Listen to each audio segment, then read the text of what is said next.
One, one, two, one, two. Oh, there we go. Fucking hell, 3 people in already. Jesus Christ.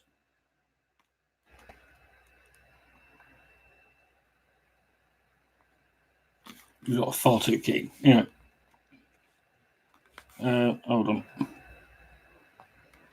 Let me just share this out.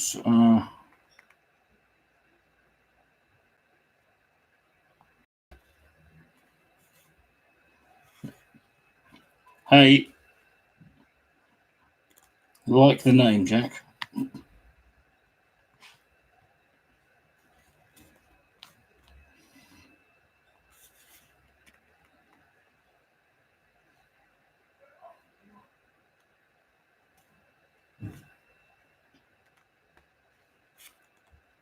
That's all right, mate. Hey, F417H, if that is your real name.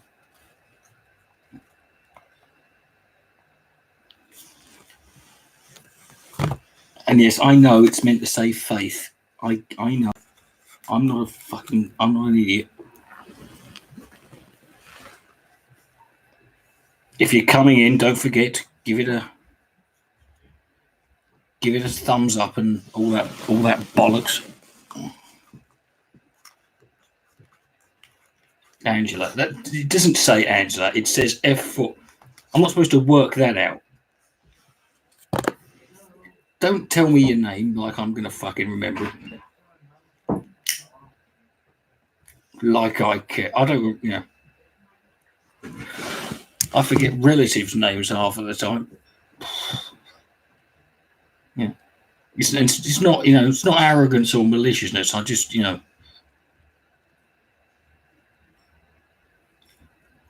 You didn't have to delete your message, Faith.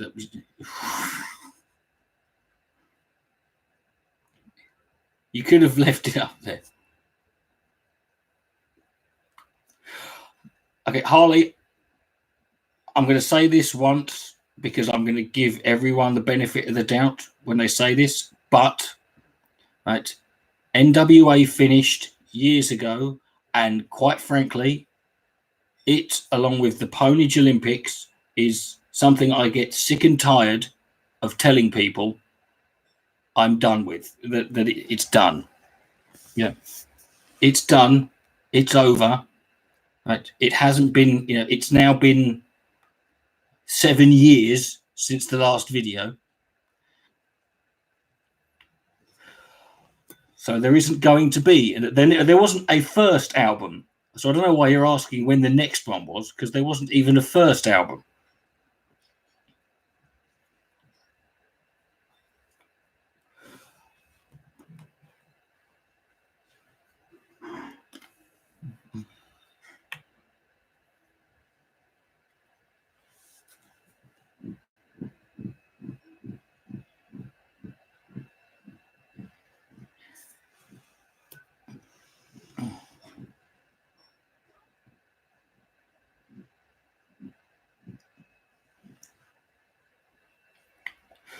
Thanks, Nabil. There's a reason why there's a reason why it ended, and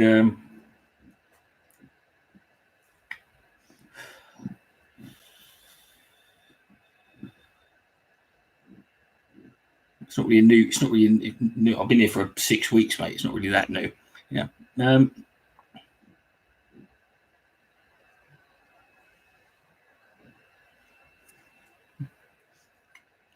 Well, it was either turquoise or silver, so I thought I'd go with.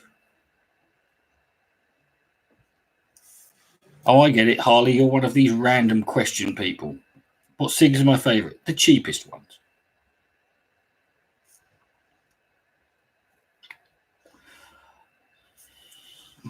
I have no brand loyalty.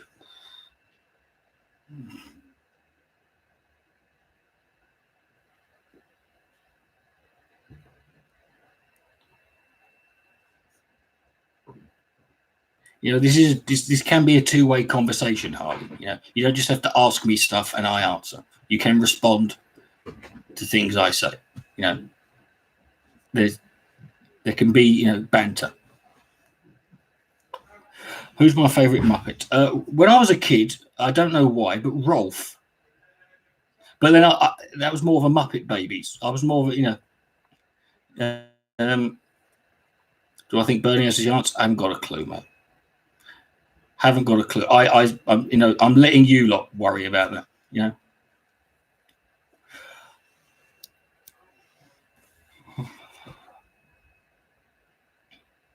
You know, I've got no. It's a fight. I have absolutely no. You know.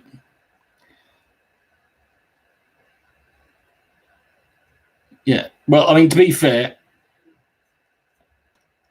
I mean, to be fair to LBC, I mean, they're just the most popular talk. They're not the only talk radio station. They're just the most popular. I mean, I've, you know, I've been a fan of talk radio since like the late '90s, but like it kind of died out a bit for a period. But then, sort of like, you know, it came back. It's a great, you know, I think it's a truly underappreciated medium, quite frankly. And to be fair, I didn't even get halfway through the stuff I had, you know.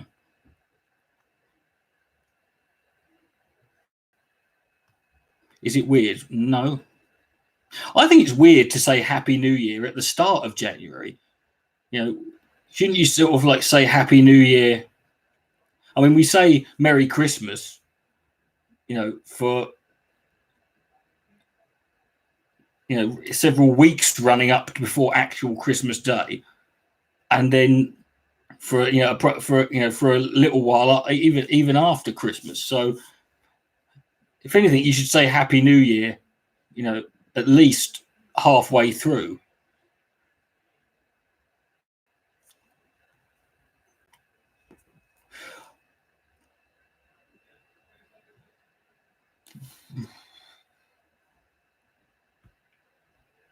I mean, you don't say Happy New Year throughout the. I mean, it's like you don't say Happy New Year throughout the rest of the year, you know, which is weird when you think, yeah,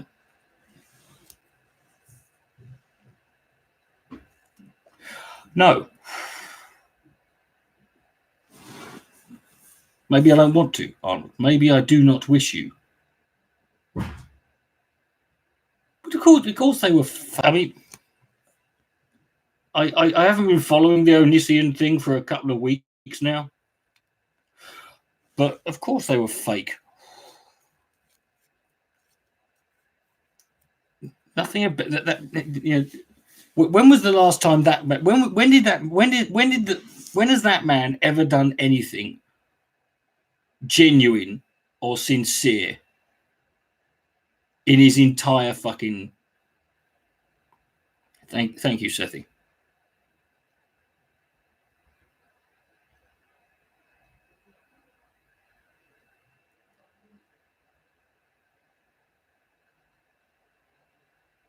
Yeah, got him views though. That's all he cared about. Yeah, but to be fair, Harley, I mean, you know, I think it's unfair to single out Onision for as you know, if you take away, you know, the idea of humiliating himself. I mean, you know, this is the internet. You know, people have literally maimed themselves for the purposes of fame and money on here. People have set themselves on fire and fucking, you know. There are people who've, you know, whose entire YouTube, you know, career was stemmed from some form of, you know, myself included to an extent. I mean, it's I suppose ultimately it's subjective. Let's not talk about wrestling, Seth. It immediately alienates half, you know, most of the fucking room. Um,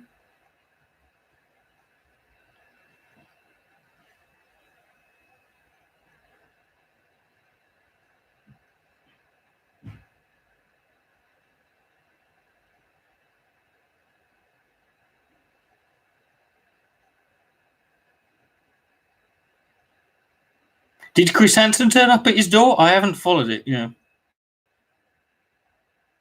But what did it lead to? And was that him? You know, I mean, yeah. I mean, this is the thing about Onision. You know, you've got to understand with everything on YouTube is, you know, is if people, you know, people upload everything that is uploaded by an individual is what they are comfortable or happy for you to see. So they are fully aware. You know, it's not like, you know, stuff is uploaded without you knowing. You thought I was gone? Why?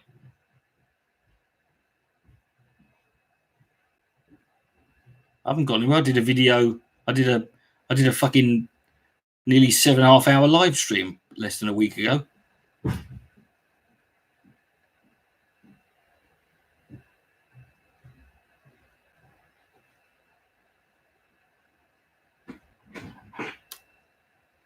I mean, thinking about Chris, I mean, the whole Chris Hansen thing's funny, but Chris Hansen isn't an authority. He's just a TV person. He's a TV presenter. He hasn't got. He's not the law. You know.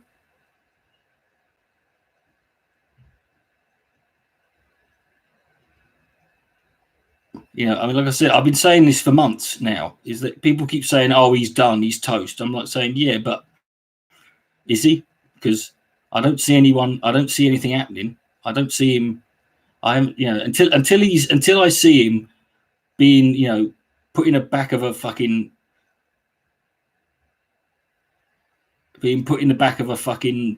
meat wagon with his hands handcuffed, with his arms behind his back, weeping. Until I see that, I'm not going to believe that anything's going to come of this. It's going to be like every other time, you know.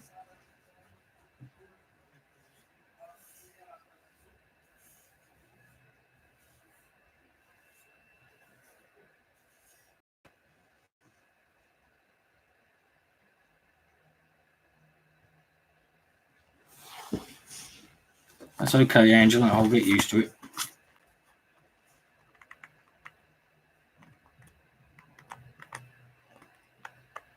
I just felt like doing the live streams. I've been doing stuff for a video today, and I needed a break.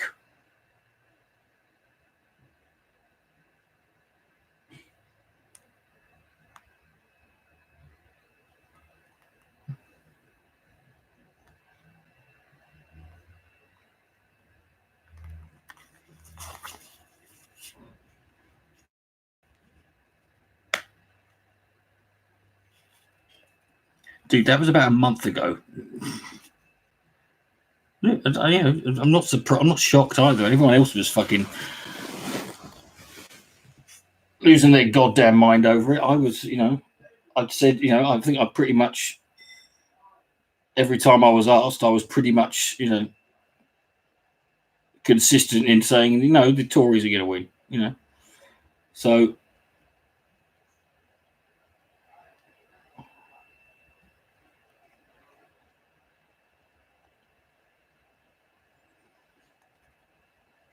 let's wait till a few more people come in, and we might maybe we'll do some more LBC callers. Fuck it, why not? Or we'll watch anything. We'll watch some other stuff. I don't know. Give it till half hour.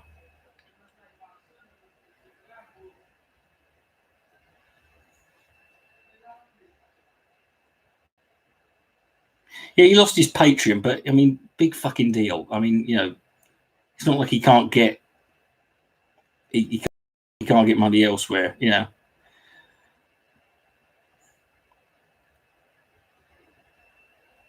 Yeah, and you know, to be honest, he only got suspended from Twitter, which, you know, is again just shows what a pile of shit Twitter is. You know.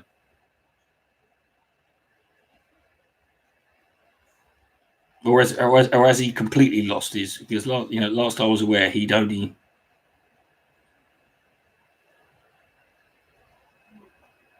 Hey, Scotty.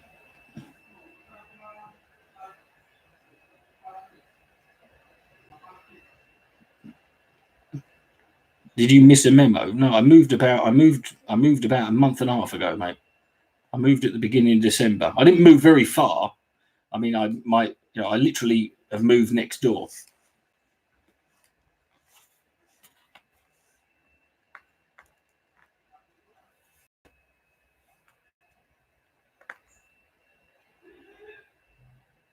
If you follow me on Facebook, which I believe you do, you know.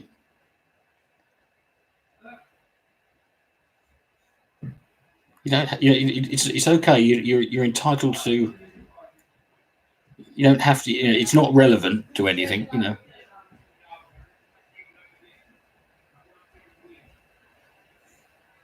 You can hear my neighbours in the background, who are the single loudest human beings ever. I've never heard people who talk so fucking loudly in my entire life. I swear they've been hypnotised at some cabaret show to, they believe they're at some death metal concert.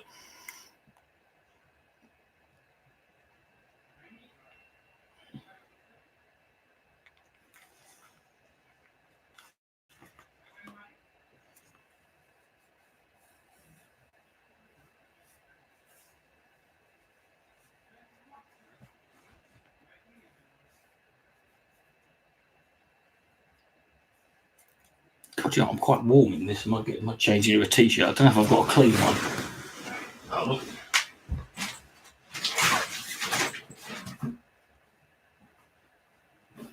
yeah. Is that clean? No, some dubious stains on it, but that'll do.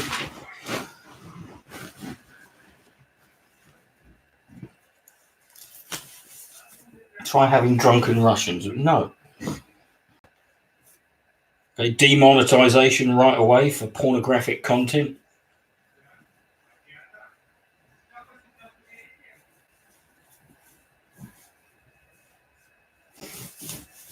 I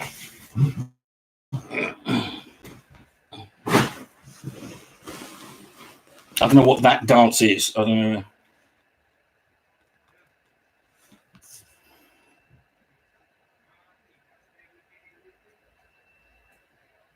Okay, is the fact that they're lesbians relevant to the fact that is it the guitar and the drums that's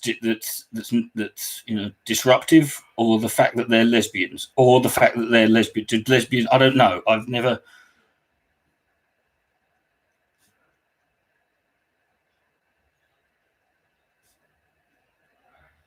Yeah, but here's my thing, Jack. Is it comeuppance? I mean, what's he actually? Is there any major? I mean, he's. I don't see how. I don't see any comeuppance. I see the same thing that's been happening with him for the last 10 years, which is nothing. It's a load of talk and a load of people getting excited and a load of drama around it. And I see loads of videos being made about it. I don't see anything actually, and him getting a load more attention that he wouldn't. That he seems to, that he seems to revel in. I don't actually see any comeuppance.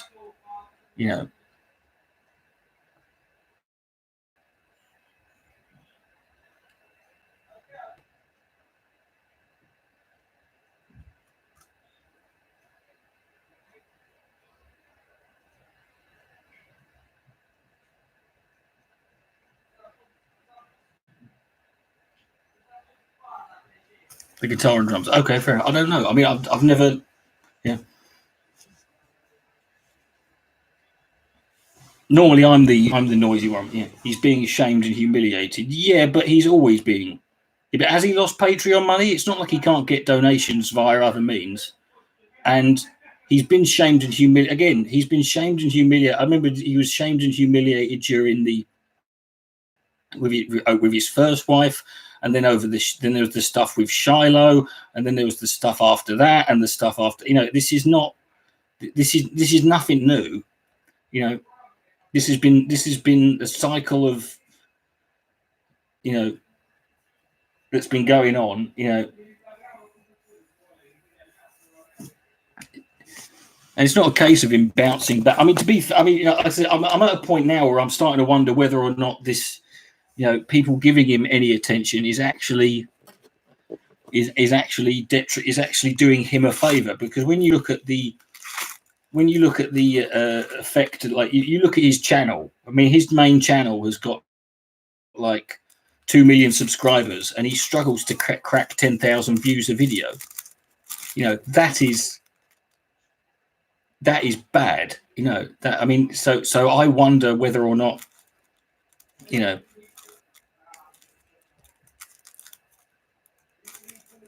so I you know, I wonder whether or not stuff like this is ultimately just doing him good, or at the very least, it's not doing him any worse than he's already doing. You know.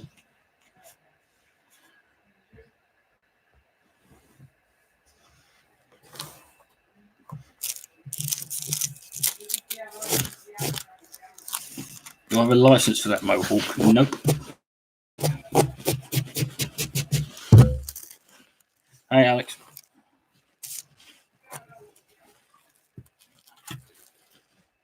Cheers, Beach. Yeah, it's all right.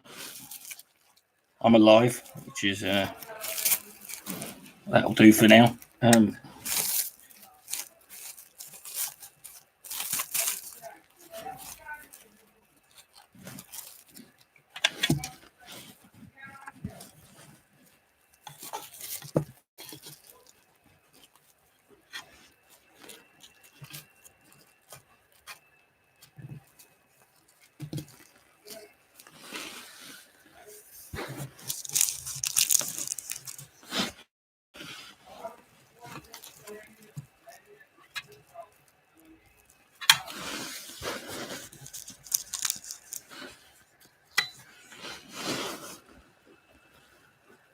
Morg, I've heard of Morg before.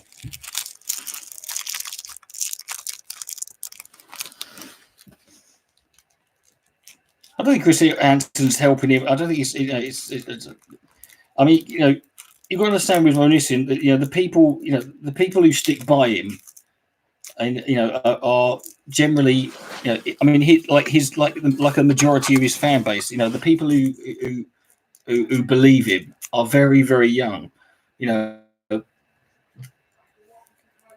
and you're not gonna. I know this because I've been following him long enough that, you know, I've a great deal of his fan base who sort of talk about how, you know, yeah, like, you know, when as soon as they sort of get older, as soon as they start getting 17, 18, 19 years old, they just realize what a fucking boring, vapid, useless twat he really. I mean, like, you know, they it's sort of.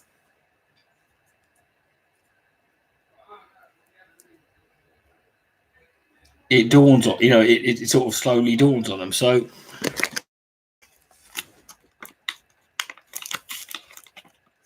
anyone who's sticking by him is not going to, you know, is people who you probably aren't going to be. Isn't pretending to be crazy a sign of mental illness? No.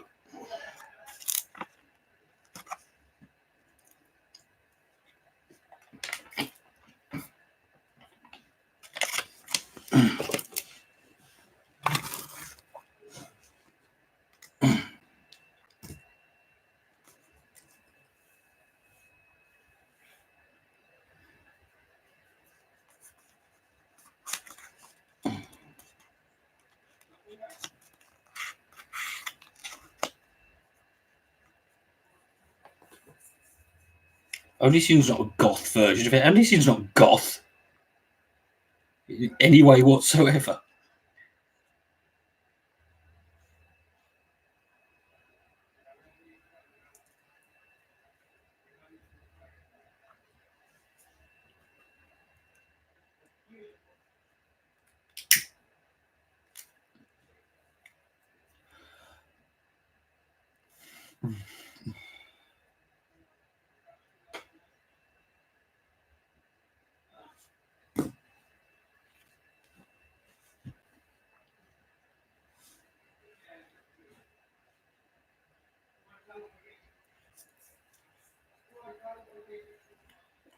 You know, I'm not a goth, but I know enough to know that they would be quite offended by that comment. Yeah, I know that. Yeah, but you said he's like a goth version of, but he's not got. But but he's clearly not. He's clearly not. Hey, Yvette.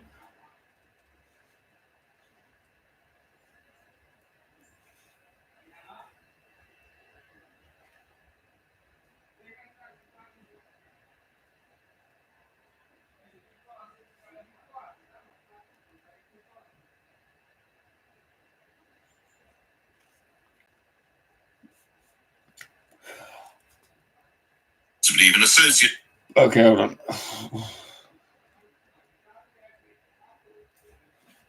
Hold on. Let me. Hold on.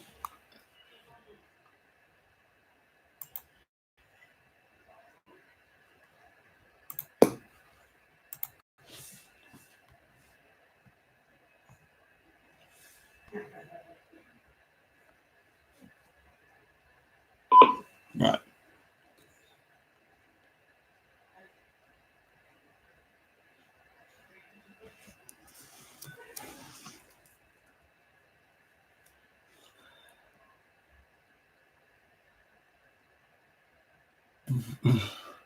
But even have you never seen any of my videos about Elysian Sinestro? Some of my best work I've squeezed out of that prick. Have you not ever seen my fucking self-harming video, which is literally one of the best videos, like not just I've literally ever made? Like, yeah.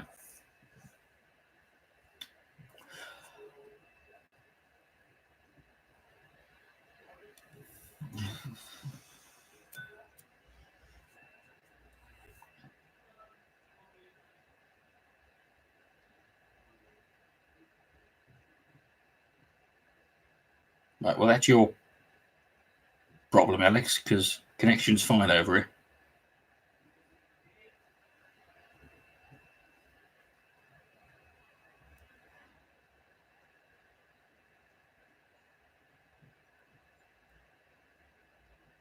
Well, it's on my main channel.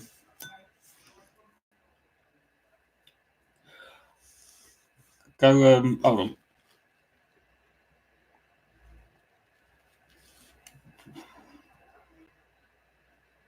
Go look it up. It's called Cutting Down Onision.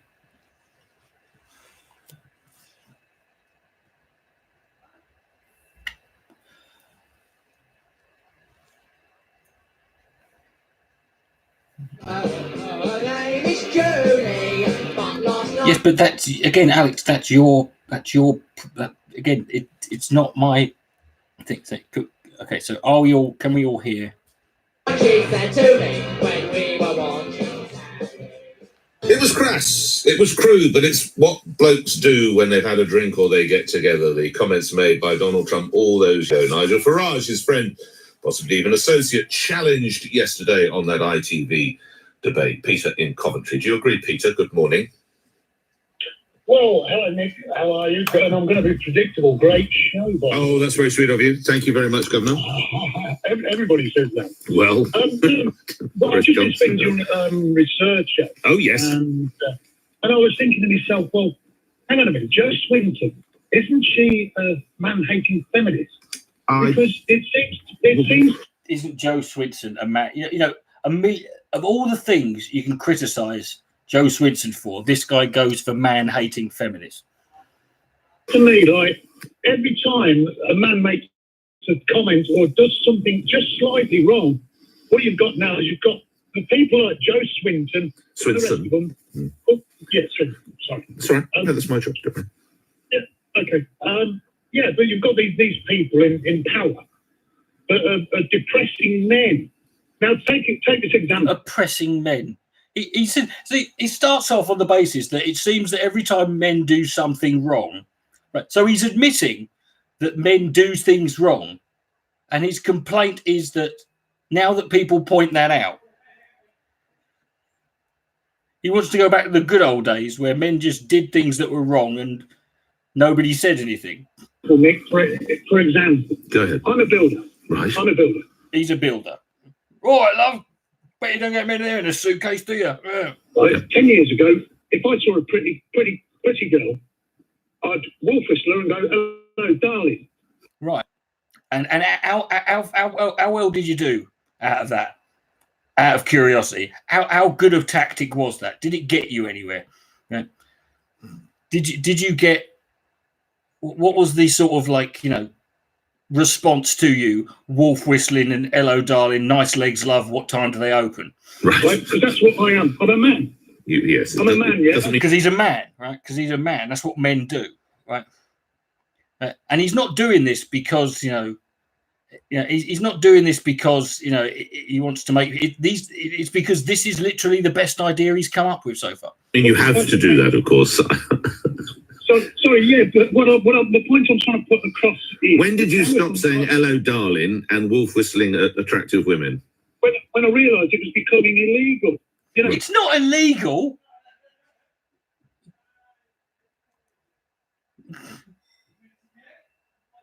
But if you thought it was illegal, isn't, you know, that's good. You know, it's good that you stopped doing it then.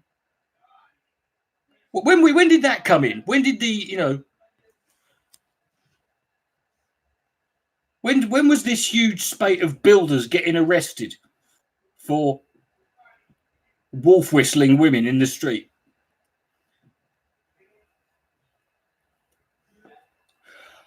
The "All Right, Love, Get Your Tits Out" Act of 2019.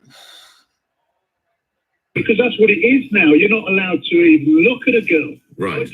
I think you are allowed to look at them. Right? That has not been. It's to my knowledge, anyway. I mean, there's been some major. And as long as Boris Johnson's in charge, I doubt that's going to be. I doubt that's going to be brought in. Look at a girl now when I'm driving down the road. I'm a man. I'm a man's yes, man. Because if you look at a girl when she's driving down the road, she's obviously going to, that, you know, her first instinct is to call the police. You know, can you imagine what the police would do if a woman rang up and said, you know, I want to report a harassment, but, you know, sexual harassment. What happened? A bloke looked at me.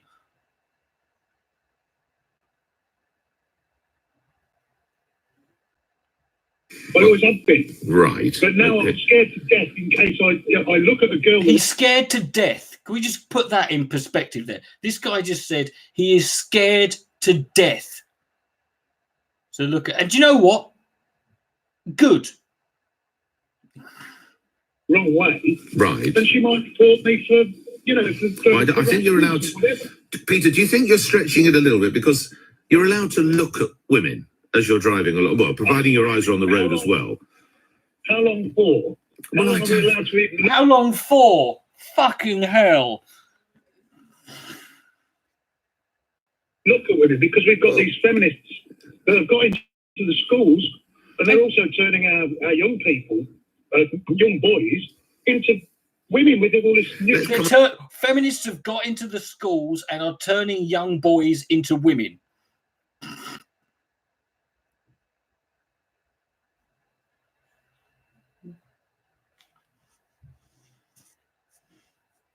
And people scoff when you use the word toxic masculinity. But this a different way. Let's come at this a different way. Given that it was 2005, and given that the American people seem to have forgiven him for it, but a US president using language like that, albeit 14 years ago, how acceptable or unacceptable was that?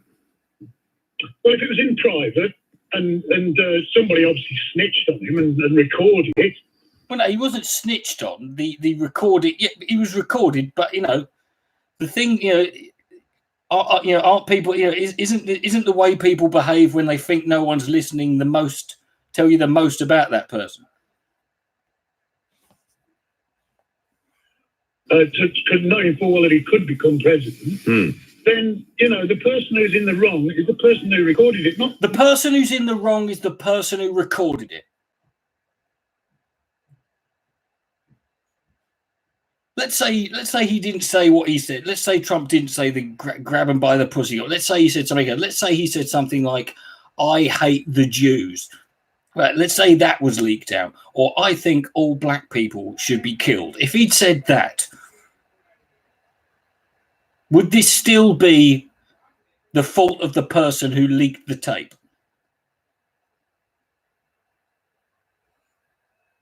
Mr. Trump, because if I'm in a pub, Right. okay, I'm not as crude as that, but if I'm in a pub and I see a pretty girl and I'm with my mate, right, yeah, you're going to say what a this bloke just said he shouts at women in the street. So what does him being in a building site, which is in public? So what does it matter? He says that it says in private, right? There's nothing less private than a building site shouting at a specific person in public. Very pretty girl she is with a lovely shape. Well, rather more crudely than that. Right. Yes, but this is what I'm getting at. Today's man now feels suppressed. Is it? Men now feel suppressed. I don't. And I've got blue hair, mate. I mean, you don't get, This is what I'm saying. Because we cannot even wink at a girl or smile at her. You feel intimidated. Right. Because do you really feel suppressed? Do you genuinely feel suppressed? I think he means oppressed, not suppressed. But well, I'm a happily married man now, of course. Right. Oh, right, yeah. Oh, happily now, oh, now, of course. Right. He just realised his wife. His wife just walked into the room. So what? You don't shout at women now when you're with your mates. Right. So I don't, and this is honest to God, so I look at a pretty girl, I'll look at a pretty girl, but I won't. Right. I won't approach a girl. No, I won't approach a girl. I won't approach him. I won't fucking go up and talk to him. I won't fucking, I won't treat them as if they're fucking human. They're just things for me to look at and offer my constructive criticisms. Reason because I'm happily married. Well, I'm delighted to hear it. Philip in Wantage. Hello there. Hello. What should happen to jihadis who leave Britain or anywhere else and go to the Middle East to fight for organisations like Islamic State? Well, to be fair to them, I mean, you think people on the right would be quite pleased about that, because these are the kind of people they've been telling them for years to get the fuck out of their country, and then they have. They should be commended. Yes, if you go off to fight for an organisation like the Islamic State, which is perpetually committing war crimes and other barbarisms, you should be stripped of both your civil rights and human rights. Stripped of your civil rights and human rights. Okay. I'm pretty sure that if you're joining ISIS, you don't recognise either of those things existing anyway. But it's like declaring a person an outlaw in the past, so you should no longer have the protection. What point in the history of this country were you ever stripped of your civil and human rights because you were an outlaw? I don't believe you'd have to go back a long fucking way.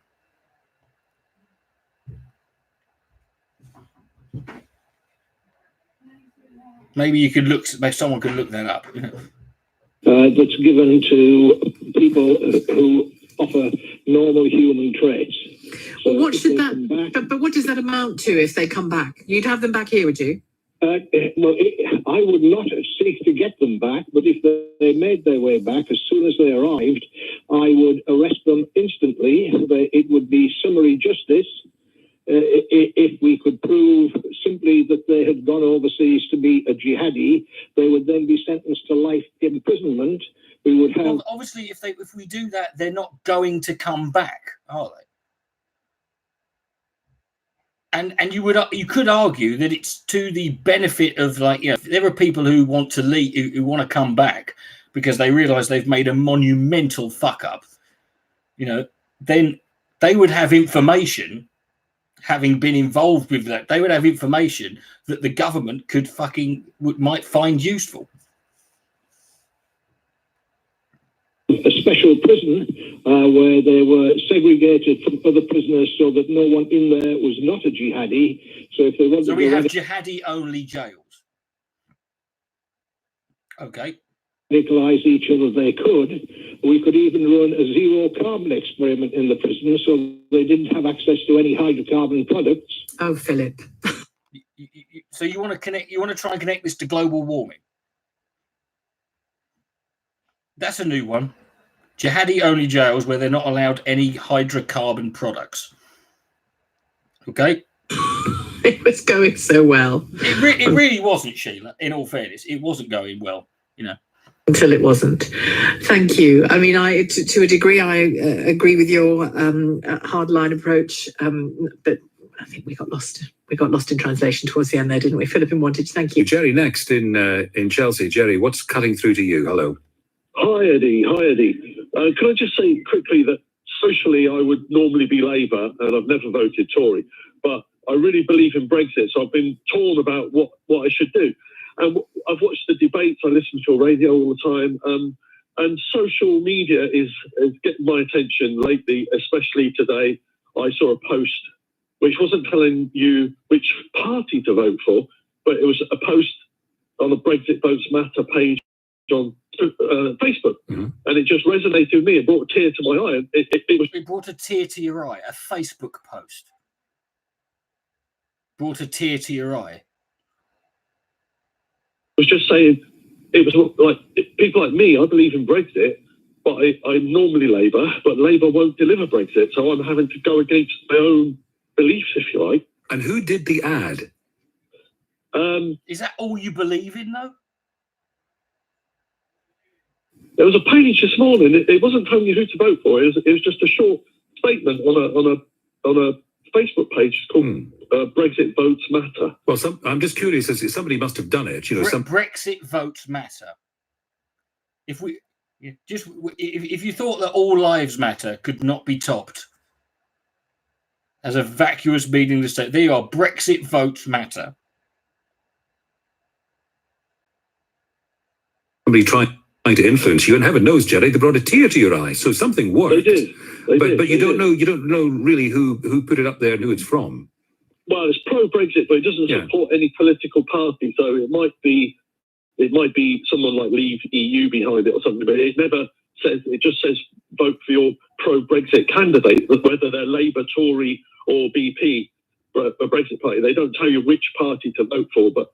It was about democracy. It was just saying, look, if you believe in democracy and the values of democracy, you've got to uphold the democratic decision. So I'm going with my heart says go with Brexit, which means voting for Boris, voting for Tory, and I've never done that. And you've sort of astonished yourself. I have, because I'm thinking, no, really. Well, it's one issue. Does nothing else matter beyond that? Yeah. Really, I compete myself up every day, and I'm thinking, Boris could be a liar. He could let us down. He could not. Boris could be a liar. Yes. A Brexit. I don't. But if I want Brexit, I've got to vote Tory, even though it's against my normal values. You see what I'm saying? I do, and this goes to what Sam Jeffers from. Well, I mean, to be fair, Dusty, Labour were not anti-Brexit. What Labour were is Labour were offering, a second vote, and whatever the second vote, whatever the second vote was, they were going to go along with that, regardless of what the person. That's what they were offering. And as we're constantly being told, and there's no reason why someone who's pro-Brexit should be scared of a second referendum if they want to keep banging on about how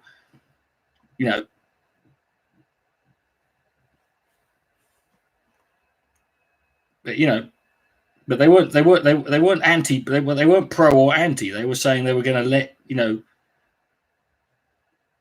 they were going to let people have another vote. Who targets me was telling. You missed my long hair. Well, go fucking watch a video without it. Jesus Christ Almighty, man. Telling me just a little bit earlier. I don't know if you heard him. He was saying that particularly in the closing days of this campaign on social media, you are going to be, not just you, but we're all going to be bombarded with stuff that reinforces how we already think. And it sounds like somebody's very cleverly thought. To be fair, that's true. Social media all the time. Yeah. But Jerry, we know Jerry. Yeah. He's not sure how. He's definitely for Brexit, but he's not sure how to vote. Yeah. We need to keep him on side. Exactly. And their message seems to be vote for the pro-Brexit candidate in your constituency. It never tells you what party. But are you curious as to exactly who put it up there? Well, it's one of these Facebook groups. So they don't seem to spend a lot of money, because you can see how much money they spend. It's not a big money group. Yeah, but Jerry, not a tear to your eye. Oh, please, you don't know. Not a tear to your eye. Yeah, it did. It did. Did the John Lewis commercial this year? Did the John Lewis ad bring a tear to your eye? I know that, Dusty, but the fact of the matter is that's irrelevant. Obviously, people who are anti-Brexit are going to be pro-second referendum because obvious reason. That's still irrelevant. That doesn't mean they'll win it. My point is, my point is the fact is that when people say, to say Labour were pro or anti-Brexit is not true. Did it? No. And look at the millions they spent on that. Do you want me to read you the statement? It's very short. I'll read it you, see if it brings a tear to your eye. Okay, I'm already welling up, Jerry, but go on. All right. It doesn't mention any party, so okay. I'll just read it as it is. It said, here we go. It says, "Dear Remainers, you simply don't care or understand that the most important things in life are not financial or tangible. Freedom..." Yeah, say that if you're skint and you've got fuck all. Yeah. Democracy, free speech, pride in your nation and your culture are our so-called values. Values which many of... Do values pay the rent? Do values keep your fridge full? Do values fucking keep a roof over your head? Do values pay for your heating? Do values give you electricity? Right? No, they don't. They mean nothing, do they? Do values pay for your medication? No. Hold dear. I will tell you that we took oaths, and many of us put our lives on the line to protect these values. No, you didn't.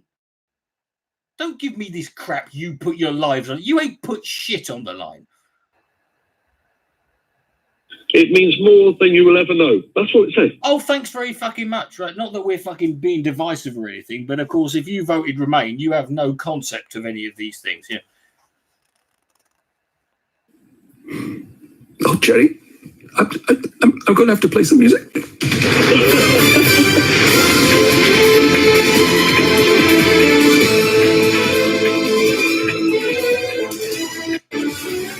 Emotional there. So we know the problem is there. I think you'd have to be in a vanishingly small minority to say that there is no problem. There clearly is a problem. You can point to all sorts of evidence. The level of awareness, I think George and I wouldn't agree with that. But is it okay to cause children sleepless nights? Christopher in Tolworth. Christopher, you're on the radio. What do you say? Good morning. Hi, Nick. How are you? Grand, thank you. But what about you and your view on this? My view has always been the same ever since she's basically, become into the public domain, so to speak. That I'm absolutely 100% with Jeremy Clarkson. I mean, I know that he's got a bit of a bad rap. Yeah, this is about Jeremy Clarkson saying stuff about Greta Thunberg. Which he did purely for which. There's no coincidence he said all these things just before the last series of what's his face, to come up. So it's not like he was desperate for attention. I love it. These are the people who are going to sit here and say, like, they sit here and talk about, climate change, like saying, this is, this is giving, this is like creating this, fear and this, this power, this, this. It's making people scared.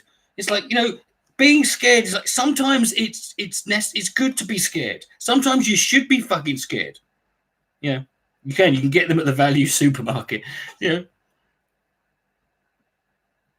Sometimes you should be fucking scared of of what's coming up. It fucking works. If we've learned nothing for if Islamic extremism has taught us nothing over the last 20 years, it's like, do you know what? Terrorism works. You know, when you scare people, it. I remember one of them, there was this Christian person saying it's objecting to the people, the whole climate change thing, saying it creates this idea that in the future we're going to have hell on earth. I'm like, oh, so you're okay with teaching people that hell exists in this imaginary other world that you don't, that you don't have to act, that you probably don't actually believe it, but it's okay to teach them that. But to teach them that hell, that hell on earth, that hell is going to exist on earth, that fucking, you're not okay with that. At times, and he says, he speaks from the heart. There's no doubt about that, and I agree. He speaks from the heart, Jeremy. Look, I'm actually sort of, I'm someone who is a bit of a, a Jeremy Clarkson fan. I find him quite entertaining. I don't take him seriously, though. But to say he speaks from the heart is ludicrous. Just because you agree with some of the fucking stupid, ignorant shit he says. I think this girl. I mean, okay, we all want to be, we want to be aware of what's going on, but in my view, the world's not going to blow up in the next 100 years. The world's not going to blow up in the next 100 years. Oh, well, that's okay then. I mean, is that the basis for it? The world's not going to blow up in the next 100 years. Is that where our standards are? I don't know about you. I have a little. No one's saying that either. Although there's probably people in parts of Australia who would disagree with you. Who the difference between their where they live and the world blowing up are kind of negligible. 4,000 years ago. Wow. But you ain't going to be alive then, so that's kind of the problem, isn't it? The whole changing of the weather situation. Changing of the weather situation is to blame with what we're doing now. Then I'm amazed. But you're amazed. Anyone who doesn't believe that human activity does not, change the climate, right? Go into a nightclub toilet at 2 a.m. on a Saturday and take a deep fucking breath, right? Go to a public fucking convenience in central London on New Year's Eve. Tell me human activity does not affect the fucking general atmosphere. Girl, I mean, I can't believe she's not normal. Do you know what I mean? You can't believe she's not normal. Oh, that's because Jeremy Clarkson is totally normal, isn't he? Well, hang on. What in that she's so committed? Well, I think that there's it's absolutely over the top. Everything she says. I mean, she's 16 years old. She hasn't done anything with her life yet. Mm-hmm. What's that got to do with anything? She's doing something with it. In all fairness, she hasn't had the opportunity. She's doing something with it now, though, isn't she? What's the fucking minimum fucking age someone has to be before they can be taken fucking seriously? Doesn't it say something that this 16-year-old girl cares, knows more about this maybe than anyone else? Patronizing attitude towards me. This is certainly something I've learned as I've got older.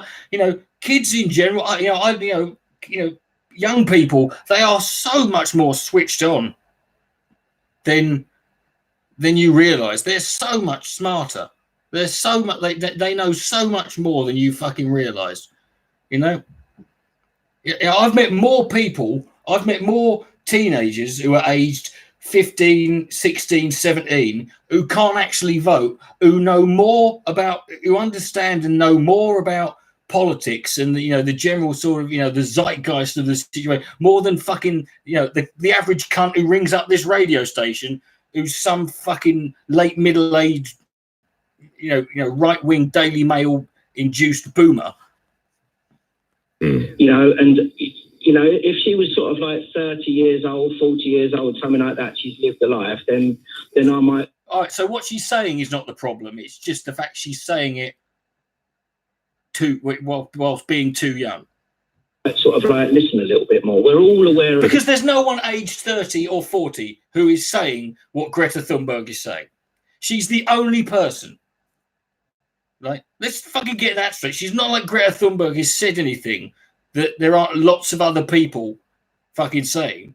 It's just the fact that, you know, her age is actually the reason people have sort of gravitated to her and held her up, because saying this is someone who's going to be, you know, who's got more invested in the future than, say, you have, you know, mate, whose fucking standard for a good environment is the world ain't going to blow up in 100 fucking years, you know? the situation. Okay. You know, we do, you know, I mean, in this country, I think we actually do reasonably well with, you know, trying to save the planet, so to speak. You know, she wants to be, you know, sitting herself in China or something like that. Well, in all fairness to her, she's talking to everyone. I mean, you know, she wants to go to China. So she's not specifically had a go at you, is she? And I believe she's talking to as many, you know, it's not all on her.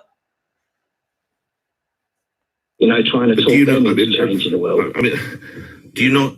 And apparently, the young woman has Asperger's, which might inform some of the way because she's so totally committed.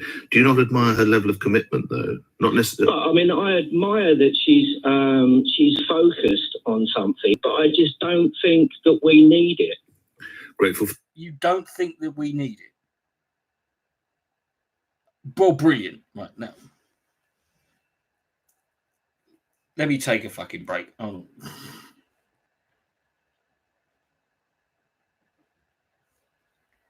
How are y'all doing, you know? You're not talking very much. You're quite quiet today. What's going on? What's happening? What have I missed?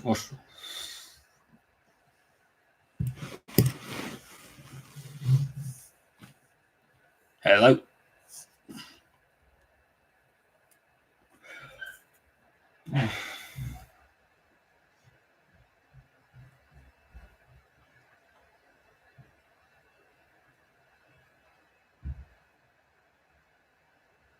Okay, fuck you then. Don't talk. Right, bollocks to you.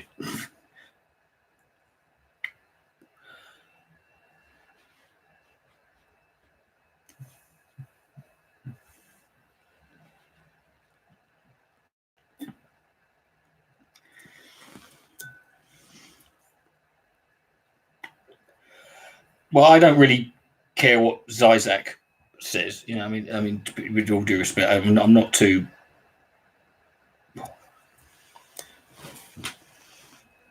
bothered by that. You know,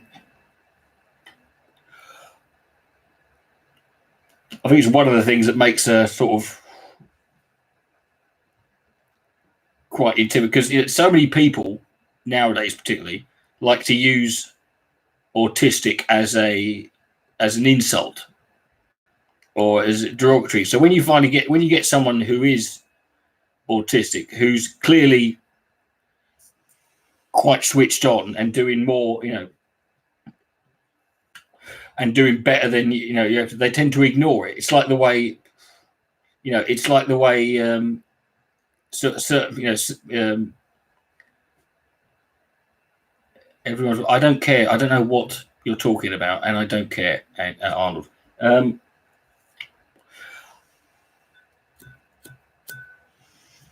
Any preference? Not really.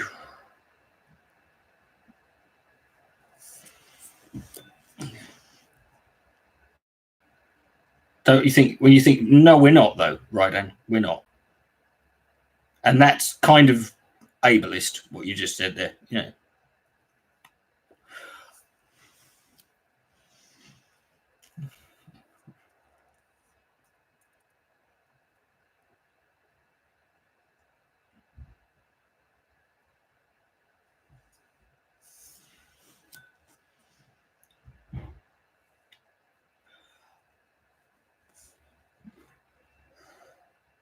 Don't want to bust your chops for it, but that's kind of, you know.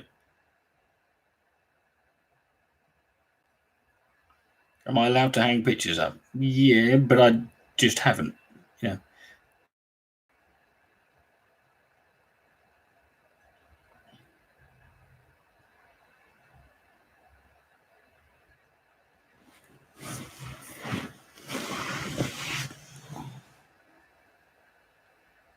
You can bring, you know, but it's not, is it though? Right. And you having a condition that's close to autism but isn't does not validate the statement you made, nor does it mean that it applies to everyone else.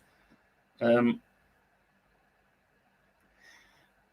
I mean, that's one of the most impressive things about it. Is like she just doesn't, you know, she's, you know, I mean, I wish I could. I wish when I was, you know, twice her age, I wish I was able to deal with, you know, I wish I was able to deal with, you know, or brush off. You know, everyone worries. So it's the funny thing about it. Everyone worries so much about what people say about her. But I'm always, my response is always, well, does she look bothered? So why are you getting worried about it? You know, it says more about these people who obsess about her, you know, or say nasty things about her, these full-grown men who fucking say all these nasty things. It says more about them than it does, and it doesn't seem to faze her. So, yeah, and they're going to say it anyway. So, if it's not bothering her, then don't let it bother you, you know. Yeah.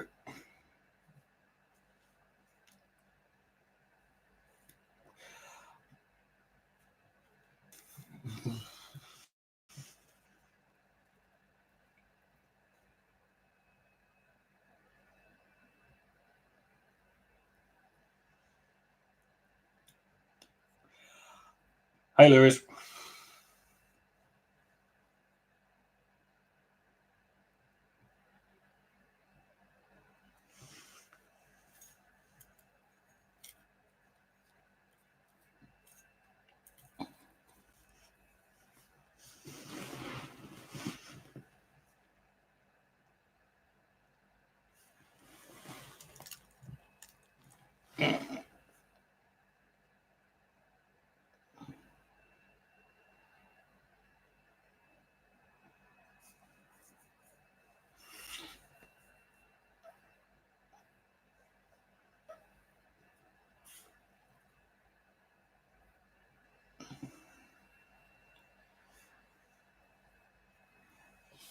Yeah, but don't get into this whole fucking everyone's this. I have this when I talk about addiction, and some prick will come along and start going, well, everyone's an addict when you think, like, no, you don't understand. No, yeah.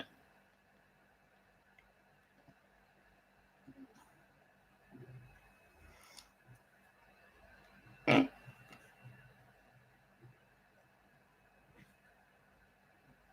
don't think anyone meant physically, Arnold.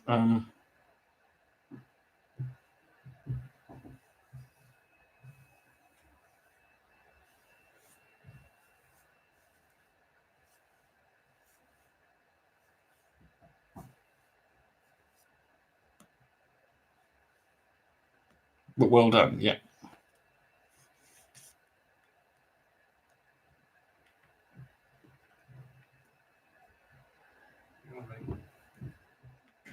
For the starting point, Christopher, thank you. James in Barnet. James, your reaction to this war of words now. Good morning. Morning, Nick. Hello. I say this really winds me up, and not because it's against climate change. Just I'm a massive eco warrior. I'm a massive eco warrior. But comes to that. But with things that she says, like pointing fingers at older generations. My dad was 77 when he passed away, and he had a wind-up radio. So how much pollution was he causing when he was a kid? Well, is that all your dad did? Your dad was born and had a wind-up radio. I don't think she specifically. What kind of fucking? I'm sorry, right? What kind of fucking start to a? I'm a massive eco warrior, but I object to her talking about fucking older generations because my dad had a wind-up radio.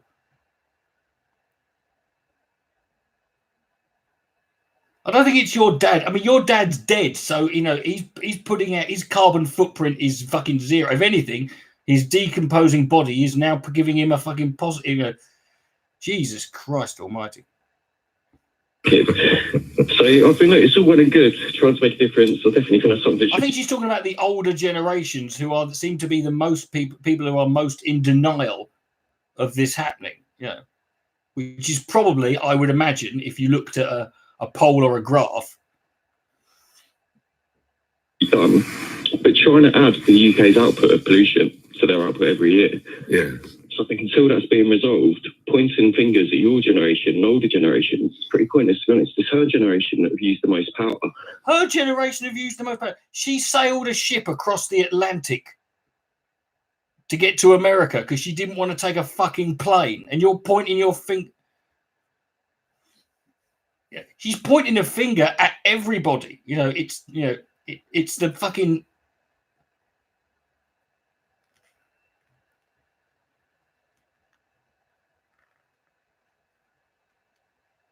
And fossil fuels, and will continue to. Well, they won't have used as much as me, because I've owned a car for about 40 years. I mean, isn't that right? No? We have, but look how many electronic devices she's used throughout her life compared to. Okay, what you're saying, Mike, is you're saying the fact that I've used a phone outweighs someone who has driven, say, 3 cars. He seems to forget the older generations are using the same electronic devices as us. She's not saying you shouldn't use electricity. So what you would have done for the first 40 years of your life. We weren't even I see what you're saying. James got it. Thank you for that. Thank you for that. Goodbye. Yeah, massive eco warrior. I'm a massive eco warrior. But, We'll move away from there. We come back to the stories which we started this hour, which is Jeremy Clarkson on a promotional tour in Australia, making disobliging comments about Greta Thunberg, saying that she's how ironic he said it in Australia as well. Dangerous and that she's mad and she's a Swede with a temper and that she should go back and study. She should go back to school and study science to help find solutions. Yes, because it relies solely on her. I love the way people just assume with her as well that she's not actually, she's not actually. So I mean, she's. How many people left school at her age? Like, why does she have to be, at school? Particularly Jeremy Clarkson, of all people, telling someone to go back to school and learn science and find a solution. Why don't you go back to fucking school?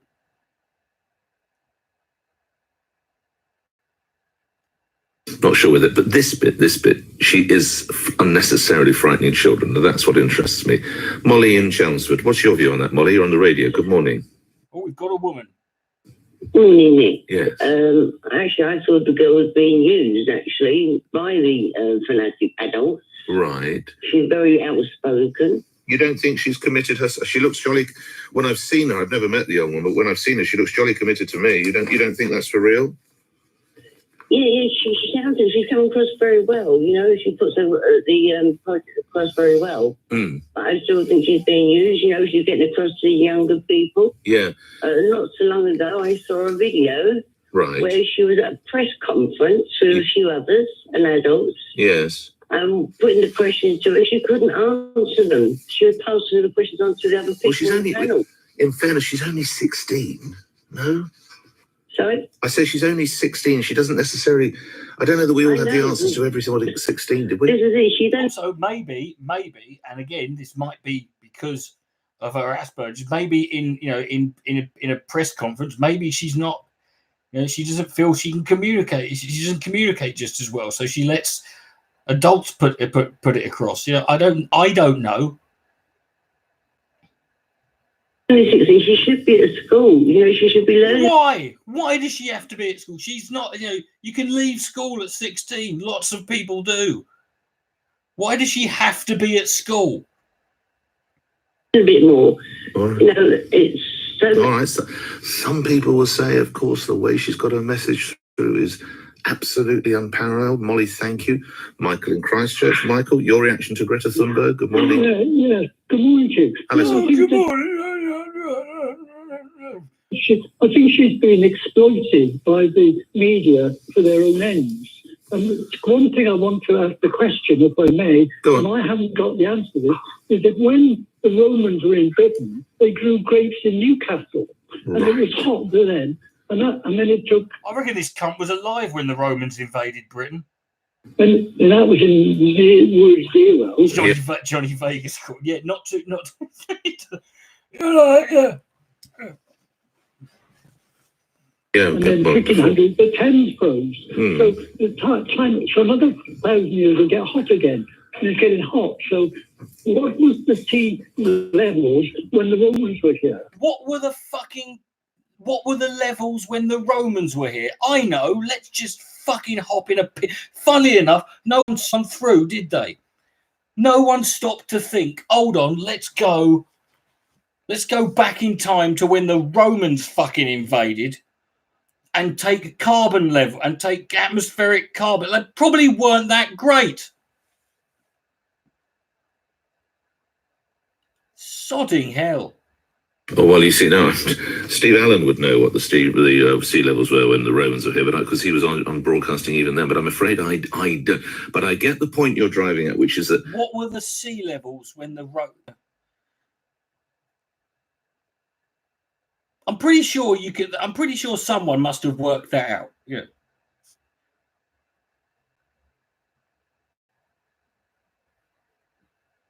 I'm pretty sure if you looked up like sea levels in and then typed a year in, someone's worked it out.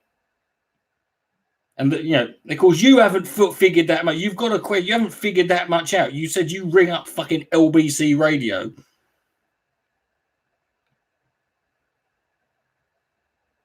There's nothing.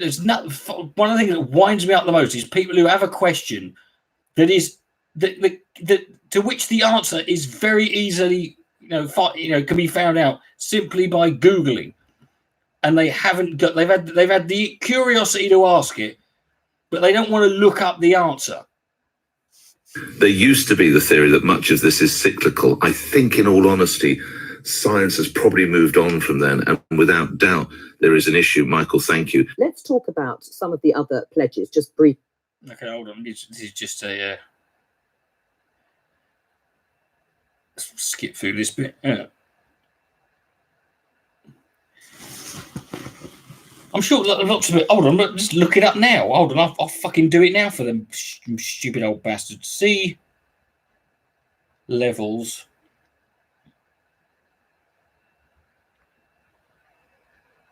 Sea levels 2,000 years ago.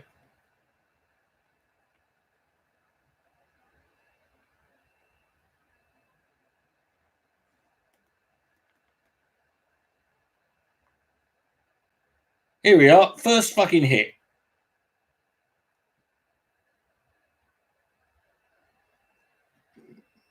Global sea levels rose by about 120 meters during the several millennia that followed the end of the last ice age, approximately 21,000 years ago, and stabilized between 3,000 and 2,000 years ago. Sea level indicators suggest the global sea level did not change significantly from then until the late 19th century.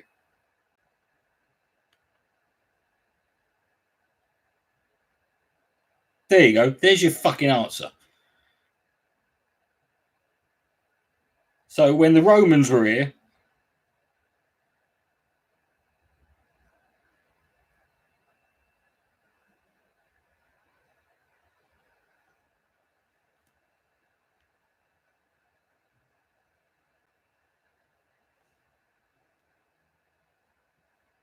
that was difficult, weren't it?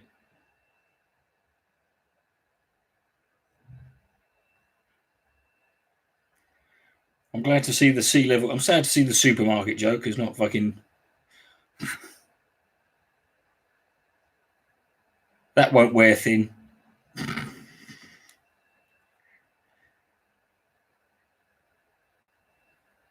wasn't even fact checking. He didn't give me any facts to check.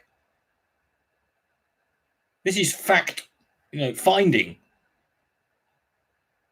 And I'm hardly fucking Louis Theroux. It literally took me 2 seconds to Google. I didn't even have to type all of it in to the search bar on Google because it's one of the predictive searches.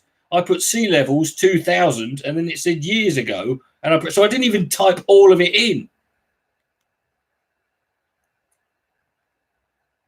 I don't know what you're talking about, Dusty. I don't follow Alex Jones anymore.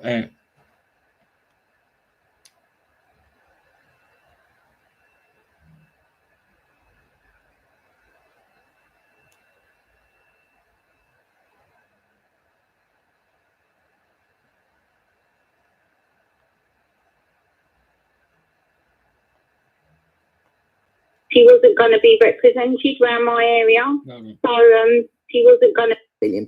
I mean, it's all very well writing your plans into law, but if you're using inaccurate numbers, is that law going to be worth the paper it's written on? No, I heard that the Brexit Party wasn't going to be represented around my area. So I haven't got anyone to vote for. Oh, so you're not... Sorry, I've I've misunderstood. got no one to vote for. I've got literally no one to vote for. You're not voting at all now? No, I'm not voting at all. No.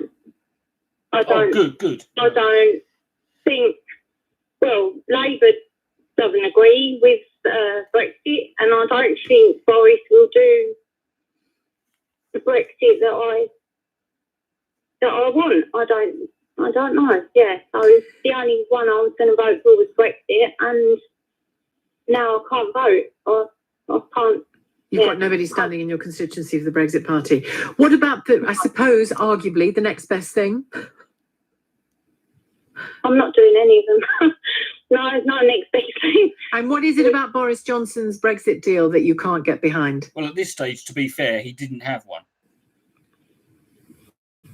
I don't trust him, to be honest. I don't. You don't trust him, but you trust Nigel Farage. Think he... I mean, he was standing there last night with Macron and the others, and yeah, I don't think he's going to do Brexit. He's in with all the top people, isn't he? So with all the top people, I don't even know what that means. I mean, this woman's like slagging off Boris Johnson, and I'm struggling to support him. He had David Duke on. He had David Duke and Louis Farrakhan on at the same time once, many years ago. So it's not having Richard Spencer on, isn't he's not going to do it. He's not going to do it properly. He's in with all this. You mean... Yes, but if your choice is having it not done properly or not having it at all, wouldn't you go... Why wouldn't you just vote for the ones who are going to do it, but maybe not properly? Because of who he was talking to at that event at the Palace the other night. Yeah, they're all in together. Well, he's the Prime Minister. He's the Prime Minister. He was at a summit. He's bound to speak to them. He's got to speak to them. It's his job. I'm sure they would rather he didn't. No, it's job. They were standing together, weren't they? All like pally and... Oh, what's he supposed to be doing? I mean, what's he supposed to be doing? Flicking the V's at him? He's a fucking politician. Of course he's going to be trying to get on with them. Even Boris Johnson fucking understands that. Well, what do you want him to do? Swan around punching people at the Palace? Because now, that would be funny.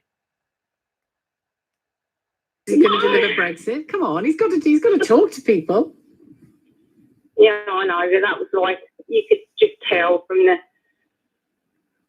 You can just tell from the body language. The body language? I don't know. I don't... No, you don't. No, you don't. That is...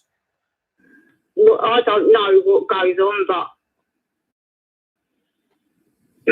And what is it about Nigel Farage and the Brexit Party that makes you think, well, because the truth is they're not, but the truth is, Karen, they're not going to get into power. You know that, don't you? Even if they were standing in your constituency, they're not going to get into power. So you were hoping for an MP, were you? They would have had a say. They might have got in with... No, they wouldn't. That's not how the fucking general election works. A few MPs. Oh, can you imagine a worse job if you're a body language expert than having to fucking read Boris Johnson? You would just go by default. Well, he's lying, isn't he? Had to say and push for the Brexit that the everyday people want. The everyday people. If it's what everyday people want, whatever the fuck that means, then why aren't they going to win? Everyday people would suggest that's what the fucking majority, would it not? Or am I just being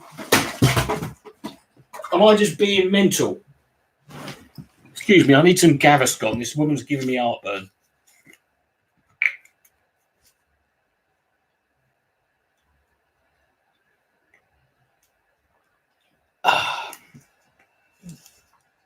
Body language was full shit. Well, that's generally because body language is a pile of shit, to be quite honest.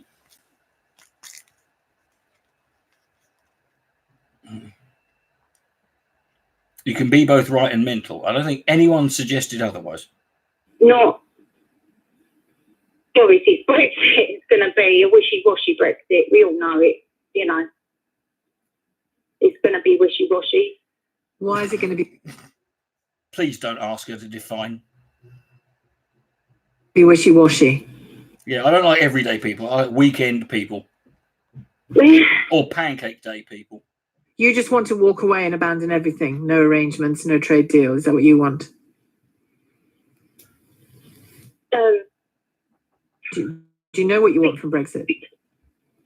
Brexit is just getting out of the political thing. And Brexit is getting out of the political thing. Oh, you know, why are we governed by these people? We're not governed by them. If they were, well, if they were, we wouldn't all be voting next Thursday, would we?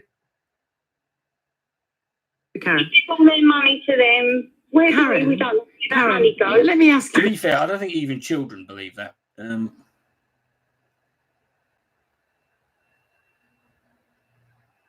I don't think I ever did when I was a kid. If you make a wish, but you know. Go, Karen. I'm just going to try and talk you down off this ledge because I think people should use their vote. How can you, on the one hand, complain that we are governed by these people, whoever these people are, and be given a vote? Hang on, let me finish. It's kind of a good point. It's like if you believe that we're governed by that we don't, you know, then surely it would be impossible for us to leave because it would need your government to make a decision, but your government doesn't make any decisions. Hang on, let me finish. You've been given a vote. You've been given an opportunity to vote in your own nation, in your own parliament, and you're rejecting it. You're rejecting it. You're turning yourself into somebody without a vote. Nobody else is doing that to you. You are doing that to you. Oh, God, he's disappeared into thin air.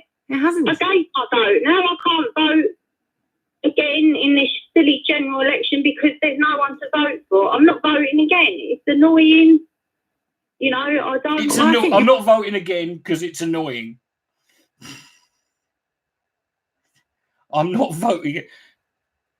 I'm not 100%. I can't say 100% disagree with her. Then, you know, but I do love that one though. I'm not voting because it's annoying. You're being silly, Karen. I've got nobody to vote for. I voted Brexit. Where's Brexit gone? It's gone into thin air. They think Where's Brexit gone? I wish you were right. Boris Johnson is delivering Brexit. He's not delivering it. He won't deliver that. He said, well, he's got to deal with the Euro. It's been more annoying in the last. I don't think I've had a. Yeah, I don't think I've been on the winning end of a vote for the last decade. So, European Union that takes us out of the European Union. So that's Brexit, isn't it? Well, it is. I guarantee you, if he gets a majority, we'll be out of the European Union by early winter next year. Yeah, right. Well, we will. I don't believe any of it. Oh, Tony Blair done it for me. With Tony Blair.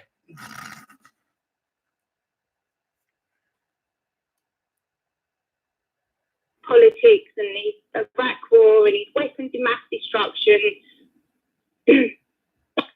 Right, so Tony Blair is the reason you don't want to vote. Which now? That's it. I've stopped believing politicians since then. But why would you want to vote for? But you clearly didn't because you said you would vote for a Brexit Party member. That they would be. They are. You know. You can't sit there and say that your reason you're not voting is because there's no Brexit Party candidate, and then your immediate fallback on that is Tony Blair. And since then, it's all been downhill. Oh, they're terrible. I mean, God, a lot of them are terrible liars. Because obviously politicians never lied before Tony Blair. Tony Blair was the first ever politician to say something to be found to have been dishonest. Before that,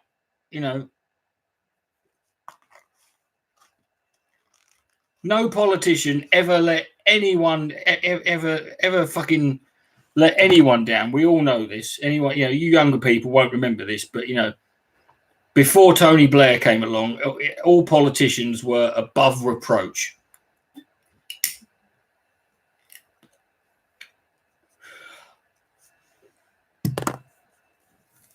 So you get no argument from me for that. People went out and voted for Brexit 2.5 years ago. Yeah. And we haven't got it. What is the rest of the world thinking? But you know what? I don't want to. I don't think you want to consider that. Thinking. I'm more worried about what you're thinking. Whatever your name was, Sharon, probably. Yeah. But Karen, the current Karen, wasn't far off.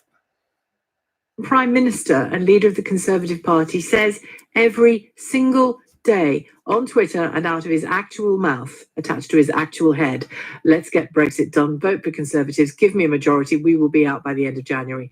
What about that? Don't you believe? A million times. He can say that a million times. I don't believe him. You can say things out of your mouth. I don't believe him. You can say things out of your mouth, as opposed to what? Oh, God. What will it take for you to believe? What will it take for you to believe? To be fair, this is kind of weird. We're sat here. This woman's like probably she doesn't believe Boris Johnson, which is a perfectly reasonable position for someone to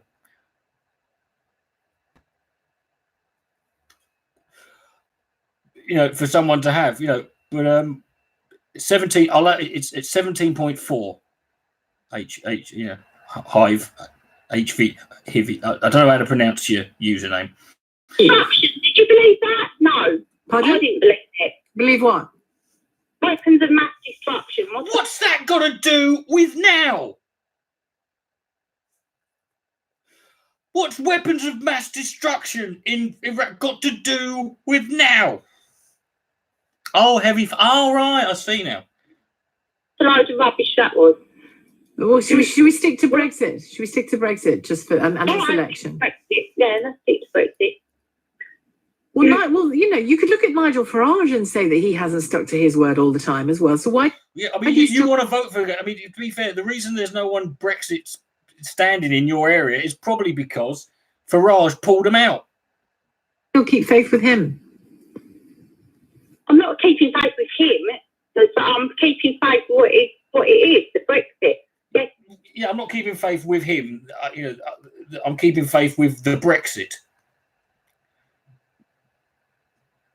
What? It's out. But he has said. I just want to say there is a positive to this call. And this woman also said she's never voting again, which I want to sit here and say I fully support that. I am completely and utterly in favour of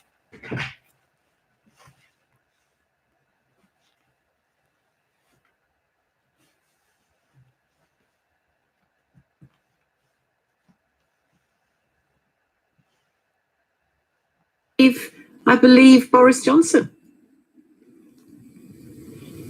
The leader of the Brexit Party has said... I didn't the other week. He said, I'm a bit worried about now what Boris is saying. Oh, my word, So you've lost faith in them all? Yeah, and then they offered... Yeah, then they had a word with him and he changed his mind all of a sudden. Oh, but if a Brexit Party candidate was in your constituency, you'd vote for them? Yes, I would, yes. Okay. Well, it's been interesting to talk to you, Karen. That is one way to put it. I think you do a bit of sort of political self-harm against yourself, albeit, but it's been a pleasure to talk to you. Here is the Treasury directly contradicting the Prime Minister on the Brexit that he is building his entire election campaign on. So the entire election campaign is built upon a lie. How do I know? The Treasury just told me. And now you're listening to me saying, no, it isn't. Shut up, James. No, it isn't. Actually, I don't know why I did a costive accent there. You could be very, very posh. No, it isn't. Talk me through how you end up there or how you can stay there. Here's the why would the Treasury secretly publish something? I don't know. Darren is in working. Darren, what would you like to say? Morning, James. Hello, mate. I was looking at how we got into the rabbit hole because somehow that's slightly easier than how we get out of it, and they're both pretty difficult. But Yes. I actually wonder, and I don't know if this is my age, I'm 36, so I don't know if this is because I grew up majority under a new Labour government, but I wonder if this is the coming of age of the spin doctor. And the coming of age of the spin doctor, because spin doctors, the spin doctor might be a new thing, but spin definitely isn't. I'm pretty damn sure. obviously refer to Alistair Campbell. Now, as in the ball he set rolling has delivered what we now see. Yes, because what I think spin is about is testing boundaries of exaggeration. Yes. And as you test those boundaries and get away with more and more, you can exaggerate more and more. And one could argue that you end up in a place where you can just carry out barefaced lies. And now, Alistair Campbell would furiously reject this, at which point you would say weapons of mass destruction. And no, I would. Oh, okay. Sorry, I was a big New Labour supporter, and weapons of mass destruction obviously is the dodgy dossier and everything is what it is. But I was a big Labour supporter and generally to the left, but I'm also a Brexiter as well, as we've spoken before. So I wouldn't necessarily go back on the cliches of weapons of mass destruction and all of that, but I think it's not about, I'm not attacking him as an individual. It's a process that there hasn't ever been boundaries set to. So if you let your kid get away with more and more every day, you go from a place where... But again, I hate to have to step forward and defend Alistair Campbell and Tony Blair, but they're not the first. People are acting like they're that no politicians never lied or spun before Tony Blair came along. You know, but that never happened. You know.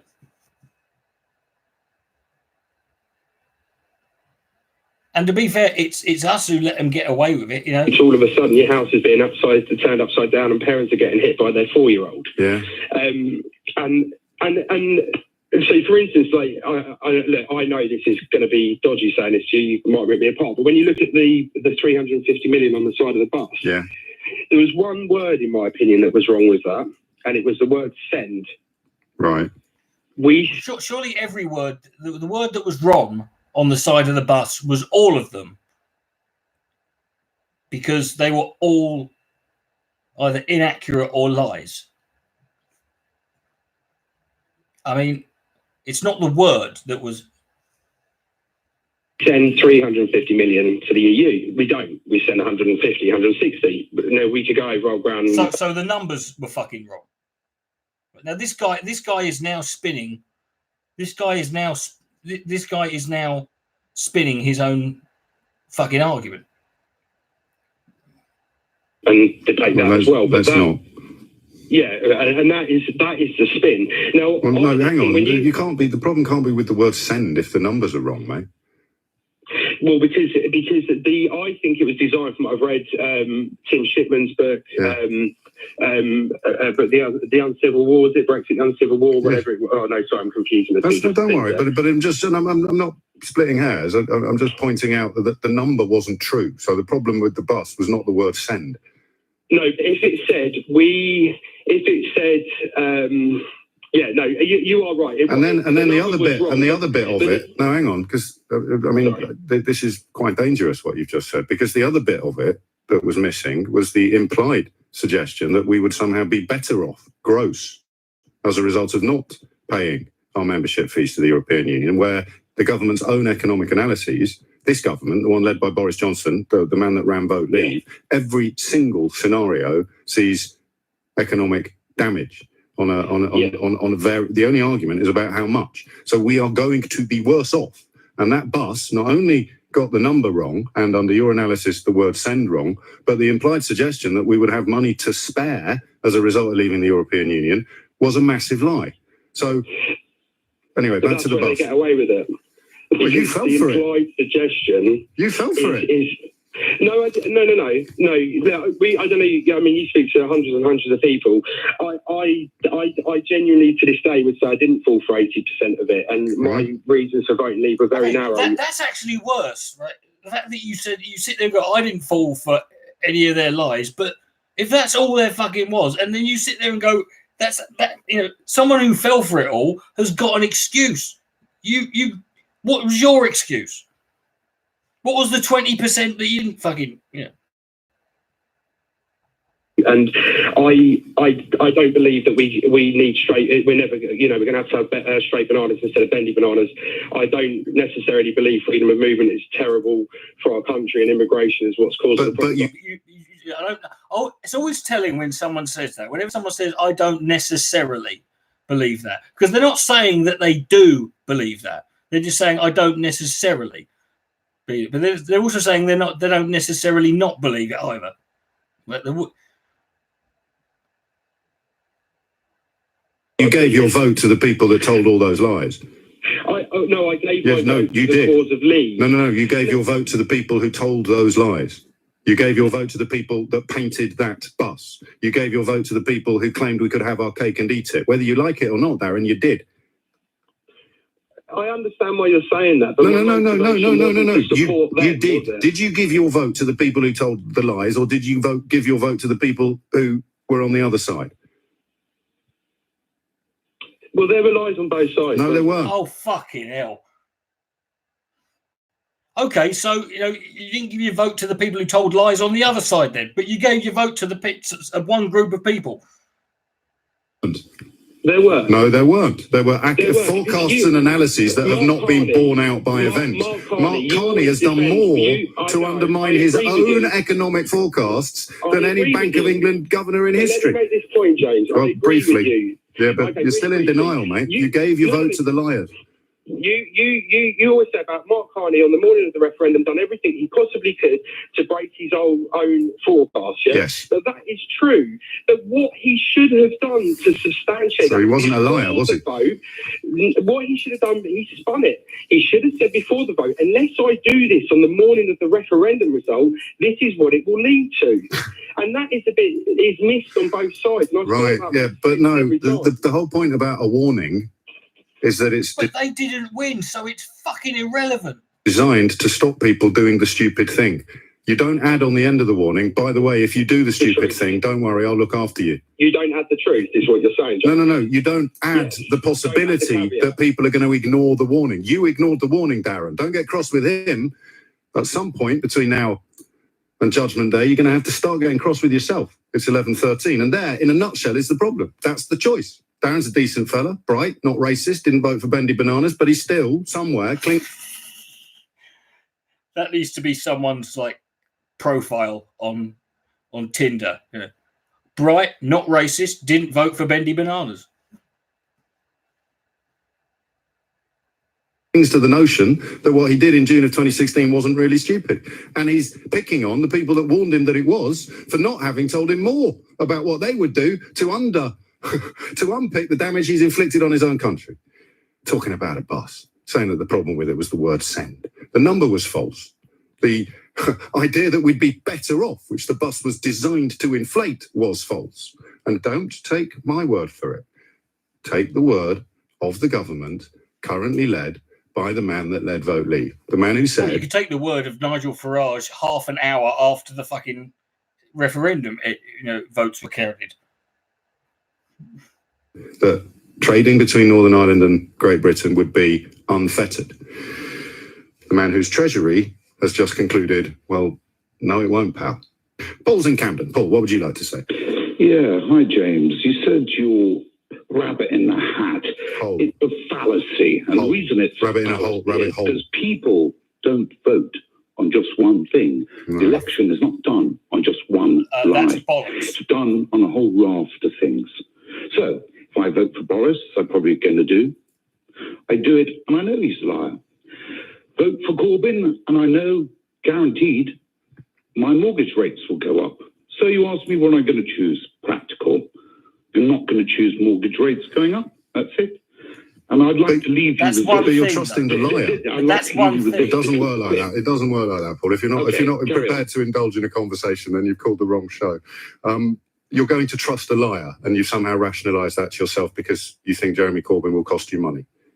Absolutely, and he's a Okay, liar. no, that's fine. That's 23 after 11. What's the biggest lie Jeremy Corbyn, do you think, about, let's just say this week? Can I just say one No, thing? just answer my question. What's the biggest lie he's told this week? Haven't a clue. And there you are, tugging your forelock. John's in Ballymena. John, what would you like to say? Hello, yeah. I just wanted to sort of generally speak more about the divide and how I see it. And I've kind of watched this now. You can say from Trump and Brexit that the divide and the narrative and the pushing and the biasness as well has been so overwhelming across the board that most people are just sick of that.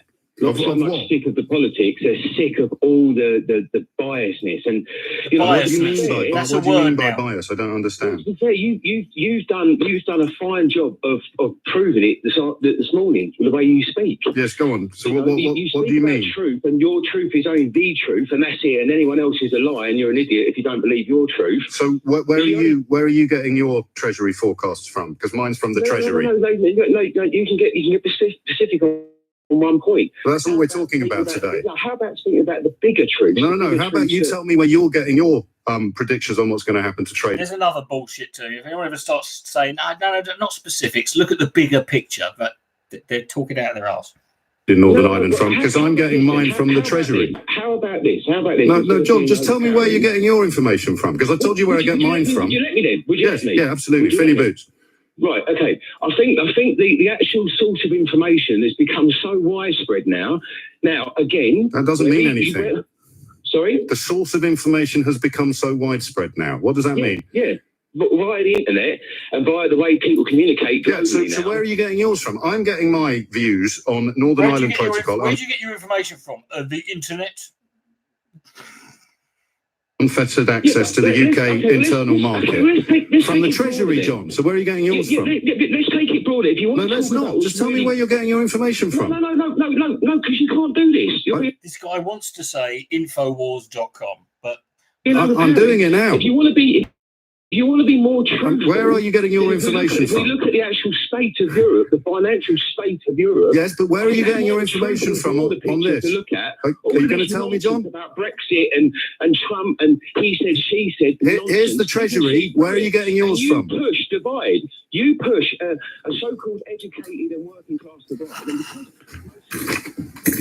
David's in Enfield. David, what's going on? And the first thing we're going to show him is this image. That's a thing. That's a new thing James O'Brien started doing that I love, where he just slowly turns the volume down over the course of about 20 seconds, and then just goes and just moves on. Hold on, I'm not.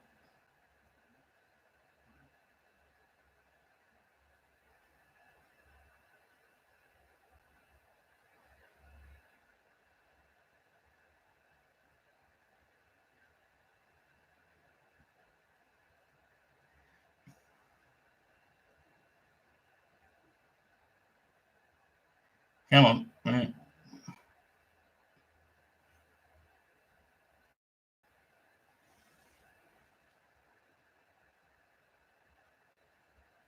Yeah, but wouldn't be convincing them that the world is octangular be a step in the right direction? Yeah, so thank you, Prime Minister. Thank you very much. James has called. Hello, James. Hello there. Your Brexit party, your voting Brexit party. Yes. Main reason being is that I feel that they're the only Democratic party on the whole list. They're the only ones who have upheld. Okay, it's a democratic vote, mate.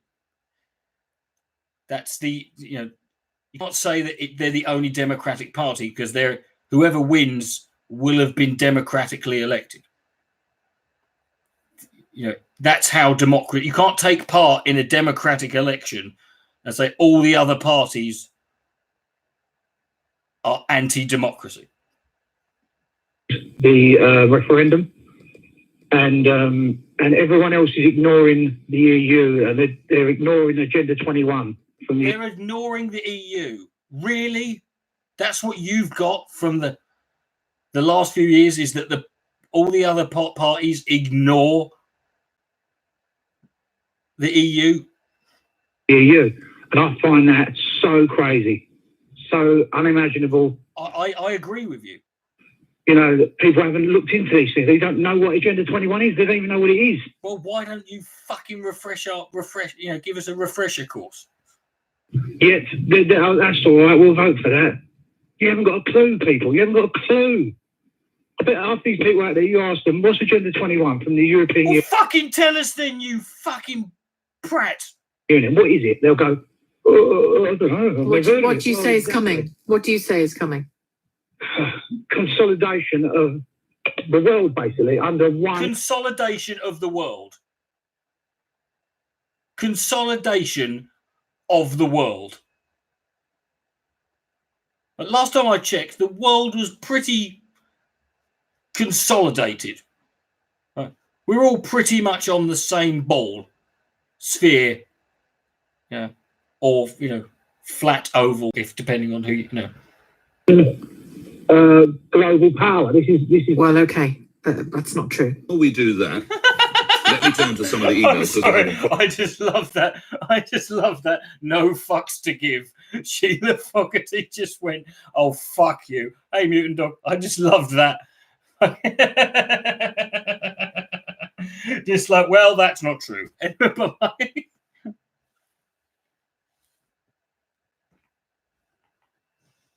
Hold on, let me look this up because I don't.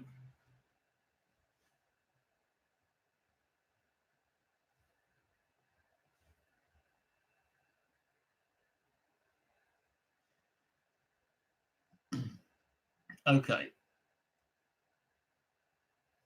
Right. So just so we're clear, yeah, I know. Agenda 21 is a non-binding action plan of the United Nations with regards to sustainable development. It's a product of the Earth Summit held in Rio de Janeiro in 1992. It's an action agenda for the UN. So it's fucking meaningless, effectively, because it's anything that United Nations. I love it when people get paranoid about anything involving the United Nations, as if anything the United Nations ever say or do matters or has mattered to anyone. It's like when people talk about international law. It's all well and good. Yeah, it exists, but like, what are you going to do if you break it? People break it all the fucking time. No one actually does anything, do they?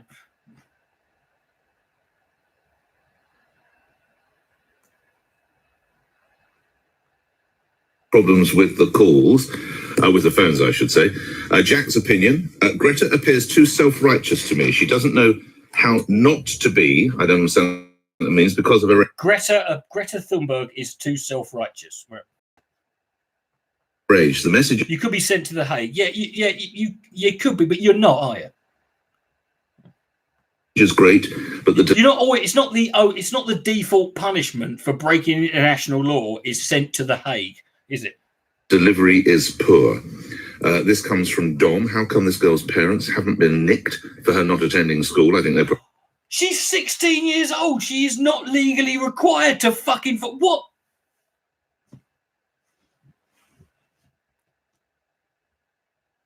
She's not... She doesn't have to be at school. Why haven't her parents been nicked? Probably on a greater plane now. And lastly, this comes from Len. I'd like to know who writes all of her speeches. I don't believe it can be her, as while she reads them very well, I've seen occasions when she's unable to answer any questions. Well, I think the woman, the young lady... I love that. I love that one. It's like, there's no way to write this, because I can't, I don't even know what a fucking apostrophe is. Has a condition, doesn't she? I think has Asperger's syndrome, whatever it is. So we need to be aware of that. Now let's try again with Bill in Faversham. Bill, can you hear me? Oh my God, Bill in Faversham, not Bill in Faversham. Faversham, for those who don't know, is my hometown. Hello. Yes, Bill, you're on the radio. Good morning. Hello. Yes. Yeah. Hello.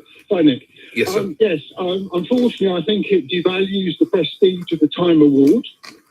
The prestige of the Time Award. What I mean, the Time Award that's been won by Hitler. Do you not think if there was any prestige for the Time Person of the Year award that it might have peaked, right, with Hitler?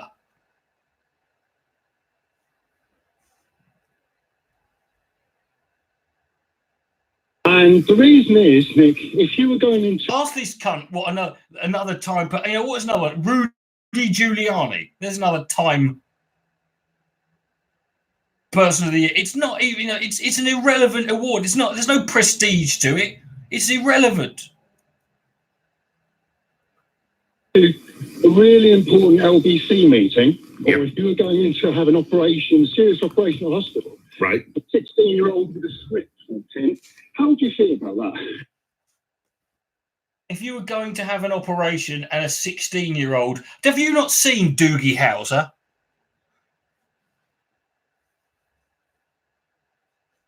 A 16, because obviously what Greta Thunberg is doing is the equivalent of performing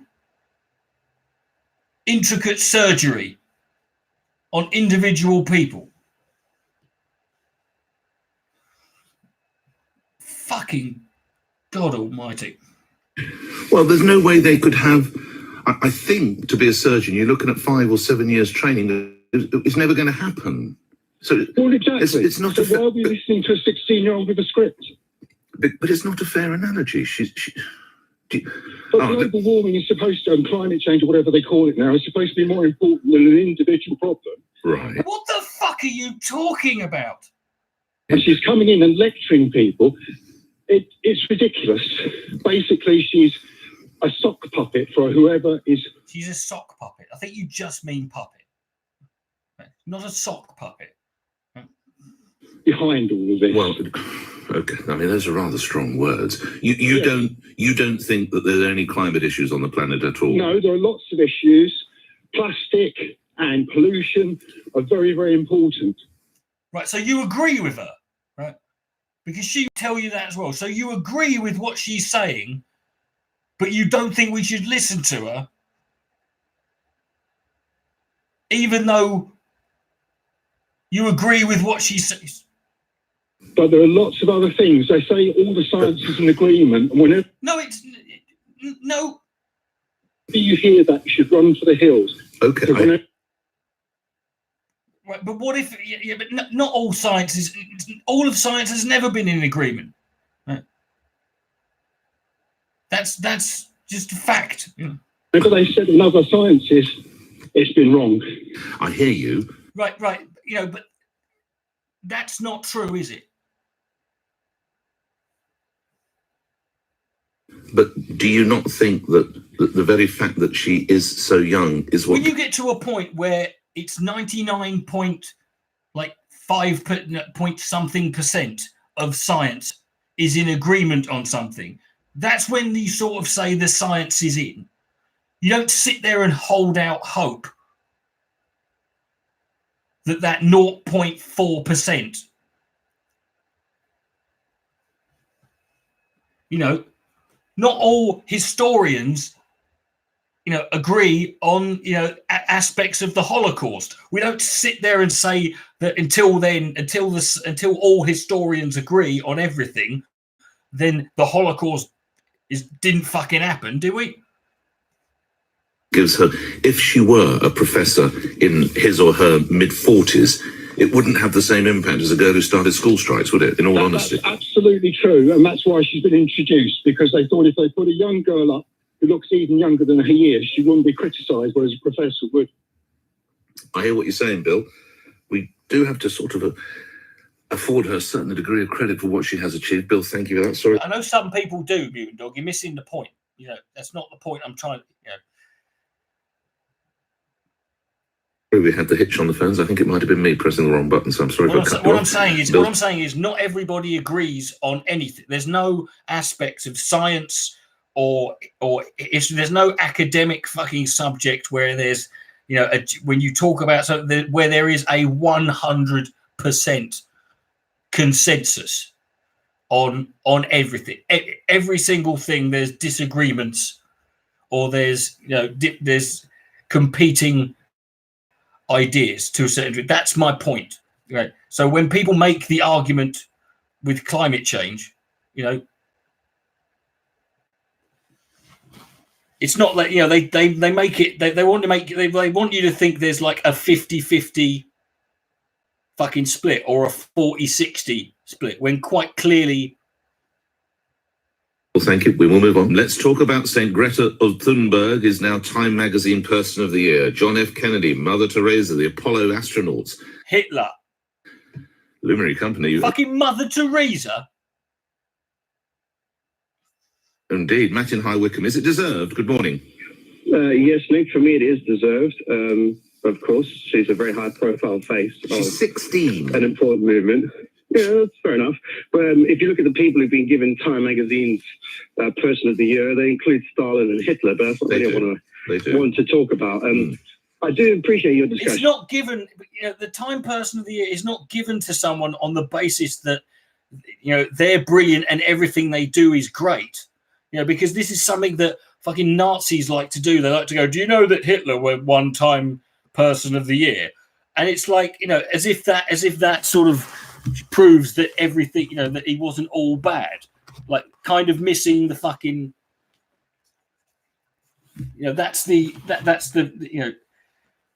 but of course forgetting that you don't win. It's not won on that basis. It's based on sort of like, the prominence and influence and the fucking, and who sort of stood out as a public figure, that.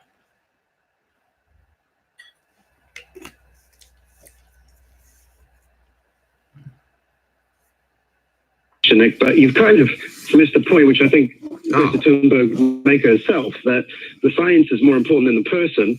But as usual, because people can't combat or deal with the science, they engage with the person, being Greta Thunberg.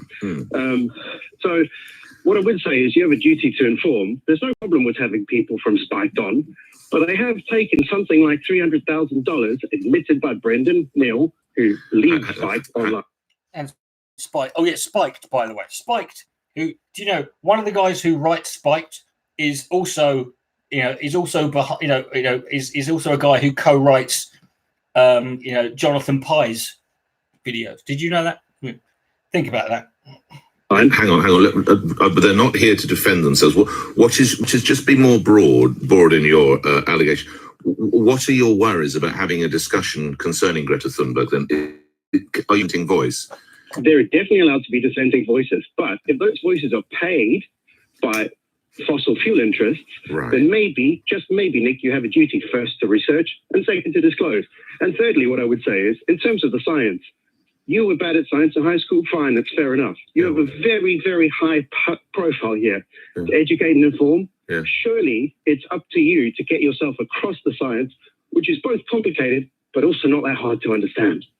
It is for me. It's kind of your job to be informed, mate. And here you are, not being informed. On radio, being paid to be uninformed. No. It is for me. And my job is to also reflect both sides. There are people, of course, who say in Nick Ferrari's defence, his job is to get people to phone in. The world is not as precariously poised as some would have it. Now, and I don't know. Those people have relevant degrees. What? So you're only allowed an opinion, mate? No, I don't have a degree, and I'm never going to have a degree in this sphere. Let's put it this way, Nick. Let's say a doctor tells you have cancer, right? Why is this caller on the fucking morons video? He's pretty much spot on, really, isn't he? I'll go and get a second opinion. What we have here with climate change is one doctor says it's definitely climate change. The next doctor says it's definitely climate change. 97 out of 100 doctors say it's definitely climate change. They come from countries all over the world, some of which with massive oil reserves. Russia, China, places that use fossil fuels like crazy. But people like you want to call it even. Why? Because I have to reflect the other side of the coin.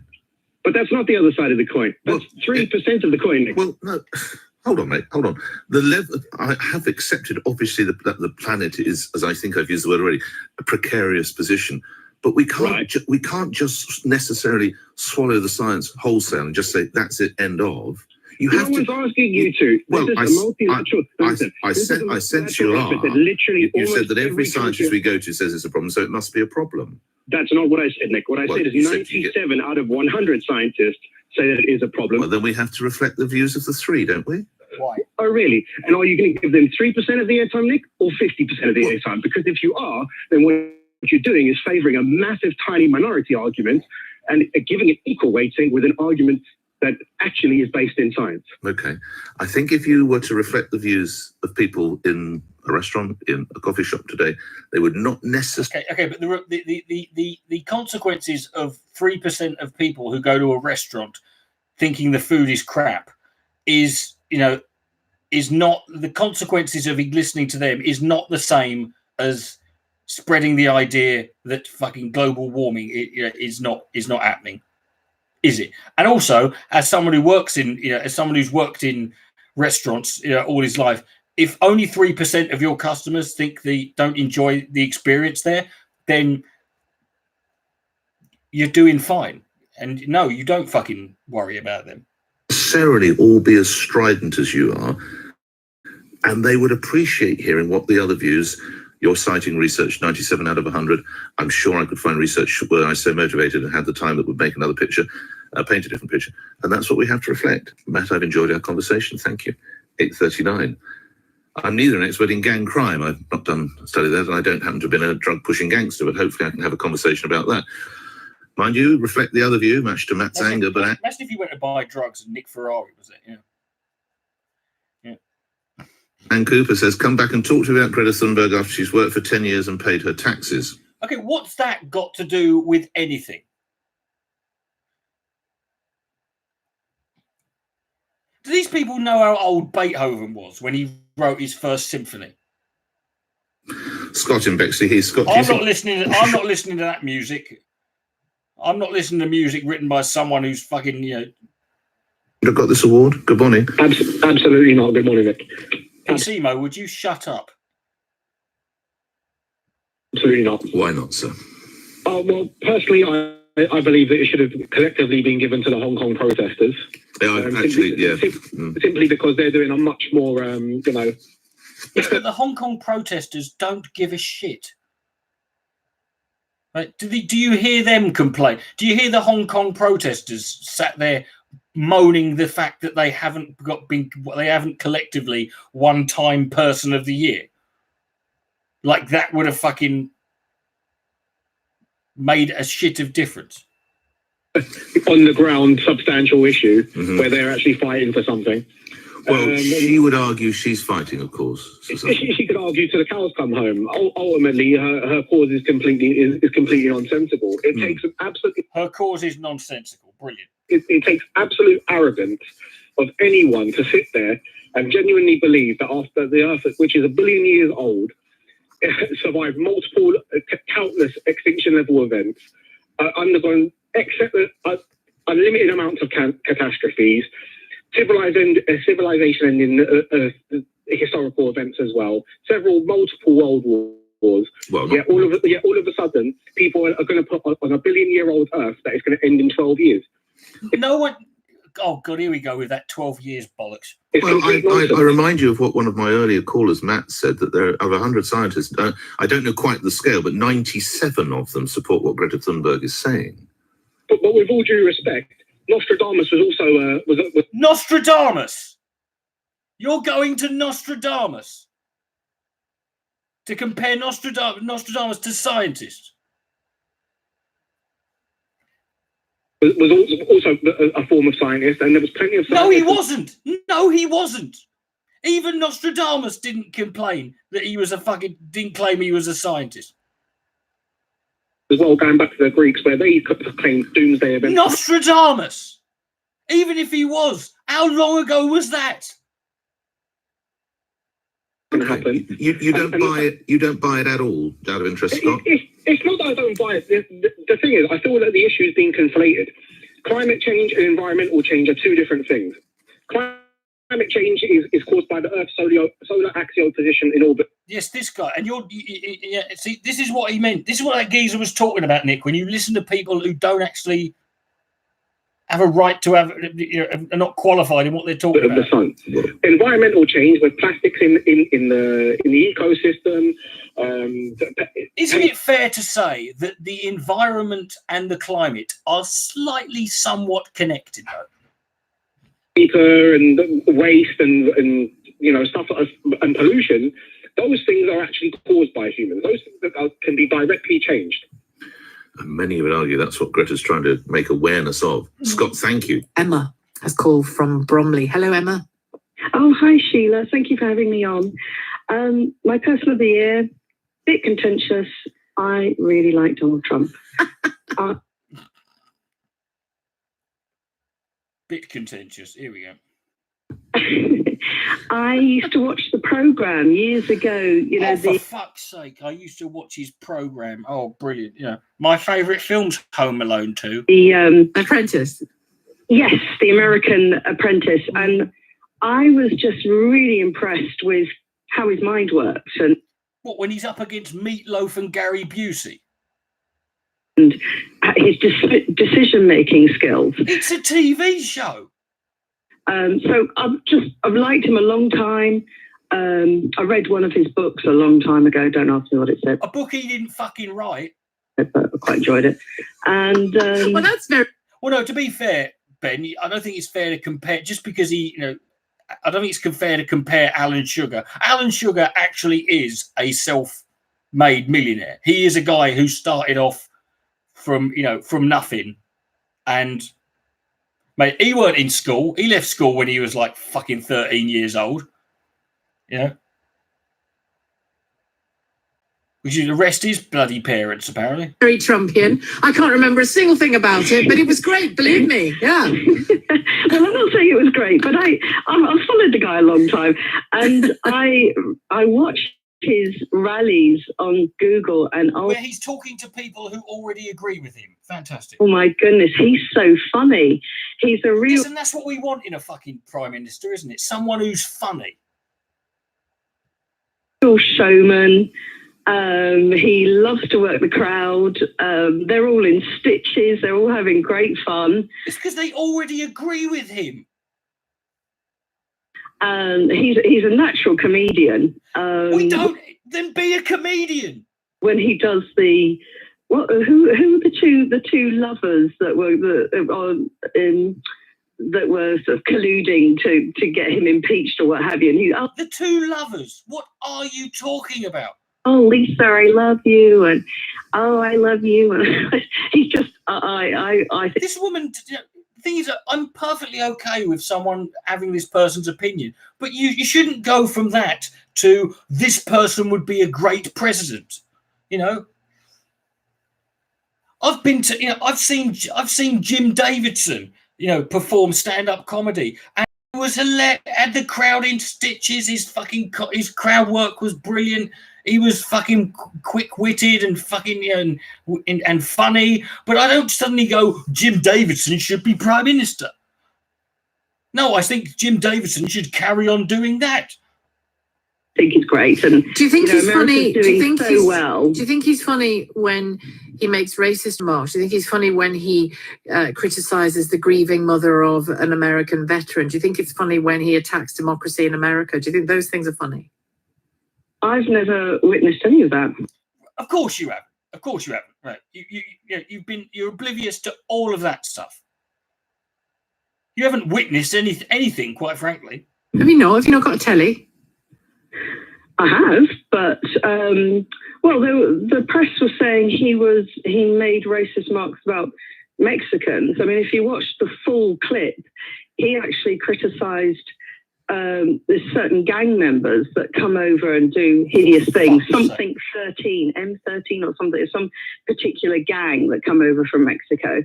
He didn't. He inferred that everyone coming over was a gang member, and then he called them animals. Right? So he's got. I've got friends that are. Let's forget. I've got friends that are Mexicans. Living in High Wycombe. Latino. No, you fucking haven't. No one who lives in this country has got friends who are Latino. There's like 4 of them. I've got lots of Inuit friends here in Berkshire. Over in America, and they love him. They think he's absolutely brilliant. So he was God, only criticising these very... Oh, so their opinion matters. So when they agree with you, the opinion of someone who's Mexican or Hispanic matters. But it doesn't matter when they disagree with you. Foul gang members. So you like him? You know, his character appeals to you, his humour appeals to you. But what about him? Do you think would place him on the front? I mean, he's been on the front of Time magazine, I think. What about him would give him that honour? Well, the fact that he's created thousands and thousands of jobs. He hasn't created them. That's fucking just that's trends that started, long before he fucking bringing back industry. The way America is just doing so well economically, it's just incredible. And that's all down to him, is it? Not the geezer before him. No. How he, employment figures for the black community are the lowest they've ever been, or at least that they've been in 50 years or something. I mean, it's just, Obama said, "Oh, you need a magic wand to bring back industry." This something. No, he didn't. Obama didn't have a clue. He was a community. Obama. She doesn't even know his name. She can't even pronounce his fucking name. Obama. Organizer or whatever he was. He didn't understand business and industry, and Trump does, and America has benefited just massively from that. And the way he sticks up to them. One coal mine. Oh, brilliant. Yeah. Let's look at let's look at cancer rates in the town where that coal mine's reopened over the next 10, 15 years. We do it, how he wants to do trade deals and what have you, and how he puts his country first. I just think it's really excellent, and what he's been put through with all the witch hunts and the witch hunts. Oh God, this woman is so in the tank. Right. Trying to impeach him and how they're not trying to. That's happened. I just really, really admire his strength and his... Well, in all fairness, Gyro, I speak about American politics too. So if you're going to criticise someone being British, does not mean that they do not have an understanding of American politics. Just as an American commenting on British politics does not, and if them being British does, then you really shouldn't be on my channel, because I talk a lot about American politics too. So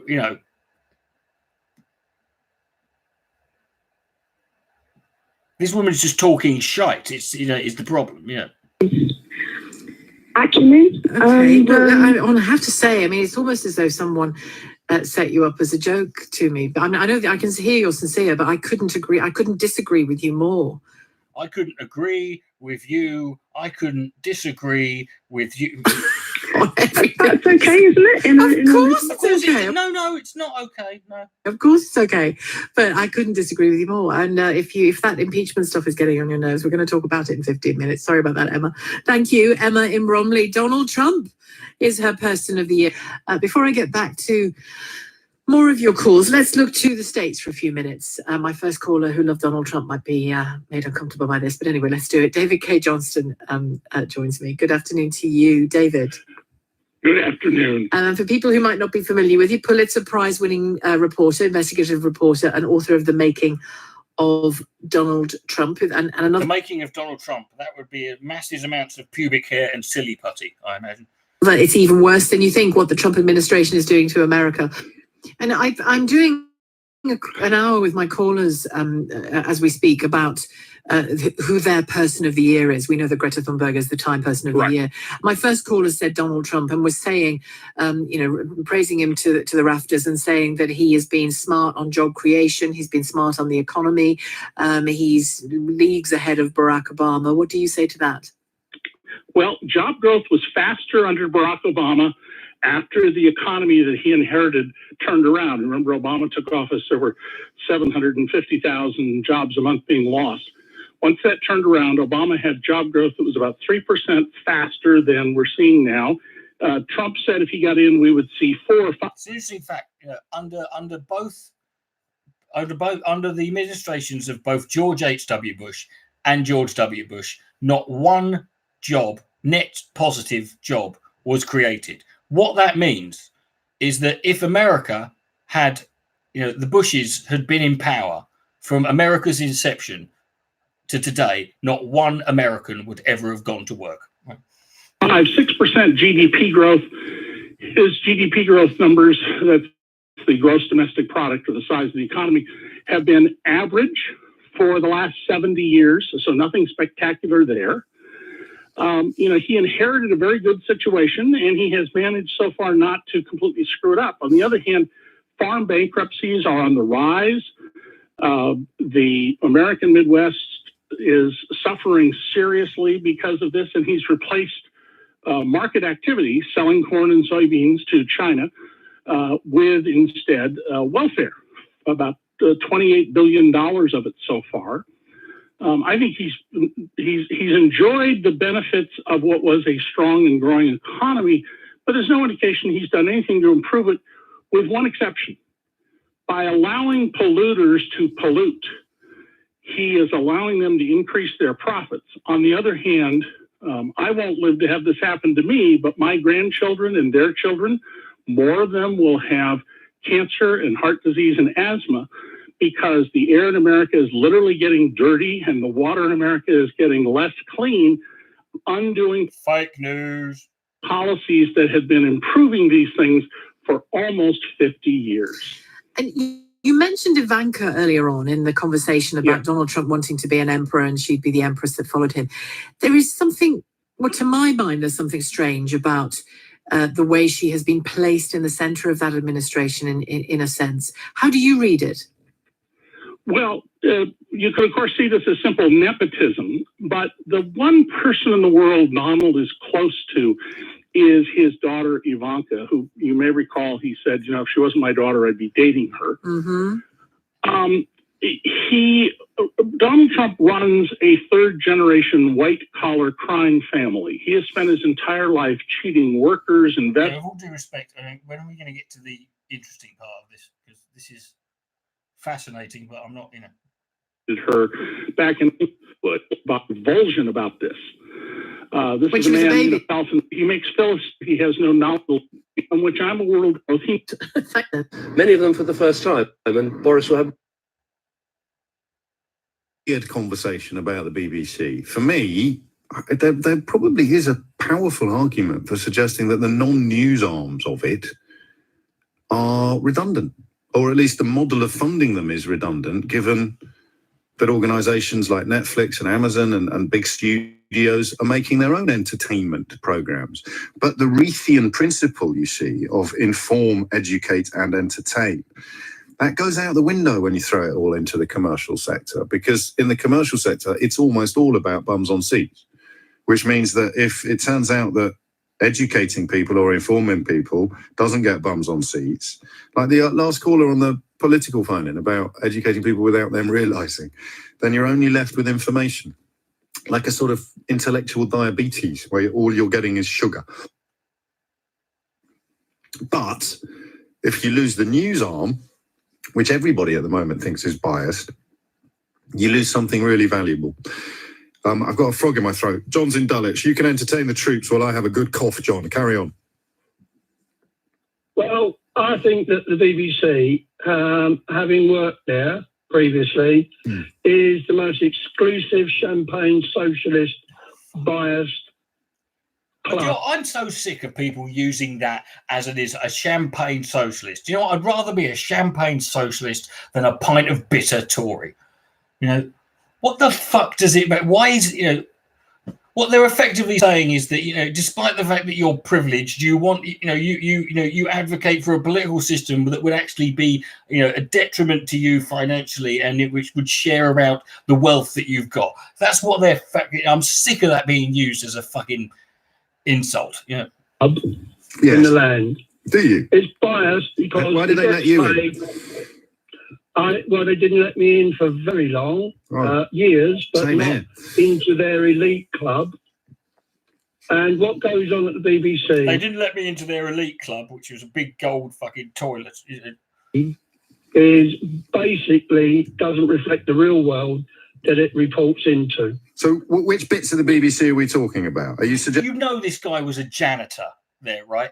He just fucking mopped up. He cleared the canteen, right? When he says, "I worked at the BBC," you know. Suggesting that EastEnders is implausible, or are you suggesting that there's a political bias in the news coverage? Well, EastEnders, you know, have recently had a storyline that involved, you know, a gay couple, you know, and to be fair, you know, it's only taken them 35 years to acknowledge the existence of homosexuals. You know, it took them 20 years to acknowledge Asian people exist. Yeah. Well, no, I'm saying that the actual organisation itself. Yeah, but you just sound like a disillusioned ex-employee. I mean, no, not disillusioned one bit. Right. I can't be disillusioned. I don't know what that word means. Out of the BBC, I did extremely well for myself. I've got no access. Oh, so you did extremely well for yourself in this biased organisation. Grind, and I was revered there. I was revered. Is it okay? I'm starting to think he weren't even a fucking janitor. This guy, he was. What the fuck? I was revered at the BBC. Like, oh, what? Fuck off. No axe to grind, and you were revered by all the Champagne socialists. Yeah, right. Absolutely. Okay. That kind of steps on your argument, mate. So, what's your grievance then? No, it's no grievance. That's what I'm trying to make out to you. It's just an observation. So it's a good thing that it's a massive club of elitist Champagne socialists. Well, only to the extent that it takes money, no matter what it puts out, and in the actual reporting of certain areas of life. For example? All of the ones you disagree with. Well, politics is one of them. Right. And it is biased. So there is no doubt about it. Laura Kunsberg, yes, the glee on her face when she was asking Theresa May, "Are you going to resign?" Do you think she's left-wing? Shouting it across Downing Street at her. Do you think she's and there was glee. It was akin. It was actually akin to Nicola Sturgeon. That's only one person, though, mate. You know, what about fucking Andrew Neil? Is he got a left wing? Is he? The editor of Spectator magazine. You know, having her moment. I just need to clarify. Are you accusing Laura Kunsberg of being a Labour Party sympathiser, a supporter of Jeremy Corbyn? Didn't say that. No, I know. Didn't say that. I know. That's why I'm having to ask you the question. What are you? Because you accused her of being biased. She was not impartial when she showed so much glee. So who does she favour? In her face and voice when asking if Theresa May was going to resign. Who does she favour? No. So she's anti-Conservative or just anti-Theresa May? Well, she might have done that to a Labour Prime Minister. well, if she'd done that, do you know what that's called, mate? When you treat people from either side of the political spectrum just the same. Do you know what that's called? It's called being fucking impartial, which is the fucking whole point. You can't sit there and say it's got a bias because she said this to Theresa May, and then say she probably would have said it to a Labour leader. Well, then they're not fucking biased. Then you literally are debunking yourself. You utter cretin. Then she'd be impartial, wouldn't she? Thank you. So if she treated them both, exactly the same. I want to make it clear. I have not listened to this beforehand. Right. If she treated them both exactly the same, that would be evidence that she's not impartial. That would mean that she was working even-handed. Which is what impartial means, you cunt. Right. So she is impartial then. Not impartial. So what's the difference? Yeah. Oh, absolutely. Hey? If I say what's the difference, you can't say absolutely as an answer. No. Well, he can, James, and I think you'll find he just fucking did. If we are the music makers and we are the dreamers of dreams. She treated all of the people she interviewed in the same manner and without and showing the same expressions. Yes. And with so expressions. How dare you show expressions? How dare your face? How dare your face, display expressions? The same diligence. Yes. Then I would say that she's working impartially. Right. But you literally just said that. Give an example either way. Right. Because she's doing it to everybody the same. But you don't think she does do that? She doesn't. So who does she favour for the 7th time? I haven't got a clue. Right. I haven't got a clue. Watch your neck, make. You obviously have disdain for the working classes. We got your right. Have you now? Good for you, John. Well, that was a very illuminating call, John. I can tell you what, John, I can see why they revered you at the BBC. You're a genius. Jeff is next in Basildon. Hi, Jeff. How was your voting experience on Thursday? Yeah, I literally went into the polling booth. I've been a lifelong Labour supporter, and I literally held my nose and my cross against the Conservative Party. Wasn't an easy thing to do, but Jeremy Corbyn, in my mind, is no better than a communist. His ideas, associations with some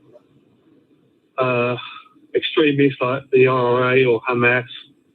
What was the final nail in the coffin for me is when I learned from LBC, from Majid Nawaz, went through a list of details about what he'd done and where he'd been associated with, including receiving £20,000 from the government of Iran. If you're going to object to Corbyn on the basis of some dodgy associations, then who can you really vote for?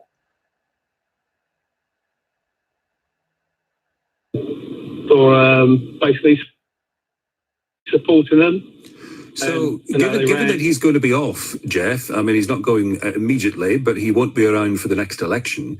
Does Labour then automatically get your vote, or are you a bit more fluid these days? I'm a bit more fluid. I mean, I've been left-wing all my life, I guess. I think that, in some ways, I've taken a red pill, and I think I've woken up. Oh my God! He just said he's taken a red pill. He's just said he's taken a red pill. Right? There you go. I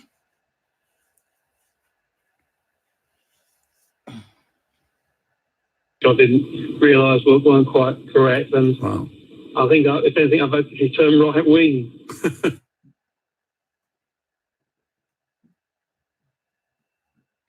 I admire his honesty. He's just said it right there. I took a red pill and now I'm right wing. There you go. Can't argue with that.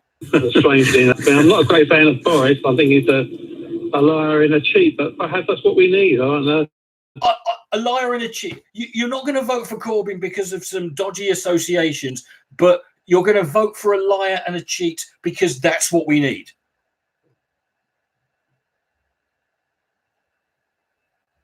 I mean, I can't even begin to fucking break that down. Right? We need a liar and a cheat, but I'm not voting for this person because they're a bit dodgy.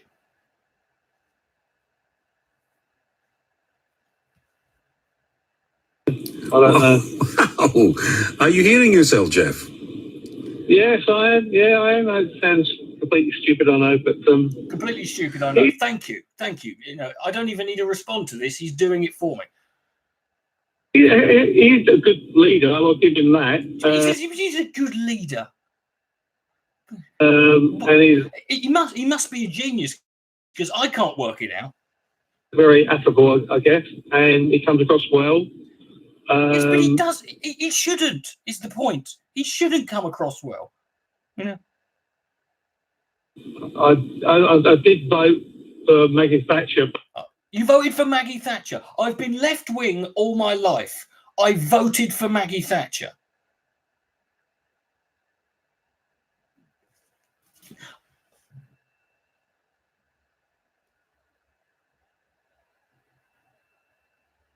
Was this in another life? Was this, do you have schizophrenia?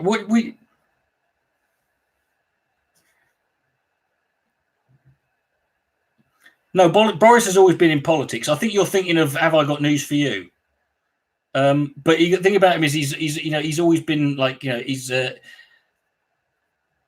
has always been involved in politics, but he's also been someone who's he does like the panel shows. He's been he's written for magazines and stuff like that. He's always it's we could go look up his I'm not an expert on the guy, but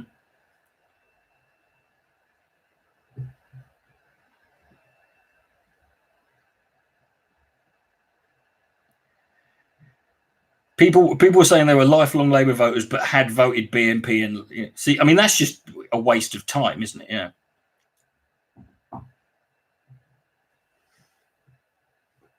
Thank you. I mean, does the BNP even exist anymore? I mean, how many seats do they run? I didn't. I didn't even look that up. In the day, the one when I was very young, but ever since then I voted for Labour. But I believe in Brexit. I mean, again, in Margaret Thatcher's defence, I don't think she ever came across, or I can't recall. I'm not, again, I was quite young during most of her reign of terror, but I never was. I was always under the impression she was pretty sort of like, there was never a point where she put herself across as being left wing, so that someone who was left, you wouldn't be left wing and accidentally vote for her,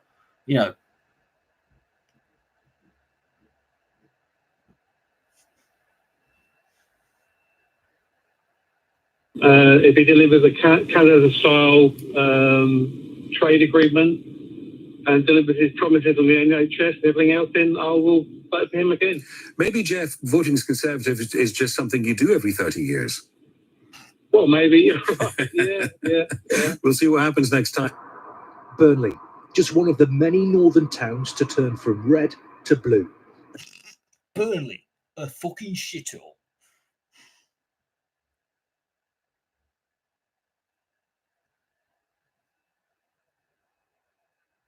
Hold on.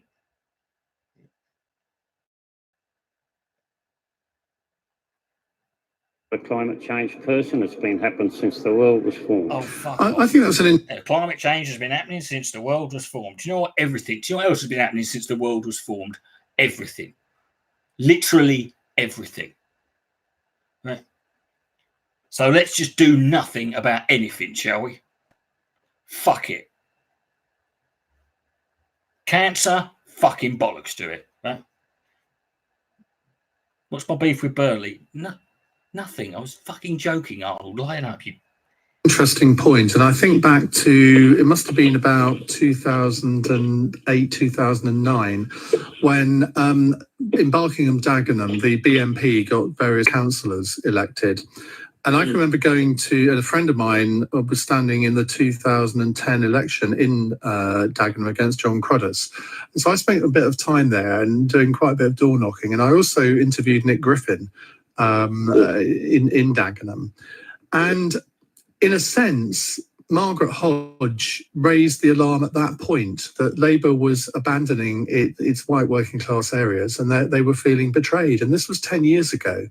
And they don't seem to have learned the lessons from that. To be fair, that Labour 10 years ago were nothing like the Labour there was now. No lessons.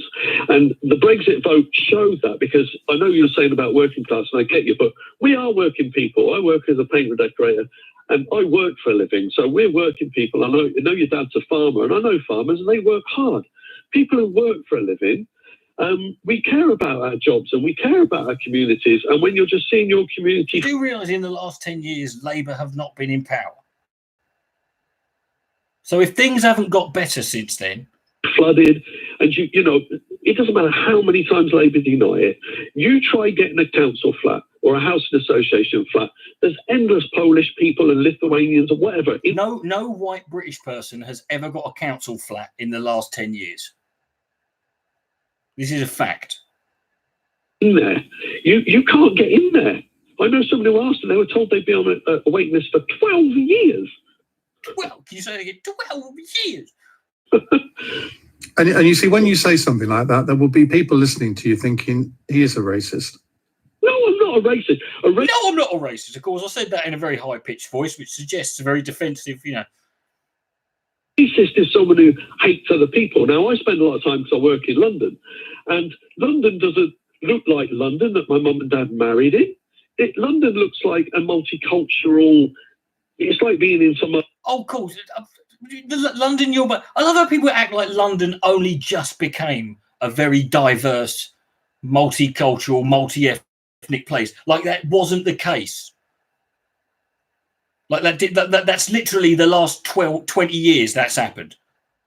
Other country, it isn't like. I'm not racist. I'm not racist, but London, the capital city of, the capital of this country,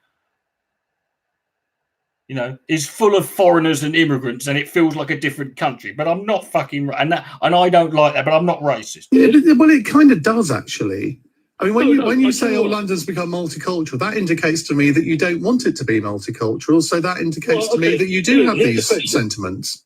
I believe in balance. I believe people can come here and work. I believe in white people, and slightly more white people. Work hard and have a life, and I support that 100%. And do you not think that the Polish and a result of that, and Lithuanian people you were talking about generally do that? I think some of them work really hard and they're very decent people, and they're the ones they have my 100% support. Just like some British people work very hard and are very decent people, and just as there are lots that don't. Yeah, can I just say that there's a benefit class as well. You're right, and it's not just working class. Oh, there's a benefit class as well. It's okay. I'm not just racist. I hate the poor as well. Benefit class.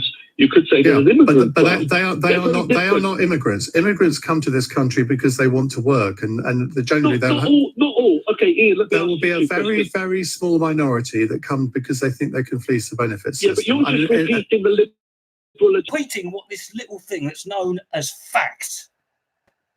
No, I'm really not. I'm talking facts. Okay, can I ask you a question? Straight question. Go on, then. Do you know how many billions of pounds are paid out in universal credit and benefits to non-British born citizens? Do you? Who wants to bet whether this guy knows? You know the answer to that question? No, I don't. You don't, do you? Well, go and Google it, mate. Do you know? Oh, he's not. Did you see that? Right. That counts as not knowing, in my opinion. Go and Google it. Right. He could have just literally said that, right? But he said no.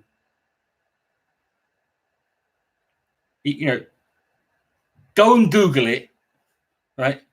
Is like that's the political equivalent of the Lord works in mysterious ways. Do you know? Yeah, I do. What is it? Billions. The last figure I read was something like 5.4 billion. So the last figure you read was 5.4 billion. Right now, prove to me.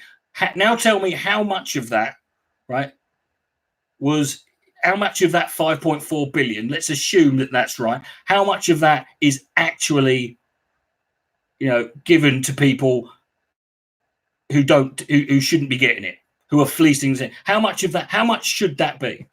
And also understanding that in economic terms, from a country, 5.4 billion is nothing. Like 5.4 billion sounds a lot, right? To individuals, but in terms of a country, it's fuck all. Not right what you said, is it? Go and have a look. How many housing? It's true. Go and have a look. How many housing association flats and houses are taken by non-British born citizens? But you're not racist. But non-British born. Okay, what has being born here got to do with that? You weren't born here. You shouldn't be. You shouldn't get a flat. Where the problem is? No, it's not about racist. This is our country. It's not about racist because I hate it when white foreigners do it too. Who built this country? Your dad, our dad, not you, your dad. Right? And this country weren't built by our dads. Our dads didn't build this country. This country has existed a lot fucking longer than our fucking dads. our dad. So what right does that give you? So you get to fucking leech off, and even if that was true, you get to leech off the hard work of your fucking dad. You get to inherit, so because you fell out of your mum's vagina on this piece of land, whereas someone who's made an effort.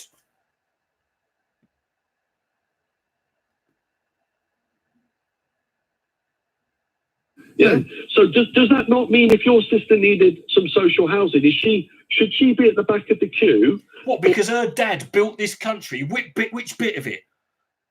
What if her dad was not? What if her dad was an immigrant? Should she be? Is that how it works? What if you go back? Yeah, because the immigrants, their kids will be born in this country, which means they have more rights than their fucking, or should be given preference over their parents. Right? That's not how.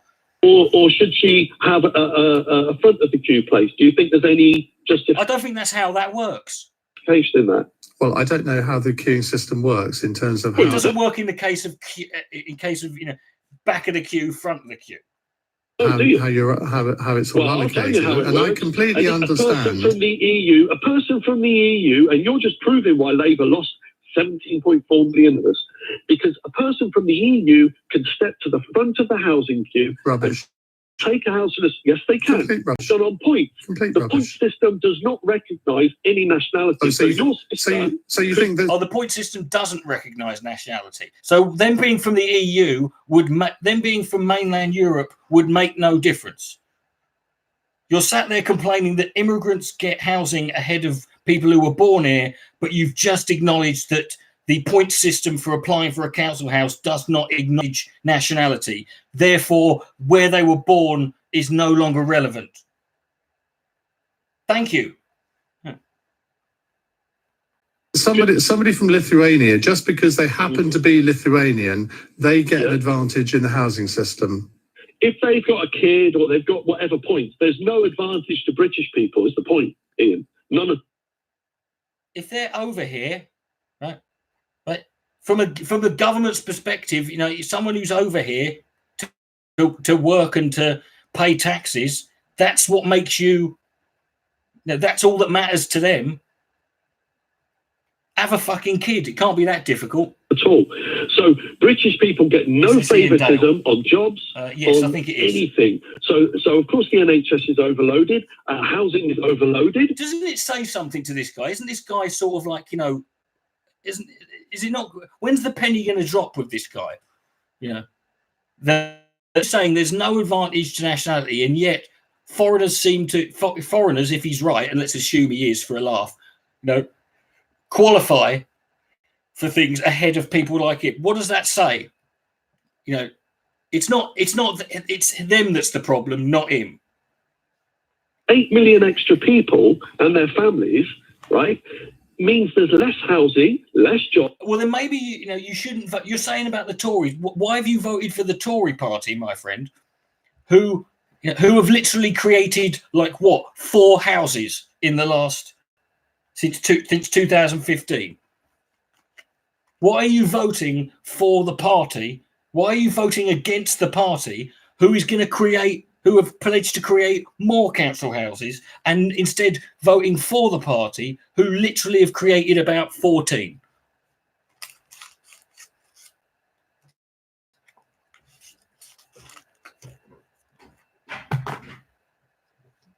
Our unions are worth nothing because they've been destroyed by the because obviously unions are going to flourish under Boris. EU, and the working class aren't all stupid. We see the problem. No, they're not all stupid. Some of them are cunts. Problem that the EU has damaged this country, right? And Labour is out of tune with us. So we've gone to the Tories because they're saying they're going to. I love that. Right. So his problem is unions, council housing, right? All of the things.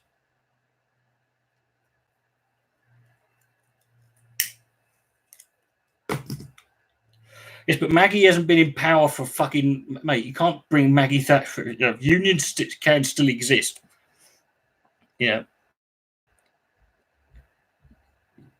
Thatcher's been dead and gone for a long time now. You can't hold everything. You got to let go. Build houses, they're going to look after you. Oh, yeah. The Tories are going to build houses, look after the NHS and the unions. Three things that is well known. And they're going to deliver Brexit.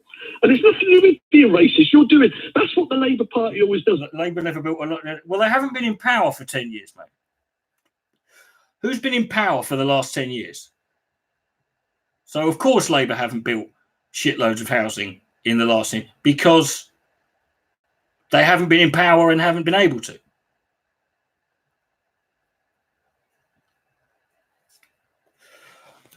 Of course, it was the previous Tory party government under under Thatcher who began the process of selling off council housing and reducing it even less because they're into private ownership, not into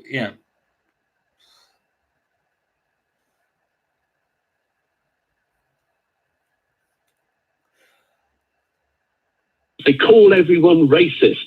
Because, mate, you are giving me evidence with virtually every word that you say that you may not think you're racist, you may not think you have a racist bone in your body, but virtually the whole conversation will have convinced most of our listeners that you kind of do. You aren't an overt racist. You're not going to discriminate and shout at someone to their face and all the rest of it. But all the attitudes that you've just displayed would indicate that you've got something against people who aren't quite like you. And that is racism. I don't really want to hear any more of it. Jerry, thank you. Tony says we should abolish the House of Lords, move to an elected second chamber who've got powers to hold the government to account and stop absolute power. James in Southampton says, I don't agree with abolishing or reforming the Lords. The purpose of the Lords is to scrutinise based on experience without the need to represent constituents or worry about winning the next election. They truly have the country's best interests at the forefront. Ricky is next in Glasgow. Ricky, what would you do with the Lords? Hi. Well, I would return it to an unelected body, hereditary. One of the advantages now, women rank as their first in line. They now also rank to take their place in the House of Lords on a hereditary system. So that would bring more women. I love that the people who voted for Brexit argue in favour of the House of Lords being an hereditary, unelected body, unaccountable to nobody. Went into the House of Lords. And where's the joy? Where's the advantage for us all in the House of Lords being populated by people who are only there because of who their parents were? Exactly. Well, everybody stands a chance of having their parents being in the House of Lords. It's open to everybody. And that's all. Oh, it's open to everyone. Really? Is it really open? Is it really open to everyone? Is the House of Lords open to everyone? Really? Is there really is it really an open system? I don't quite follow, Ricky. So how would you get people into the House of Lords? How would you choose them? Well, it would be hereditary. It's first in line. Well, it's not it's not open to everyone, is it? For the estate, women now qualify to be first in line. Yes, I got that point, but I'm wondering who would they be? How would you populate the House? If you're going to start from scratch, would you, or would you keep the hereditaries who are there? The hereditaries who are there would stay. Right. The advantage of this system is that they need not be frightened of the radio, television, newspapers. Yes. They can be open and honest to the public and not lose it. Because they've got so the fact that they're unaccountable to nobody and it doesn't matter what they do or say, that means they're going to be better. I'm sorry, I'm lost on that one. See, but just telling the truth. And if it is hereditary, say the young lady takes her place there, we're talking about experts. If she can draw on the knowledge of experts. Because as we know, when people are given absolute power, there's experts from the police and everybody else. But you now have a representative of the whole of the population, not just picked by the bodies who are all in the political game.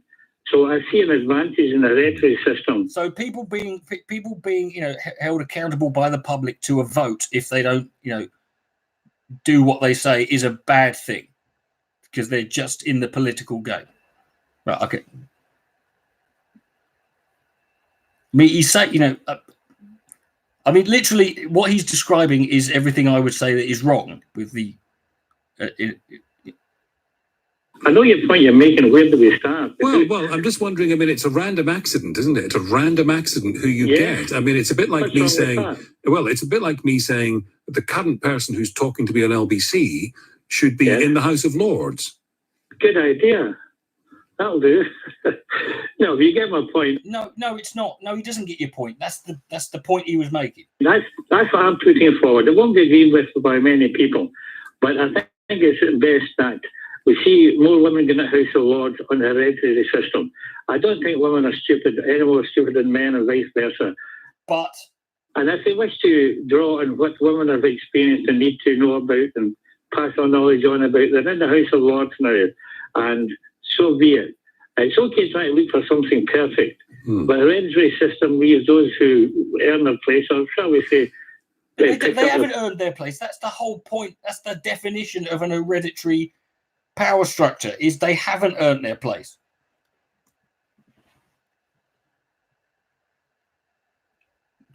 If you can't be bothered to be born into it, that is true, don't it? It was my own fault. Yeah. Place House of Lords. But what, Ricky? If the hereditary system, if it means that ultimately you've got a whole load of unqualified, stupid people in the upper house. Is that not what we have at the moment? Right. Well, that doesn't. If that is what we have at the moment, doesn't that kind of refute everything you've said up until this point? Oh, I shouldn't have said that, should I? And on that bombshell. So, Daniel, it has a strange feel to it. Oh, I shouldn't have said that, should I? I like these callers. These callers just, I don't need to respond to this is now become, these are callers that I don't actually need. I just need to. They just, give them. Just let them keep talking, and eventually they'll just debunk themselves. Sit there make an argument for 10 minutes that an hereditary system is better, and then point out that all the people you've got all the people in the House of Lords now are all fucking idiots, thus refuting your entire point. Fantastic. But doesn't it, this? Yeah, but I just rang in to say personally that lady, Lisa, who rang in, is the entire reason why the Labour Party lost. Because honestly, the way she just spoke about people like myself, I'm highly insulted. I hope she's listening. You really insulted me. Oh, poor snowflake. It's okay, mate. Facts over feels. I don't understand how you could make these assumptions about me. Basically called me either an idiot or a racist. Well, to be fair, mate, the fact that I'm listening to you now on the video that I'm playing now doesn't, odds are not great, in going against this. One of the two. And I'm neither. I'm an immigrant myself. My family are immigrant background. It's impossible. And one thing about immigrants, it's impossible that someone could immigrate to this country and be an idiot. To this country. We're proud of this country. We work extremely hard. I come from a council estate. My mum was a single parent. I've got 13 brothers and sisters. So you want to vote for the party that literally hates all of those things? Sisters from both sides. All of us mixed heritage. And you know what? We all work hard, want to get things done. I don't have any problem with immigration or anything. I just personally believe in Brexit for reasons of my own. That I believe we shouldn't be ruled by any other country. Pardon me. You're not? For 1,000 years, nobody's conquered this country. For 1,000 years, nobody's conquered this country. Well, apart from the EU, apparently. Right? We don't, we don't run this country. We're not in control. We don't make. This country's run by other people. That we don't get to make our own laws. But no one's conquered this country. And I don't believe that we should. Well, nobody conquered it. Nobody conquered it. But I'm saying. But when you went, no, but just for a minute. Superior. Right. Anybody should be superior to us. That's my reasoning. But nonetheless, I'm not racist, and she's basically literally just come on the radio and said to me that unless you believe in this, you're a racist. You want less immigration, less smaller classes, all of this due to immigration. That was her one thing. And that's extremely rude. Extremely rude. He's not saying it's wrong. He's just saying it's rude. Well, I did point out to her that she was. You did assuming people were. I'm a massive fan of yours, Sheila. Although we're different politically smart, I'm a massive On fan some of things, yours. but not everything, I'm sure. And Daniel, on Brexit, though, I disagree with your characterisation of what being in the EU was, but that's okay. You've won the day. Congratulations, Brexit's going to happen. But isn't the reality that our relationship and membership, more importantly, of the EU, do you accept that it brought, not to everybody, but that it brought big economic advances in this country? Like your family over here with your 14 brothers and sisters. Sorry, 13. I do believe that it did bring economics to it, and I didn't vote on an economical basis. Not everything in life is purely about economics. It is when you skin, isn't it? You just thought the Parliament. Why don't you tell us why you did though, rather than just why you didn't? And nothing else should be where decisions are made about this country. Exactly. And when people say they don't trust our government, you have the capacity to change your government. When you can change your government, you can create change. But when we can't change the people who So nothing's changed since we joined the EU. Nothing. Have more power, the EU can set rules that the Queen has to abide by. The Queen is meant to be the leader of our country. Okay, so you don't like the fact that we've got an unelected, unaccountable body in Brussels controlling this country, but you're okay with the Queen doing it? Because, again, it's just, I don't understand.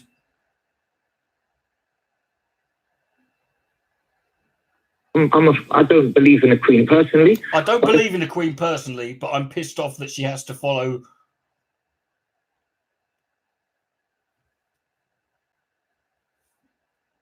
The concept that we have a Queen that has to abide by rules that somebody else in another country sets, I don't agree with that. I think that's terrible. I think that we as a country should rule ourselves and determine. And we as the people, thank God, we live in a democracy where we can change our leaders. Oh, for God's sake. That's the end of that video. That was 90 minutes. Again, 90 minutes, fucking 3 hours. To be fair, I didn't start till half hour. So that was a little bit. Hold on, I need a break. Oh. Anyway.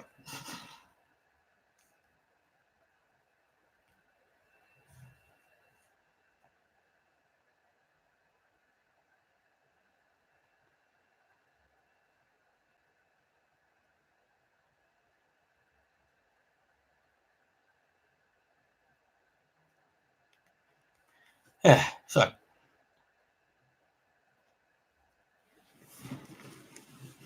you're doing very well. Thanks, Lewis. Yeah.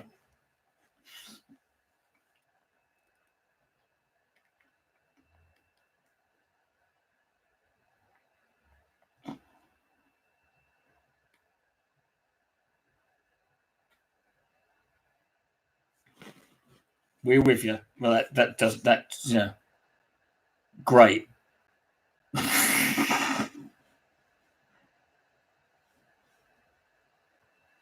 I feel so much better.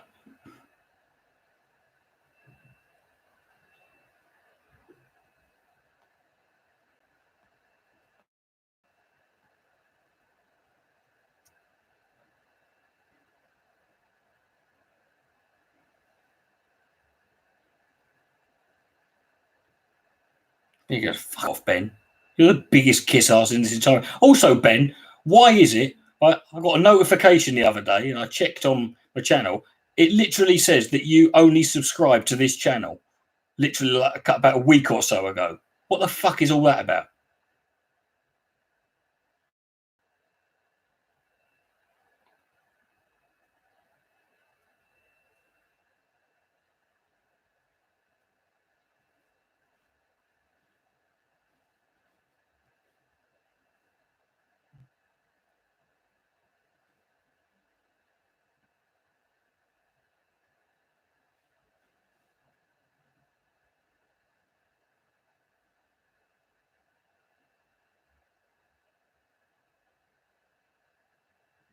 Evening, Derek.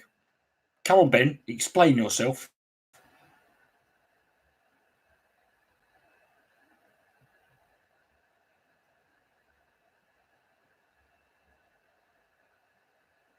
Okay, that's not good enough.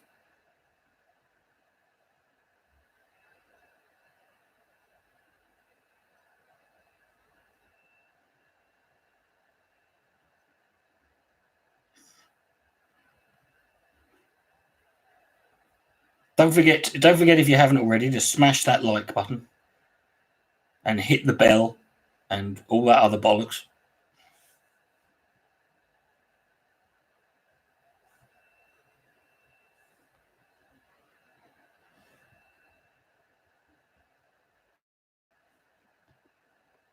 But Ben, stop fucking distracting. Answer my question.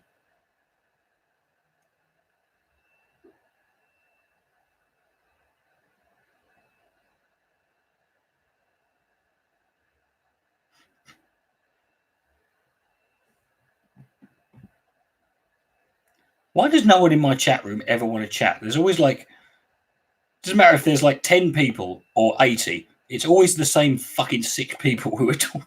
What was the question? You know what the question was. Why did you not subscribe? Why were you not subscribed to this channel until about a week? No, you didn't. You just said you thought you were subscribed to my other channel, right? But you weren't subscribed to this one. That's not an answer. That's not an answer to why. That's just repeating and telling me what I already knew.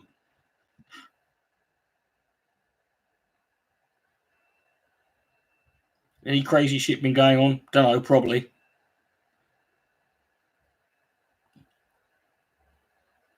Depends what you define as crazy and or shit.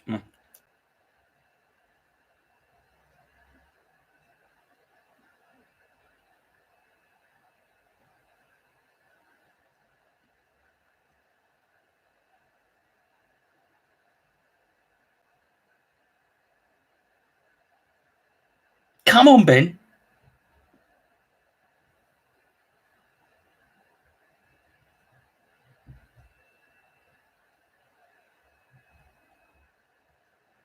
I don't have my rabbit anymore, mate. I had to give her away when I moved into this new place because it was too small.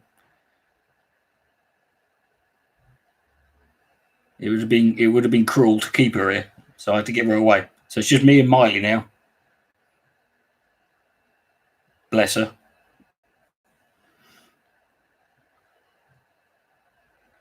You're not obliged. No, you're not obliged to answer questions.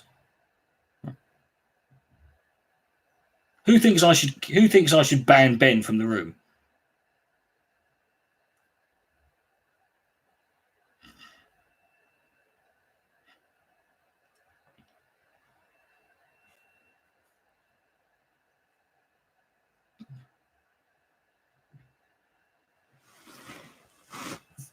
Let's have a referendum on whether or not Ben stays in the room. You do.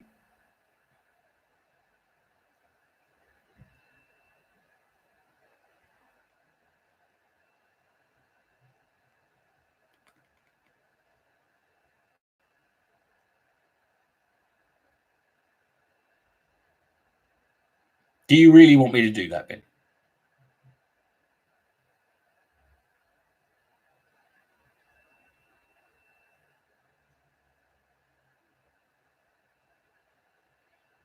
Ben exit. Ben. How would you pronounce that? Benxit. Benxit.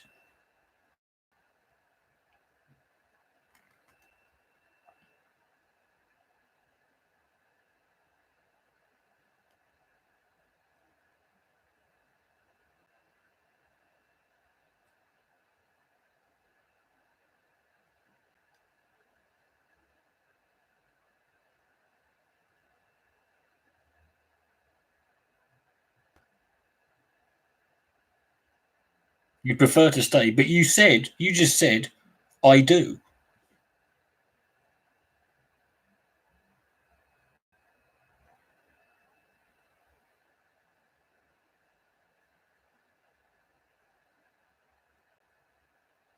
That's okay. It doesn't count. Ben's from Dundee. The fact you're a floating voter. You're not. You voted I do. You can't claim to be you can't vote yes and then say you're a floating voter.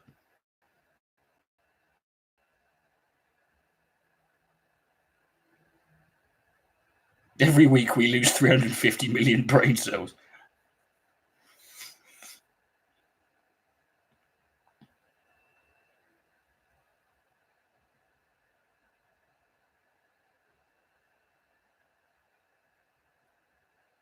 What do you mean doxing you? How do I know you're from Dundee? Because you tell me all the frigging time. You post it in here. It's not doxing if you've told me in this chat room, which is the only place I actually interact with you.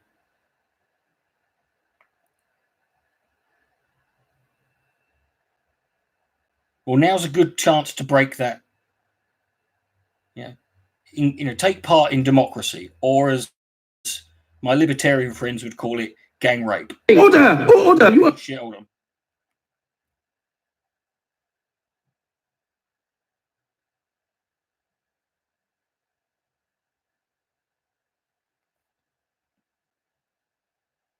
What do you mean you and your big mouth? Well, how else did I find out?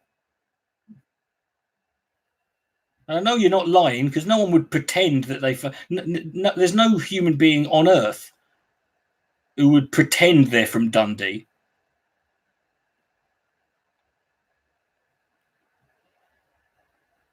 Well, I don't miss John Bercow as speaker. I mean, to be fair, John Bercow is the only speaker of the House I've ever really, taken an interest in. But,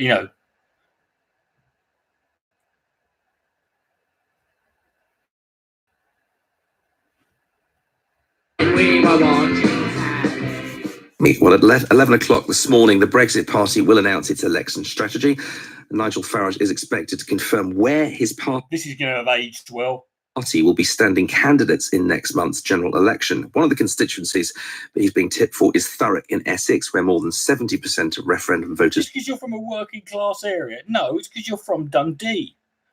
And believe me, I have a go at you, Ben. You being from Dundee is purely is purely circumstantial.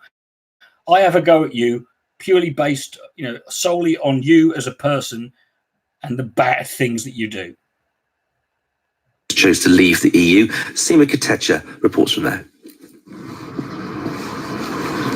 Underneath a skyline of giant cranes lies Tilbury, a social housing... Sorry, this just sounds like a day-to-day a day-to-day sketch. Estate surrounds a dozen or so shops, including a barber's, a taxi service, and a couple of cafes. Sounds like a wicked place. I'm not far right as National Front used to be, but I'm not as far right as the National Front used to be. What you mean the people who used to march up and down with swastikas tattooed on their foreheads, literally throwing bags of flaming dog shit and petrol bombs into Pakistani people's homes. That's still not necessary. Right? That's not a good starting point, is it?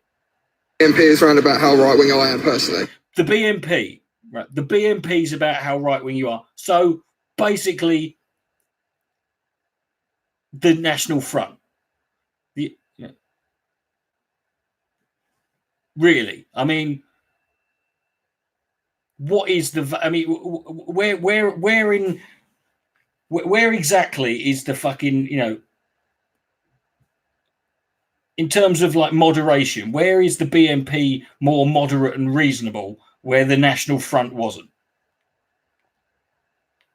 Yeah. That's Andy. Like more than 70% of the people who live in the constituency of Thurrock, he voted to leave the EU. He argues that heavy migration leads to the loss of the country's identity and says the Brexit Party could help slim down the number of foreigners. Mm-hmm.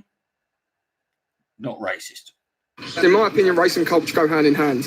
And race and culture go hand in hand.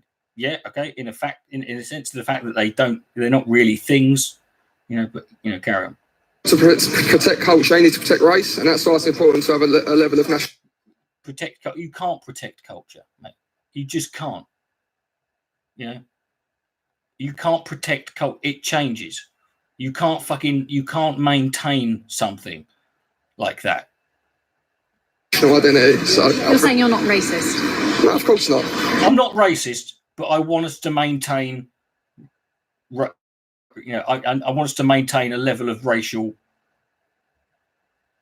I want us to maintain and protect our culture based principally on the race of people here. Right? You do realise there's another word for someone who thinks like that. You know.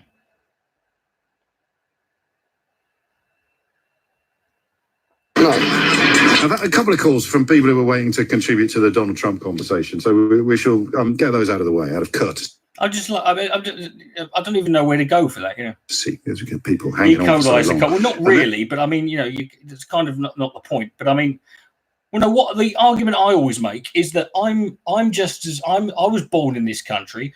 I'm as British as that guy, Andy, and I guarantee you, I have absolutely nothing in common with him whatsoever, right?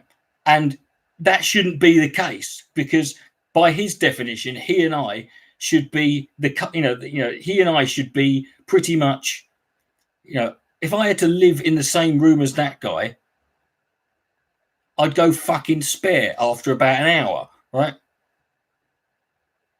That's my point, really, is there's this myth perpetuated amongst these people about, they talk about how, you know, because people who were born here, who are indigenous or whatever, they want to talk about that as if that means that we're all the same. Whereas culturally, you know, I probably get on with it. You know, I've worked with, you know, immigrants and people from many different ethnic and cultural backgrounds who I got on with like a house on fire, probably a fuck sight better than I got on with him. So what does that tell you about the relevancy or the necessity of culture in the functioning of a society? Right? It says it's meaningless. Then we'll move into this astonishing new chapter in post truth or Brexit politics. James is in Islington. James, what would you like to say? Good afternoon, James. I must say, it's guys in Islington. Yeah. I'm a regular listener to yourself and your colleagues as well. What I would say is, in regards to what you said earlier on, I'd see obviously you and one of the previous callers have gone on about Trump being a racist. Now, I think that it's a bit far-fetched. It's a bit far-fetched, but only a bit. How far-fetched is it? He obviously has come out with things that are very stupid to say. He's come out with things that are very stupid to say. Right. Stupid in what way? However, what I will say in regards to that is, in regards to ethnic minority employment rate in America, it's at a record low now. So, for fuck's sake. Yeah, and mate, the racism line is about telling people who were born in America to go back where they came from. So let's just park that and move on. I appreciate what you're saying. Good. Yes, but wouldn't you say that there's how would you describe someone who says that? Rather than just saying it's stupid. Yes, with it. But isn't there another word that's a bit more specific? But in regards to actually the Trump barrage interview last night, yes. I did listen to that, and I was quite impressed with what he had to say. Admittedly, obviously, but you already like him, and you don't think he's a racist. Well, I don't think so. I wouldn't say racism is a bit far-fetched. So maybe racism is a bit far-fetched, but that's not saying he isn't racist, is it? You're just saying it's a bit far-fetched. So what is he then? Yeah. No, I'm not. I'm not interested in Chris. I don't watch Chris Hansen, so, you know. Come up idiotic comments. I'll say but telling people who were born in America. I don't know why Jacqueline Glenn being on it, because I would avoid anything that Jacqueline Glenn was on. Well, I wouldn't avoid it, but I just wouldn't have any interest or make an effort to go see it. You know, to go back where they came from isn't idiotic or far-fetched, my friend. It's racist. No, it's down to interpretation. No. It's down to interpretation. Okay, how would you interpret it? It really isn't. No, obviously, we obviously disagree on this issue. However, the point I was going to call to make is... Let me guess what the point you were going to make was. Okay. I think it was really bad for Jeremy Corbyn that Donald Trump criticised him, and good for Boris Johnson that he praised him. Well, you hit the nail on the head. So I personally do think that is he didn't hit the nail on the head. He was describing what you thought. the best. Go on, then, let me ask you why. Analogy. Well, the reason I think that is purely, I live in Islington, which is a very Remain and obviously Jeremy Corbyn. Mate, I'm going to have to wait. I love the fact he just described Islington, which people talk about, your metropolitan London elites. You couldn't get more, metropolitan, London elite than fucking Islington. Wait for the biography to find out more details. What am I accomplishing, PC Mo? Well, you're here, aren't you? What are you accomplishing by being here watching it? What kind of stupid fucking question is that? Right, one more of them, you're out. Why do you think it was bad for Jeremy Corbyn to be criticised by Donald Trump? Well, the US is our biggest ally. There's no denying that. With the US, the US was our biggest ally when Barack Obama told us not to do Brexit. Did you applaud him? Well, look, obviously not. But however, why obviously? Trump, why obviously not? Coming out, he's promoting a free trade deal. What do you accomplish by typing the stuff you do into my chats, which you do every live stream, PC? What do you accomplish? Right. And let's say I'm accomplishing nothing, and it's just a bit of a giggle, right? And it's just something being done, and it's just it's if it's nothing else, it's just reasonably fucking amusing or entertaining for some people watching. Is that a bad thing?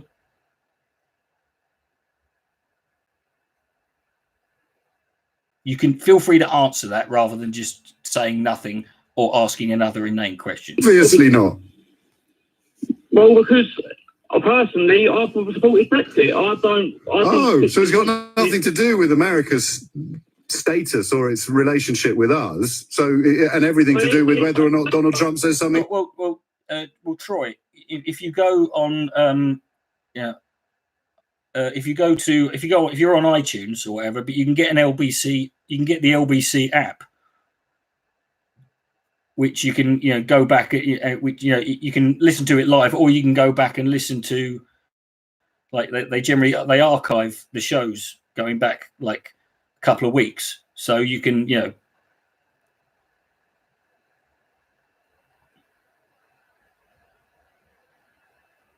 if you wanted to do that, you agree with. But anyway, let's just focus on the central question. I'll remind you what it is. Why do you think it's bad for Corbyn to be criticised by Donald Trump? I personally think it's bad for Corbyn, purely for the fact is that yes, Trump's come out. He said he wants a free trade deal with the United Kingdom, and he has obviously said that with Boris's deal, there may be limitations to how far. Yes, but why is any of this bad for Corbyn? I love it. Oh, I threatened to rape them now. Is that the story? That's an interesting take. That's a new one on me. Yeah. Why are you making up stories about me threatening to rape children? I'll tell you what, rather than don't answer it, I'll spare it now. But I do love that you came in here and the first thing you said was pointing out about a Chris Hansen live stream, and then the second thing you do is falsely accuse me of threatening to rape someone's children. That's very I love how it took you literally, you just couldn't think of anything else to fucking distract the conversation.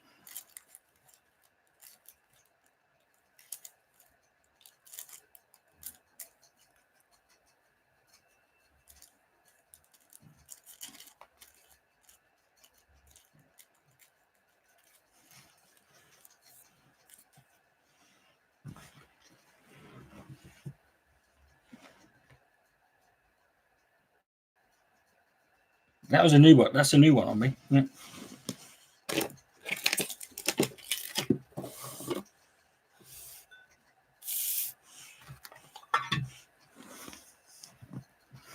Yes, well, I'm not going to be on LBC. So,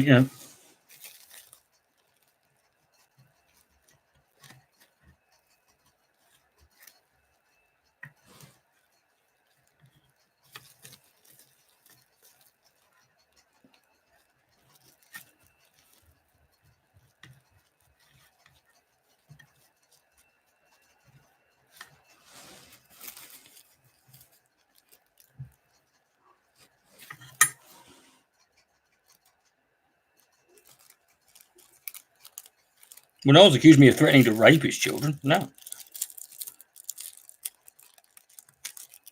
Well, they have now, you know.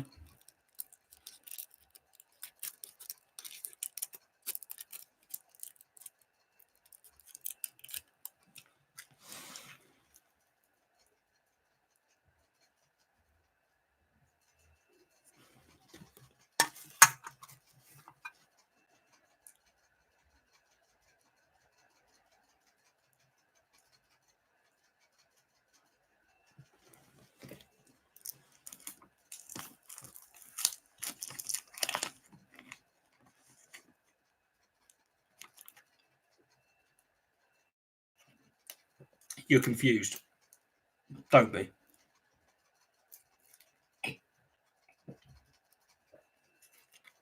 Well,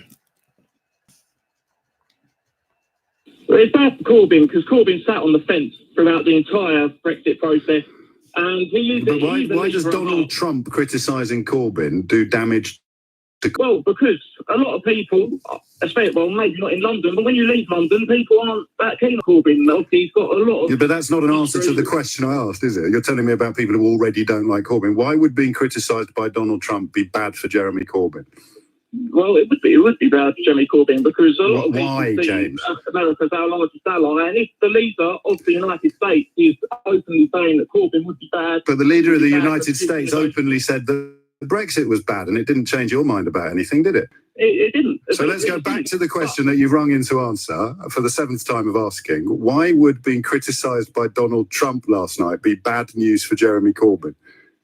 Well, because all Brexit, anyone who wants Brexit to succeed, anyone who wants Brexit to succeed is not going to have been planning to vote for Jeremy Corbyn, are they? So let's try for the 8th time. Not necessarily. Why? They may well have. You've got the Labour areas in the north. They could well be voting for Labour.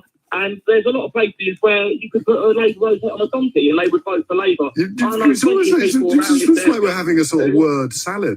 Listen, I'm not going to embarrass you by asking you 11 times, but I will ask you once more. In terms of people who had a position on Jeremy Corbyn at 5 o'clock yesterday and then heard Donald Trump criticise Jeremy Corbyn, and you believe that might have made them look more negatively at Jeremy Corbyn. Just explain your thinking to me. How would that have happened? Because he's promoting the free trade deal with the United Kingdom. Now, anyone who wants Brexit to succeed or wants to I just can't do this anymore. Last chance, all right? Why is it bad for Corbyn? Because he criticised Johnson as well, James. I don't know if you missed that bit. I know. Yeah, good. So why is it good for Johnson and bad for Corbyn? Well, because there's a number of reasons for it. Well, just one. I'd kill for one at the moment, mate.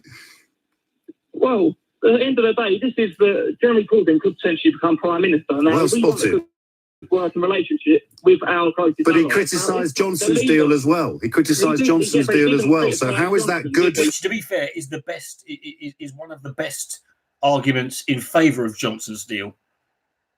Is that if I was him, I'd be touting that around. This can't be that bad. Fucking Donald Trump thinks it's a bad idea. For Johnson is a great guy on numerous occasions. Yes, but he criticised the withdrawal agreement that the whole election was called about. So how can he be good for Johnson and bad for Corbyn? Well, because he's promoting a free trade agreement. He says he got a free trade agreement with the He said he didn't want Johnson. So how is it good for Johnson for Donald Trump to say? I think this is about 19 times. Why did you sexually assault that young girl in 2012? That I tell you what, that would have been quite impressive if I'd have done that. The police, because in 2012, I wasn't living in Kent. I moved away from. I was living in Scotland up until early 2013. From about mid 2011, I didn't live anywhere near Kent.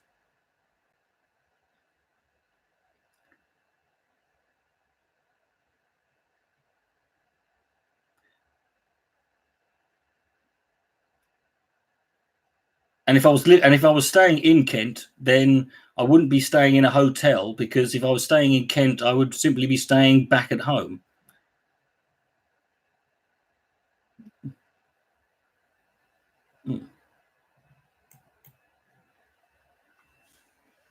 So yeah, so there's your answer to that question.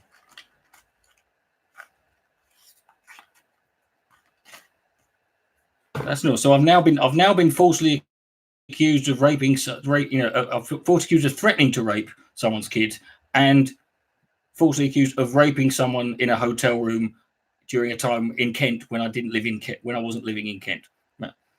Are we keeping tally of this? Yeah.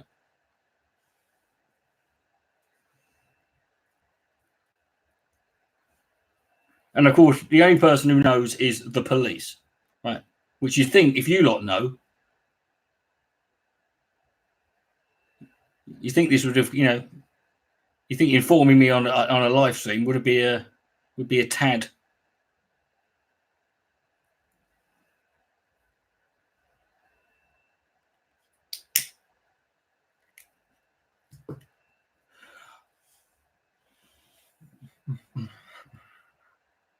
Anyway. Don't want the thing that you can offer me. But he didn't say anything. He didn't say it's not. Oh, I've done my bit. Honestly, it's not a charity; it's a radio program. Fracking was suspended at this site in Lancashire in August after a magnitude 2.9 earthquake. 3 months of uncertainty later, and the government has now called a halt to shale gas. Let's get rid of this. This is just a BBC thing.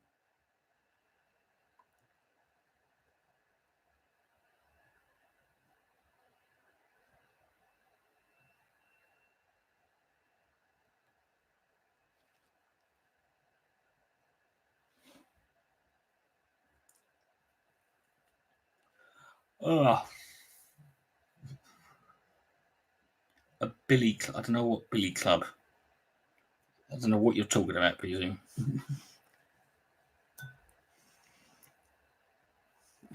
I just literally, Lewis. I was trying to figure out why you said Sting, and I just got why you said Sting.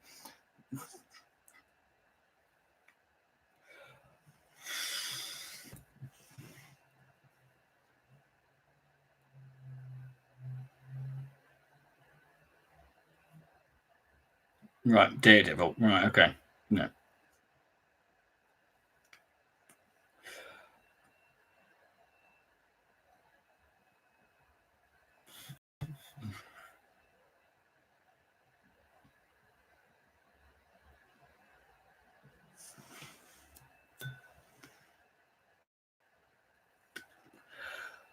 No, they're banned. There's a ban coming in on menthol, on menthol cigarettes, which I couldn't give a. I hate menthol cigarettes, so I don't care. But they're not banning. I've heard nothing about banning tobacco. Yeah.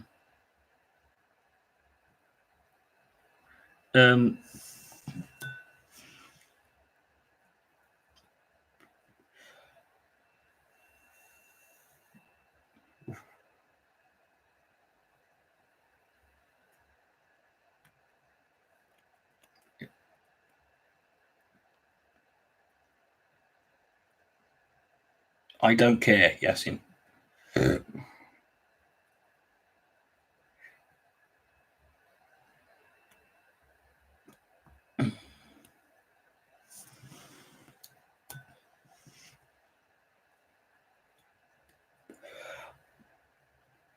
No, don't ban caffeine.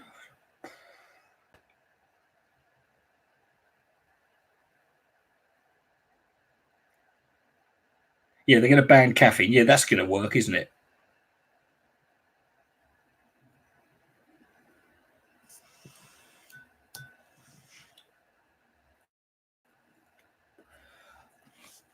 It wouldn't have mattered if they did it. The whole porn ban thing, I'm sorry, it's one of these bullshit stories that's used to distract people. It would never have fucking. You know why it never fucking did a U-turn? Because they probably realised, even if they meant it seriously, it would never have fucking worked. It would never have fucking. It just would not have.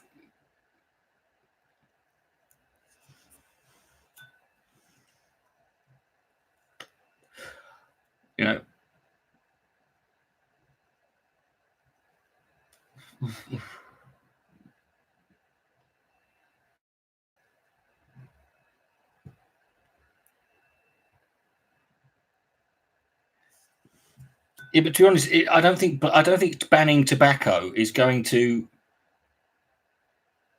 expand black market. It's just, people are just end up,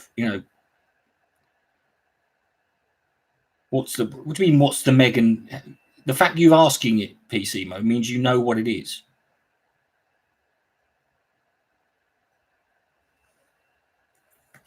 And it's not a scandal. In the slight, it's big news. Well, then you know what it is then, don't you? So why are you asking me? And if it's big news, then you know why it's a scandal. I know what it is. My question is, why are you asking me what the scandal is if you know what the answer? If you know the answer,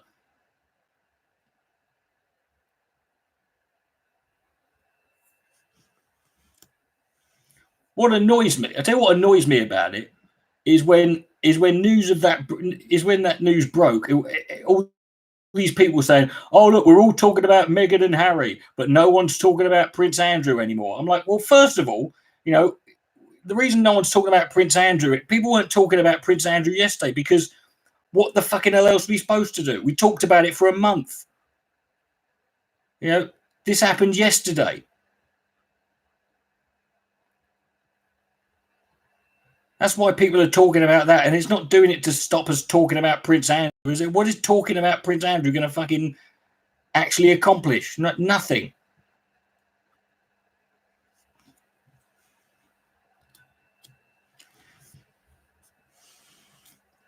I knew Prince Harry was. See, I always said Prince Harry. He's a good egg.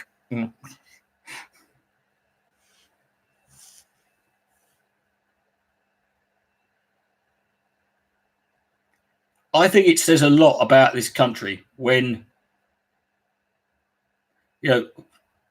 Prince Harry once dressed up in a Nazi uniform to go to a party, and he finally managed to fucking do something more offensive, which was marry a black woman and said he was going to leave and earn an honest living. Yeah,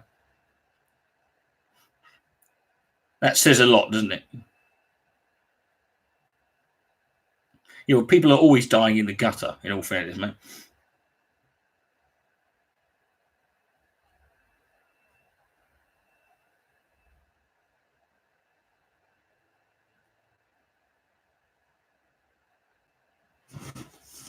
For your benefit, Yasin, I'm going to assume you're fucking, you're joking. Yeah.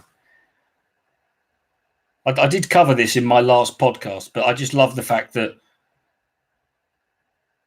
when the Guardian did their top 50 best TV shows of 2019, Prince Andrew's BBC interview was number 21.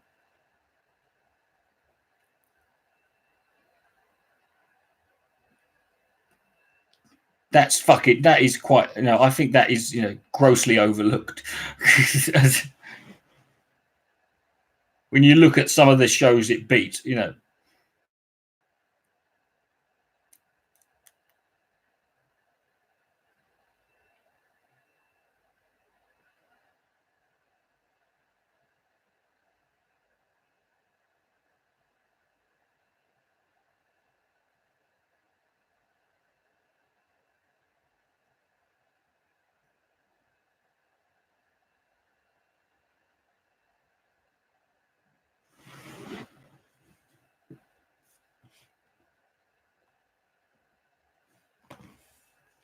How long's the stream been going for? 3.5 hours.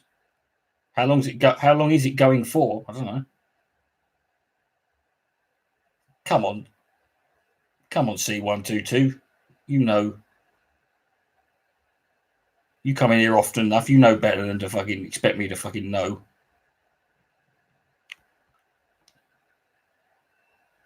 To have thought that far, Ed. Yeah.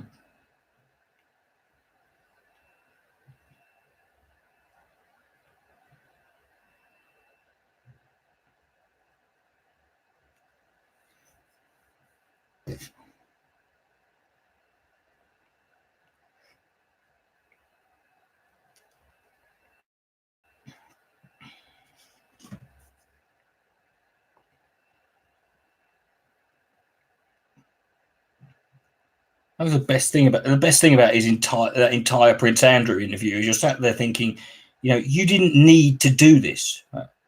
This was optional. Right? This was something you thought this would be a good idea. Yeah.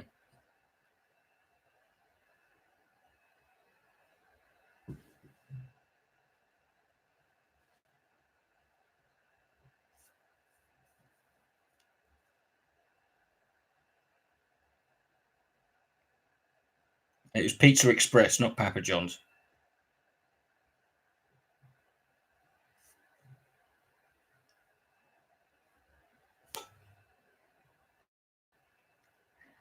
But even then, even that wasn't I mean, even if it's like, the thing is, even as a fake alibi, that didn't work, because the argument was it was a kid's party, so he could have effectively left and gone there later. So he didn't even come up. So let's assume he made that up, that he was at Pizza Express. It wasn't even watertight as a fake alibi. And again, as I've said before, who the fuck remembers what they were doing on a specific date in 2001?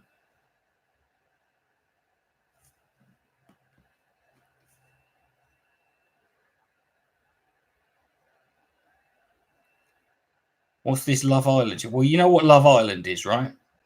I don't know why it's on your timeline. That says more about you than it does me, right? Yeah.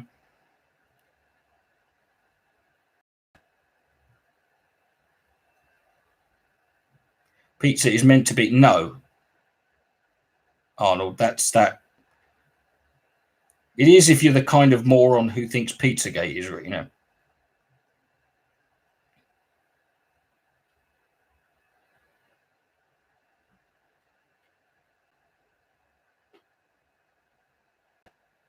I don't think Burger King do kids' parties, do they? Is Prince Andrew on Love Island? That would be brass eye, wouldn't it? Welcome to Prince Andrew Island.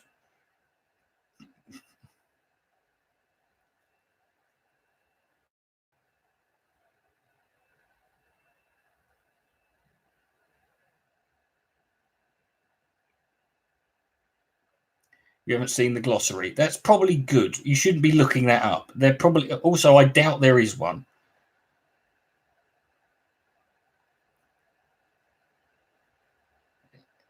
If it is, it's probably not the pizza things. Like I said, that's Pizzagate, which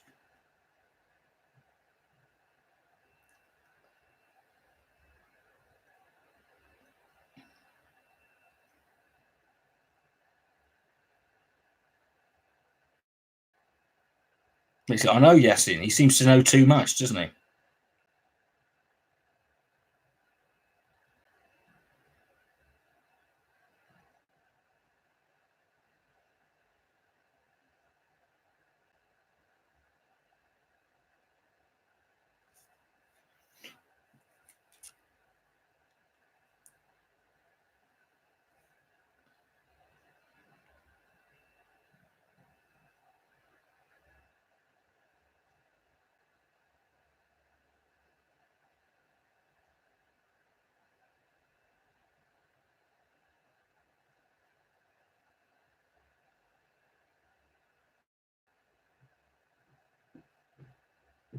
Did it mention? You know, I haven't read the what manifesto.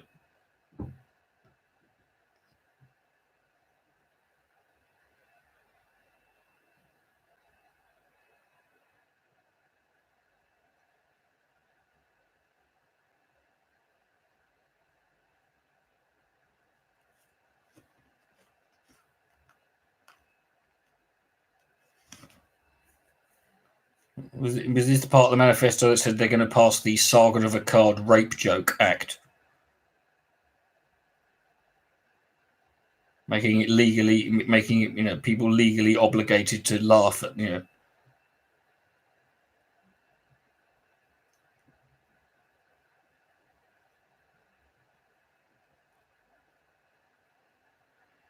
know. See, you say that, Ben, but you know, that's just, I've only got your word to go by. You hate Carl. That's good. It's fine. Yeah. Means you're on the right track. Yeah.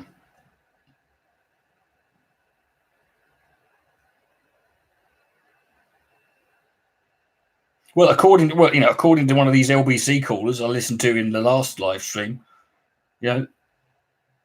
one guy rang up to defend him, claiming he was a comedian. At first, I thought he was talking about Count Dankula, but no, he was literally talking about.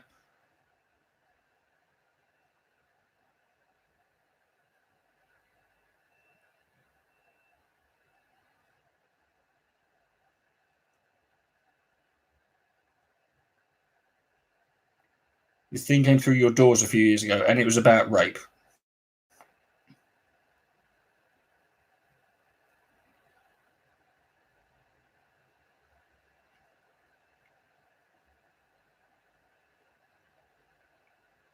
It said your wife is unrapeable by. Well, you're talking about marital, right? Well, that is referring to the legislation, because up until I think we established in the last week, it was 1991 was when we brought in up to 1991, it was impossible legally for a husband to rape his wife. You couldn't. If you were a woman and your husband raped you, you couldn't actually. It was deemed legally, impossible. It wasn't. And in 1991 was when they brought in the legislation.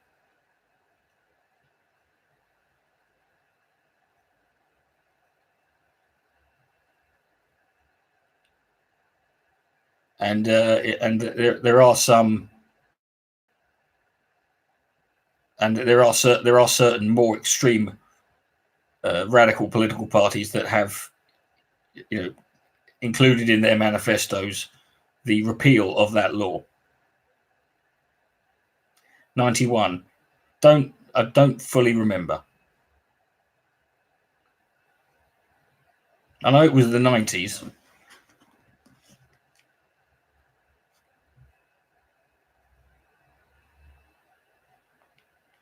Let's have a look. John. It was John Wayne Bobbitt, wasn't it?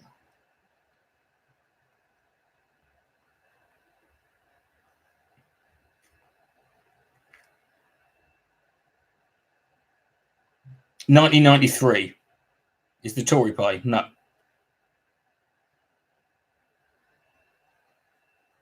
No, in the Tory party's defence, that is not something they have ever. Yeah, it was 1993 was the.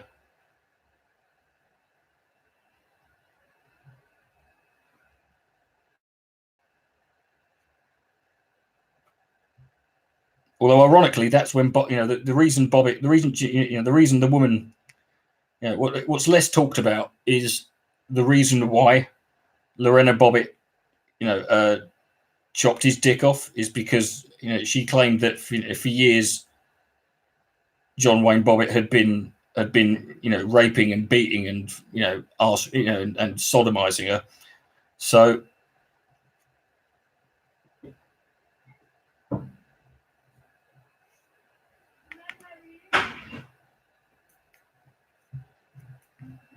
the worst thing about Carl is his smugness. No,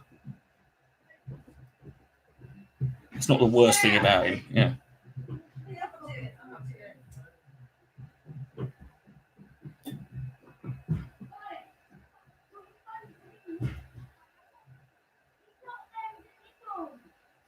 Which is what was even more kind of fucked up is that I think after he got it reattached, didn't he go into pornography?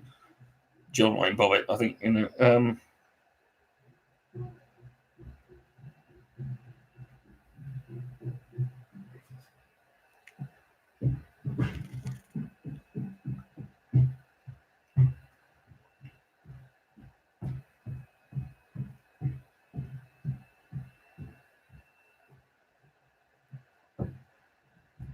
Yes, he went into it. He appeared in an adult film in 1996, in 94. Sounds like I'm there. No, I'm just looking stuff up. Calling Carl does not give him status at all. I don't have a clue what, calling someone by their name, referring to him by his chosen name, which is the name of a Arcadian fucking warlord, gives him status. You know, calling him Carl does not, calling him by his name does not.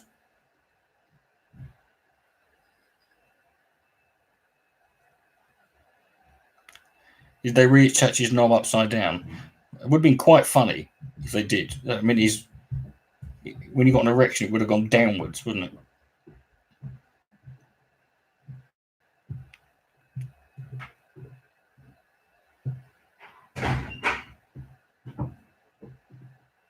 To be quite honest, if your missus cuts your dick off and then slings it out of a moving vehicle, and you're able to find it in time for it to be,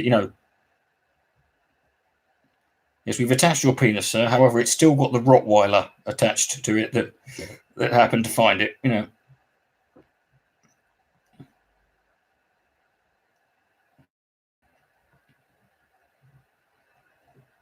How long would you wait as well?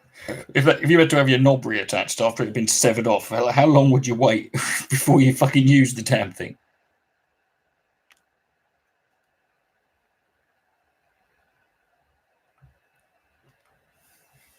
You'd be, and when you did, you'd be fucking terrified, wouldn't you?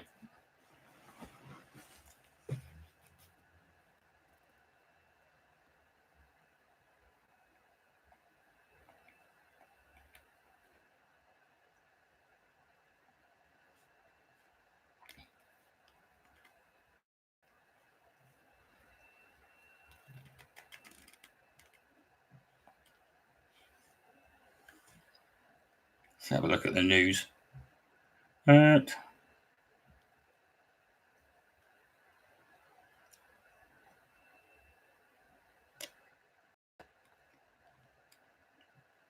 Norwich is better than Ipswich. That doesn't say. That's not really something to necessarily brag about. Oh, Rocky Johnson's died. Didn't know that.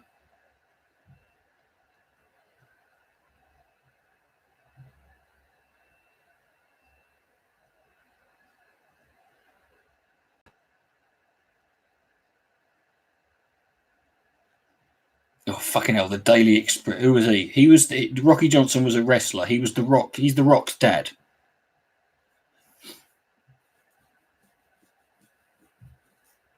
So.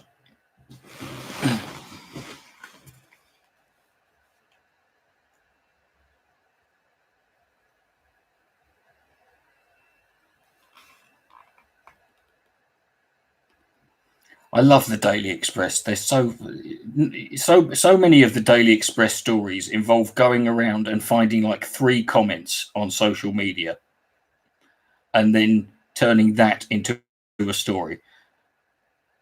Snowflakes. Death of English breakfast among millennials sparks outrage. Yes. What the hell are you... I've got to read this story. The death of the English breakfast has sparked outrage as millennials pluck for healthier options. Oh, yes, of course. That's why, isn't it? Millennials are, just snowflakes because they're not eating a fry-up anymore. On Wednesday, it was revealed 17% of people in the UK under 30 had never eaten an English fried breakfast. So 83% of them have. Okay, first of all, C12, it's not a newspaper. I mean, it's even less of a newspaper than the Mail. I can think of still think of examples of when, the Mail has actually, done some reporting. Right.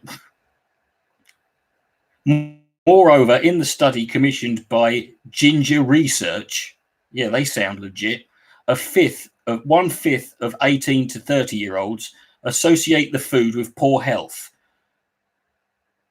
1/5. So Only 17% of people under 30 have not had a fried breakfast, an English fry up, and only 20% of them, so 80% of them presumably don't associate. So 80 to 83% of people under 30 have eaten a fried English fried breakfast and don't associate it with poor health. And the Express translates this as millennials being snowflakes.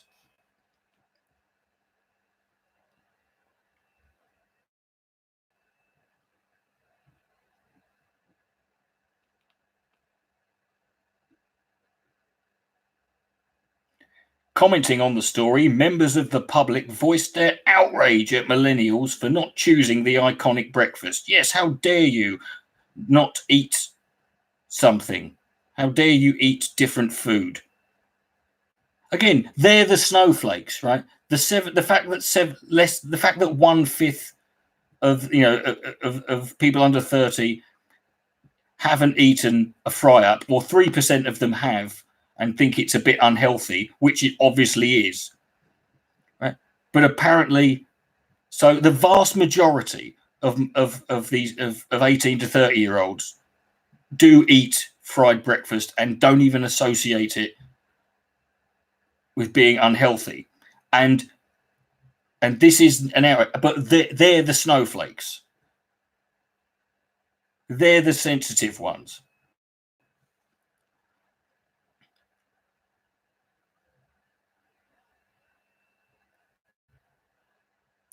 They won't have a full English breakfast as it's unhealthy, right? But they'll happily go out on the lash every Saturday night. Do they? Right? Another said, snowflakes.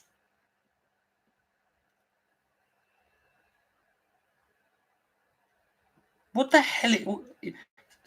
How is this a story? Right?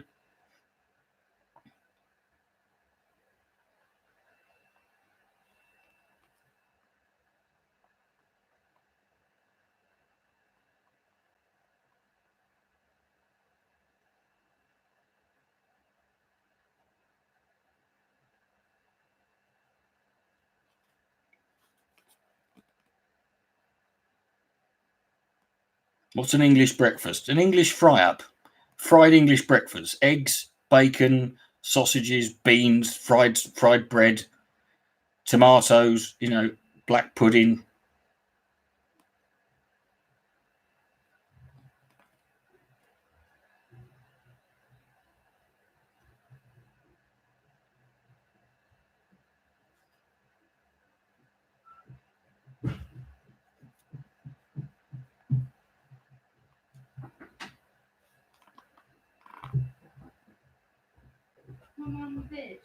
And I love it. Apparently, the people who did the study, the people who did this study at Ginger Research, concluded from this data that the full English breakfast could soon be a thing of the past.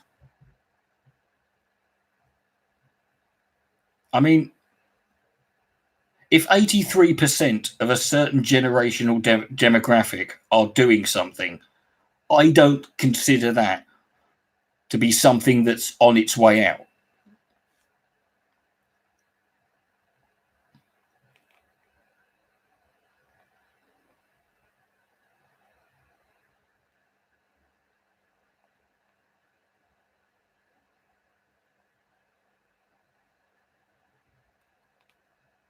The fact that 80% of people don't think it's bad for you. What is Ginger Research? Do you know what? I don't know. Let's look that up.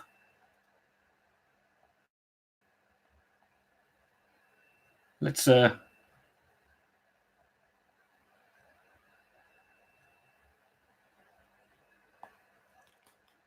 look up Ginger Research.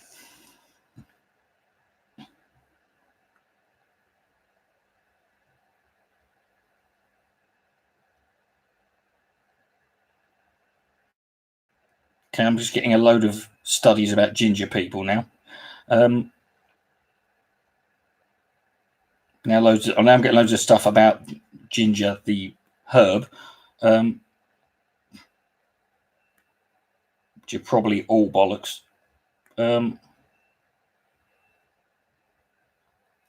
Okay, apparently they're not a very...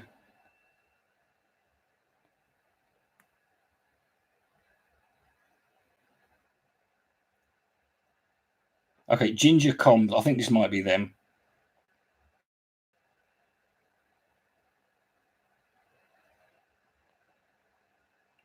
Okay, gingercomms.com specializes in creating newsworthy and intelligence survey-led data that drives brand awareness. So hold on, do you...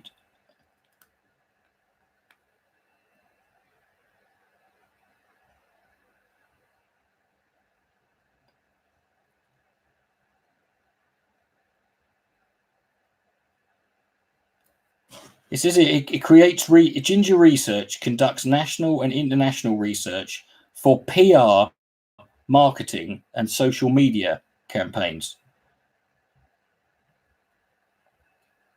and it's run it's run by newspaper editors and journalists. Which I reckon what that means is, assuming this is the right company, that means that the Daily Express paid for this company to do research into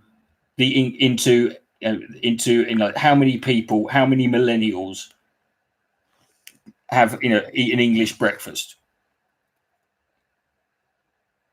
just so they can run that story.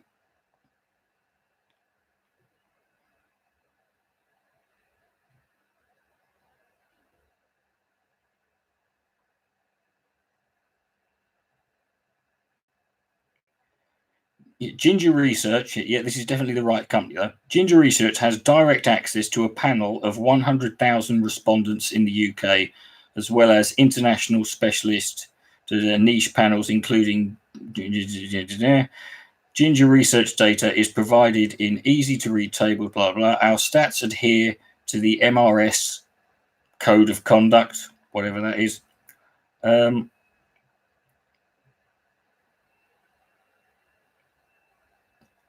One of their in the menu, one of the subsections is comrades. So it doesn't sound...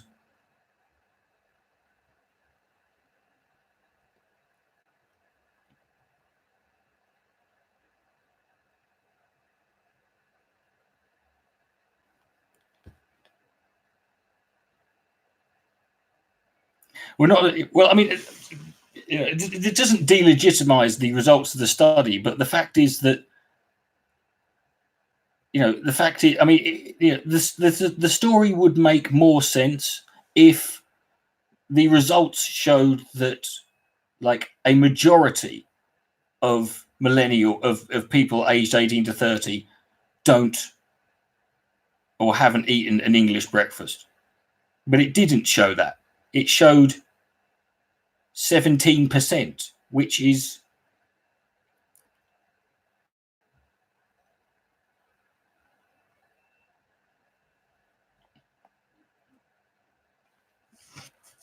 less than 1 in 5,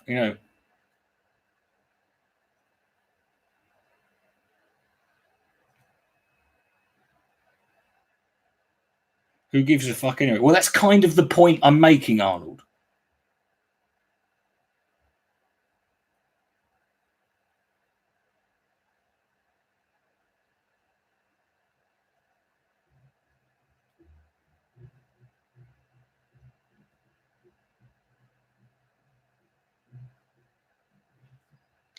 Okay, okay, they've somehow managed to work out what the most stressful London tube line is. Anyone want to have any guesses? What do you think the most stressful London tube line? Yeah. I'm not chastising you. I'm just pointing out. I'm answering your question. Okay, apparently. No, apparently the answer is the Central Line.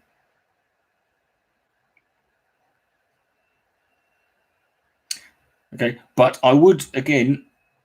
This was a study conducted by Bija Mediation, which is a well-being company, which to me sounds.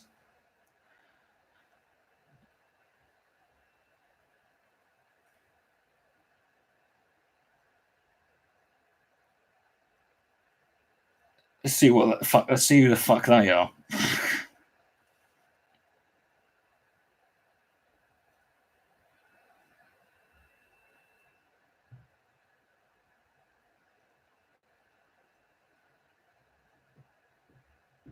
Yeah, already I'm just getting bullshit straight away. Right. Hi, I'm Will, the founding teacher of Bija Mediation in London. I discovered meditation over a decade ago. Okay. After burning the candle at both ends and hitting the wall, I couldn't sleep and was totally stressed out. So you lived in London then. When a chance conversation on a night out led me to meditation. 2 weeks later, my insomnia vanished. I spent 9 epic years traveling around the world. Ah, did you? Good for you. I'll just go travel the world for 9 years because everyone can do that, can't we? Right. Learning everything I could about meditation. You couldn't just look it up. Right? You had to travel the world for 9 years.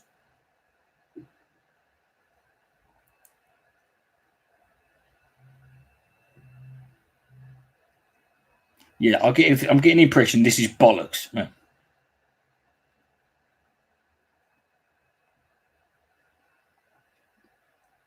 A beginner's meditation course. I'm not paying £98 for you to be taught how to sit still.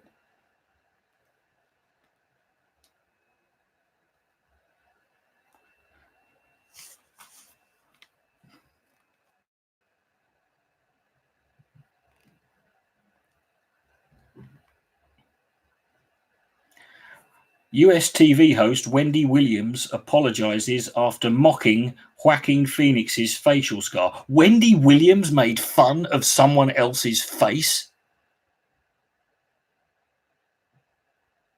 Wendy Williams, I mean, Jesus Christ, have some self-awareness, love.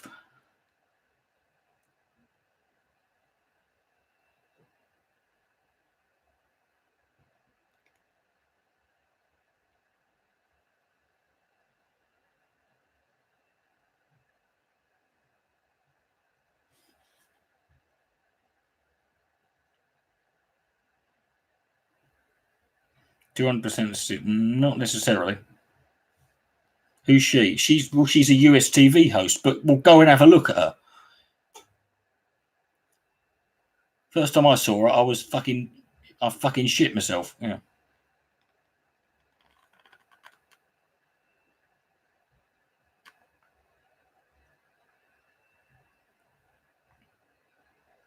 Yes, I've told you 1,000,000 times, do not exaggerate.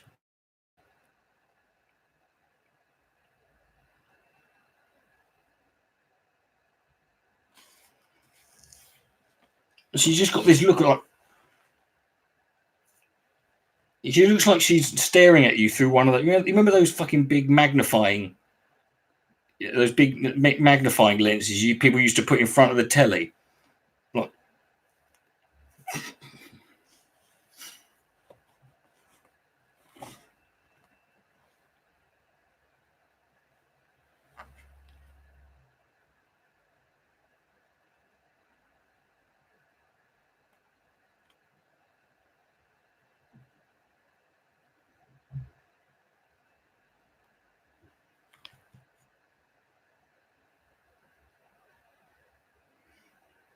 She's donating to a cleft, but I find that kind of distasteful when people sort of like, oh, I offended Joaquin Phoenix, and so I made fun of a scar, so I'm donating to a charity. So what you're saying is you could have donated to a charity at any point, right? That's how much money you've got, but you had to be shamed into doing it, you know.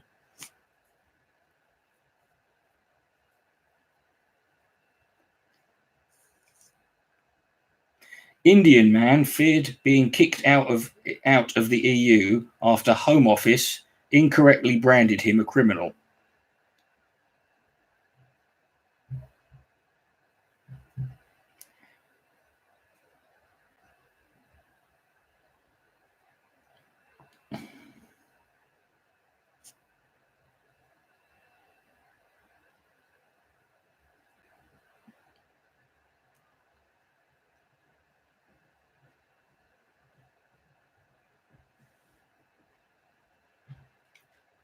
Rebecca Long Bailey has said she does not agree with allowing abortion on the grounds of disability after the standard limit of 24 weeks, but stressed that was a personal view.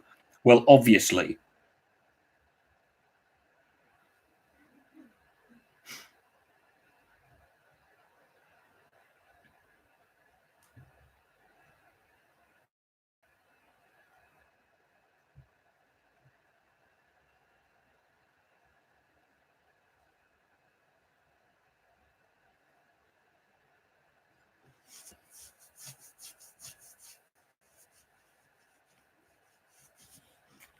Let's be honest, does anyone give a shit what Wendy Williams thinks? I mean, I very much doubt Joaquin Phoenix cared either. You know,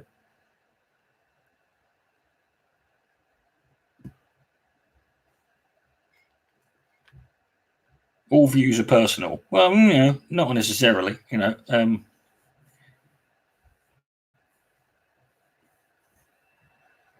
The point is that that doesn't, you know, the point is that, you know, that it shouldn't be people, when people say that, it shouldn't be treated as if like, oh, well, that doesn't matter then.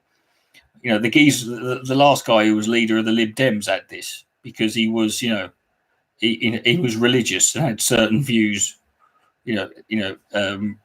regarding things. I think it was like gay marriage and stuff like that. That, you know, he assured us were his own personal views, and they might well be, you know, but yeah, I mean, it's kind of a and again, it's very like, you know, it's all very well and possible that you can sit here and you can have a politician who has, you know, feelings or opinions one way, but won't enact them because they know that that's not, you know, that's not what the majority want, or that's not, you know, that goes against, you know, certain, you know, laws or legislation. But the thing is, you've got to, you know, but you've got to take that into account.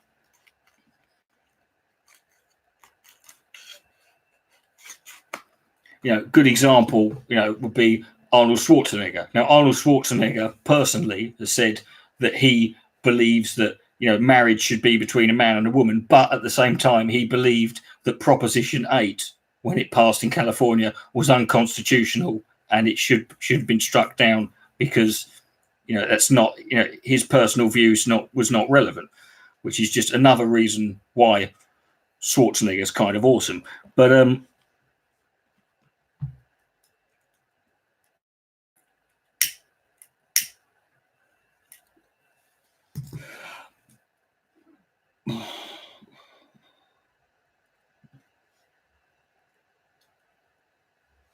well, to be fair, I mean, you know, to be fair, you don't necessarily know. I mean, for all we know, every politician to some degree might do that, but we don't fully know, you know, unless they come out and actually tell us. But we don't fully know, you know. Arnold Schwarzenegger can't be a Republican candidate. He wasn't born in America, you know, which I think is a dumb rule, that someone who's not born in America can't be president. I think that needs to be canned. But, you know,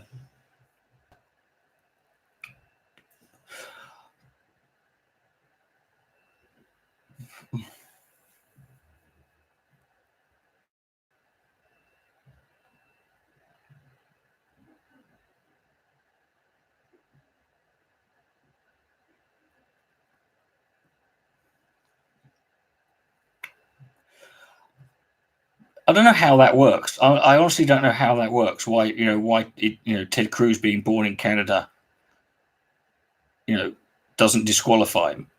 Does anyone know that? Why is that the case? Does anyone know?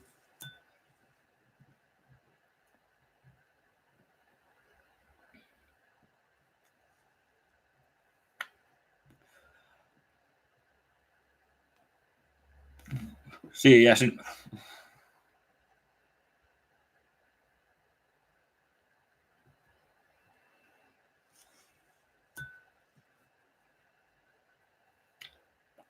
Don't say xenophobia. That's not an answer. You know. I want the. You know, what's the actual? You know.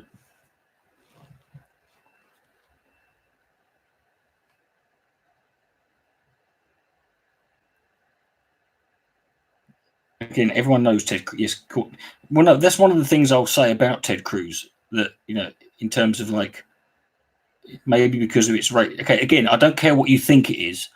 You're on the internet. You could look this up for me. I'll do it my fucking self. Okay. Fuck's sake.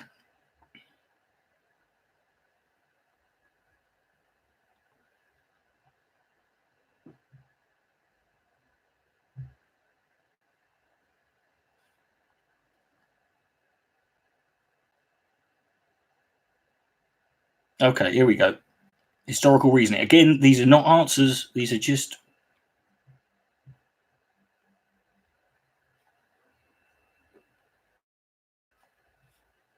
Okay, here we go. I've got the actual thing here. Right. Now, Cruz, who was born in Canada, has maintained there are no constitutional barriers that prevent him from running, and so far the challenges to his candidacy are few and far between. So, can Cruz run? He likely can, just as. Hold on.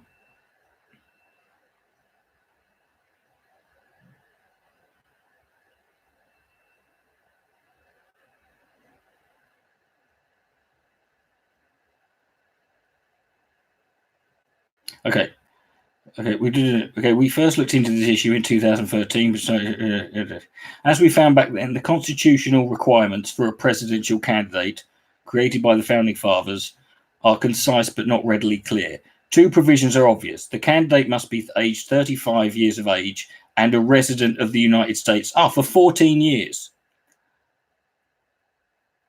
But the third qualification is he or she must be a natural-born citizen. What does that mean to be a natural-born citizen? Most legal experts contend it means someone is a citizen from birth and doesn't have to go through naturalization process to become a citizen. If that's the definition, then Cruz is a natural-born citizen by being born to an American mother and having her citizenship at birth. Right. So these are the fucking. Yeah.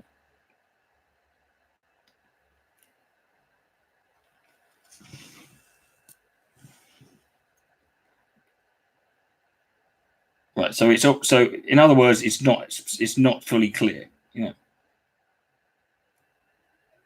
So even if Obama technically had been born in Kenya, he would have still been able to technically run because his mother was American, which again, yeah.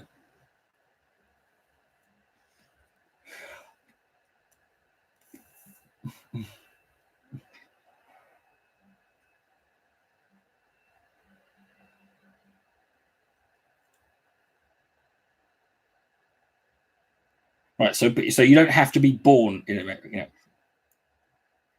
There you go. So there you go. There you go. We're learning something new every day. Yeah.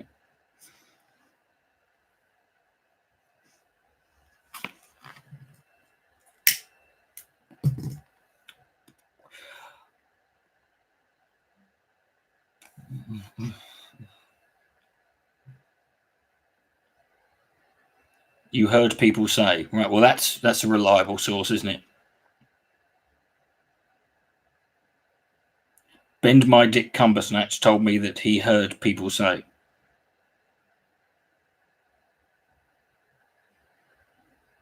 I don't know what you mean by wangled.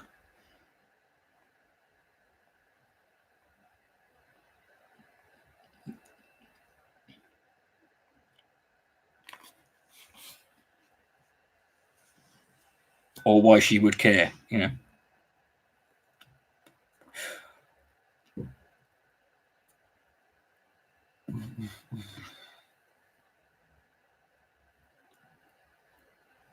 It's whatever I fucking say it is, Ben. Yeah.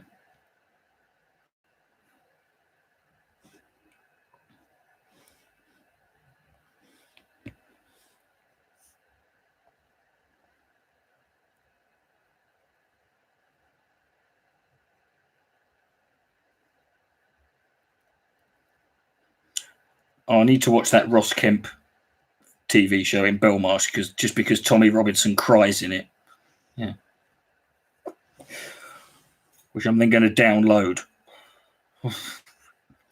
and render in 8K, put it, and to put it on my pornography, on my porn movie playlist.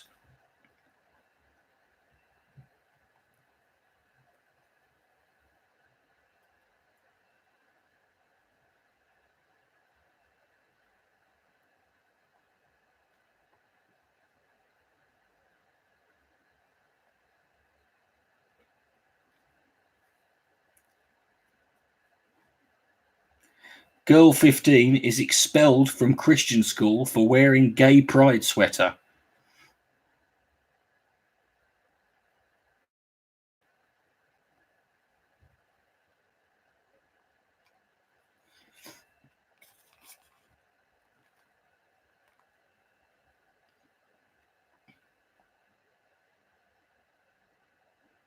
YouTube aren't consistent, you're joking. A Christian school expelled a 15-year-old girl for celebrating her birthday with a rainbow cake while wearing a rainbow sweater.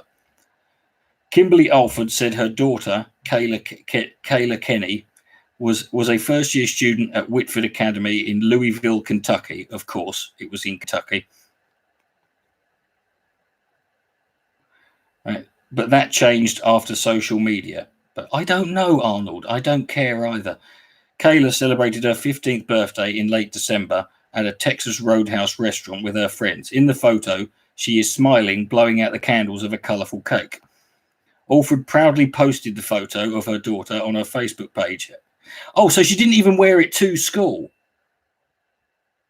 She got expelled for eating a rainbow cake and having a rainbow t-shirt outside of school. Now, there's got to be something fucking illegal in that, isn't it?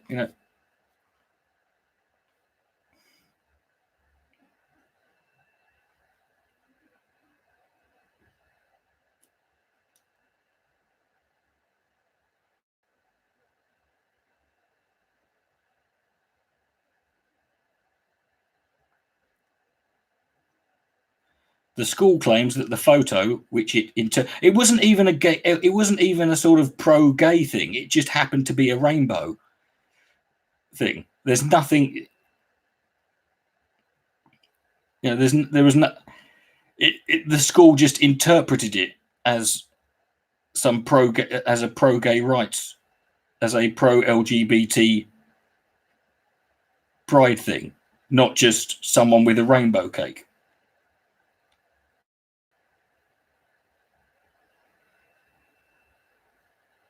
The school claims that the photo is just the final straw after years of Kayla's lifestyle violations. She's 15. What do you mean lifestyle violations?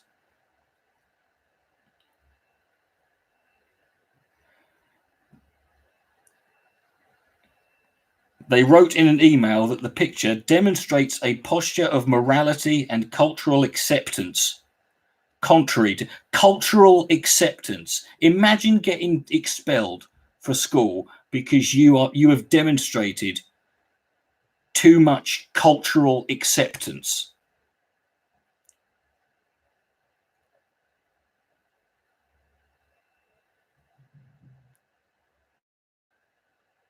Apparently, the private school's code of conduct does have a section that focuses on sexual orientation and says that a student can be disciplined for off-campus behavior.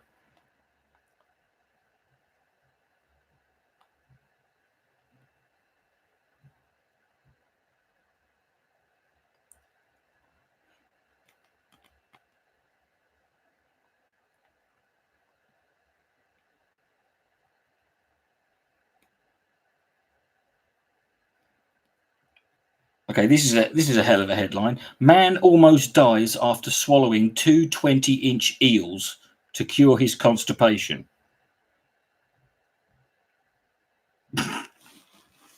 How desperate for a shit would you have to be for you to conclude, right, the only thing I could do now is swallow 2 20-inch eels? I think he's in the wrong line of work.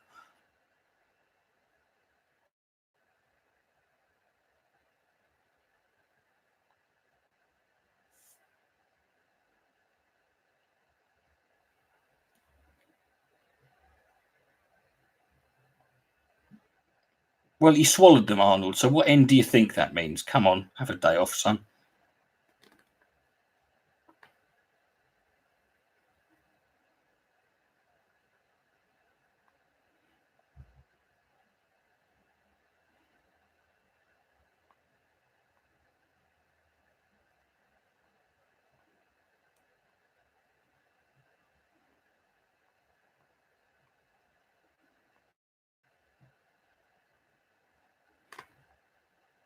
Maybe he rolled up 20-inch eels. He rolled them up. Why would that be easier?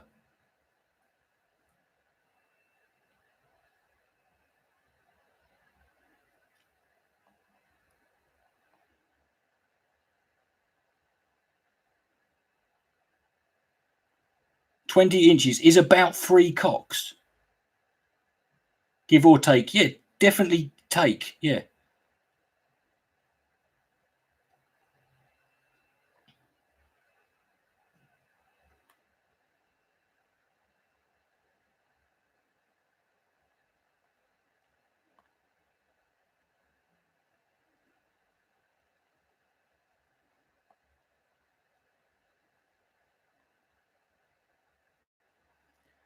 A man almost died after swallowing 2 live eels in the belief the folk remedy would cure his constipation, according to reports.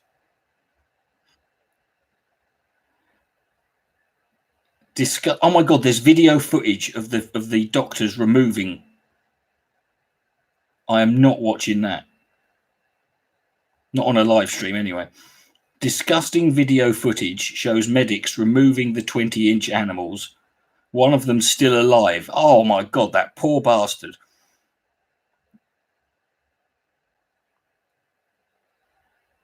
This was in China, apparently.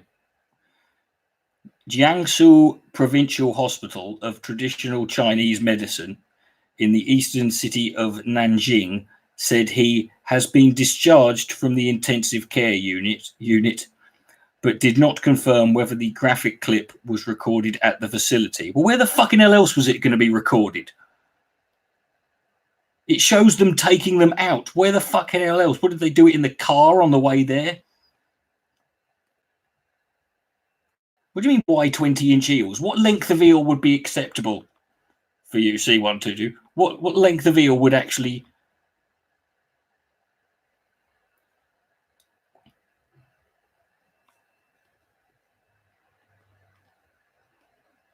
If it was 10 2-inch eels.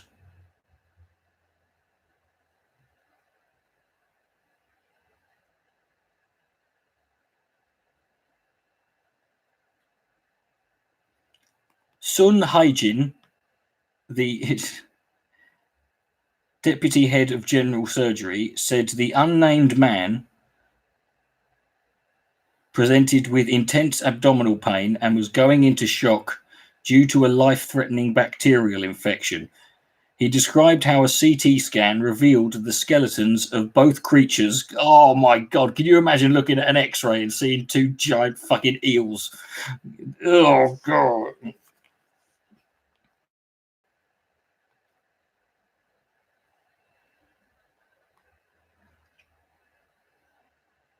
Oh my God, there's a still frame from the fucking picture. Oh, there's a still frame from the video. Oh God, it's horrific. And even though they've blurred it out, it's horrible.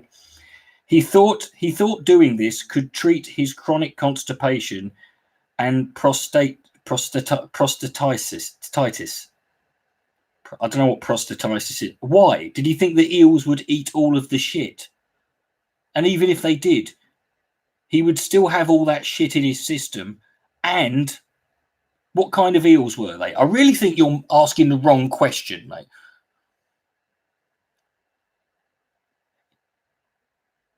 My constipation's got so bad, I've just swallowed 2 20 each eels. Oh, really? What type of eels? What the fucking hell does it matter?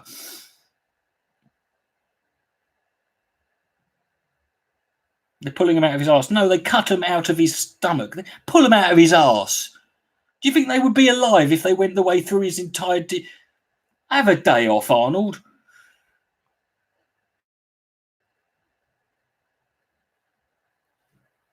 I don't think he did try the eels first. There's no reason to believe that. It just says that, you know, it says that he just did that. I don't know why. Maybe he was fucking mental, but...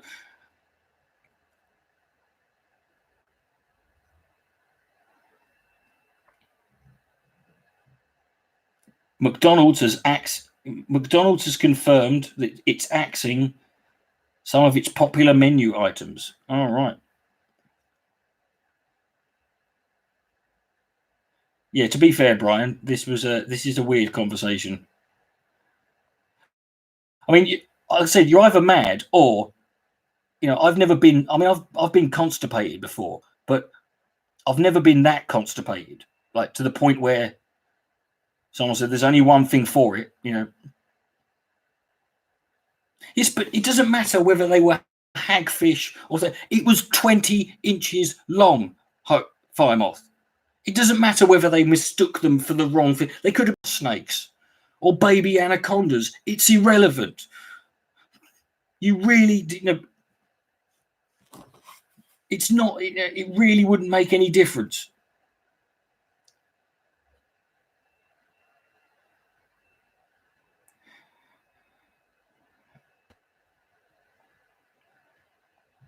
Unfortunately, if you're a fan of the cheese melt dippers, spicy chicken nuggets, or the big tasty, or big tasty with bacon, you know, you'll be sad to hear that McDonald's is axing them from their new menu. Oh no.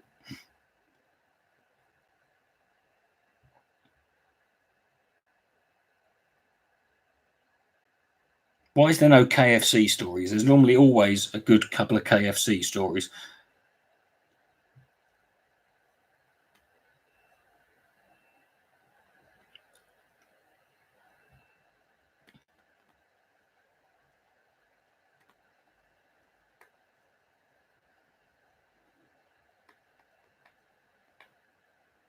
No, he wasn't trying to commit suicide. It was a fucking. It just said. It said in the thing. It was a folk remedy. It's one of these old like leeches or whatever. Like he thought it would actually. It would cure. He wasn't trying to kill himself.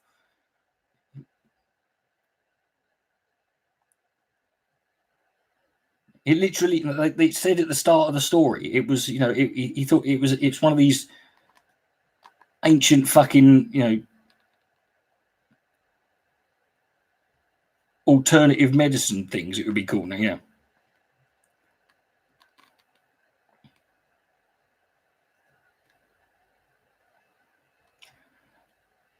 This is a brilliant Daily Mail headline.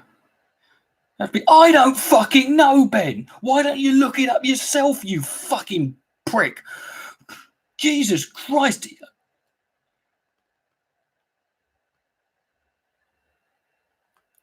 Why would it be 1? Maybe it would have been more. Maybe it was meant to be 2. I don't fucking know.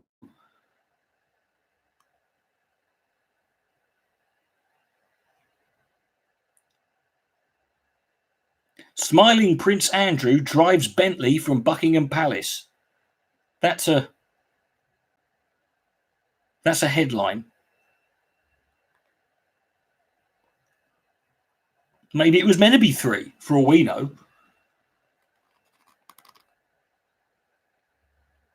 Liverpool mum discovers world's largest crisp in Asda bag. Right. Pause everything, folks.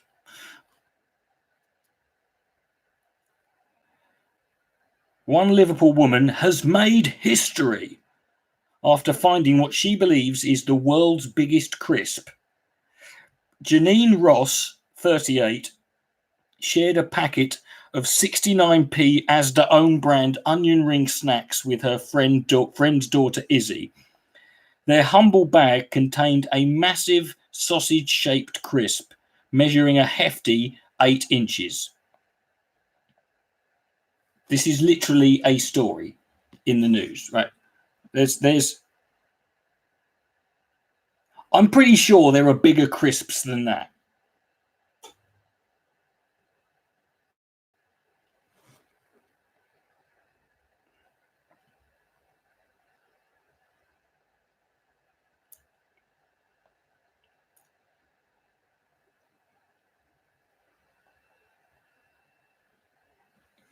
Yeah.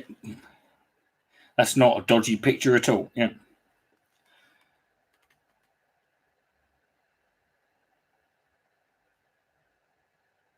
We weren't expecting one that size.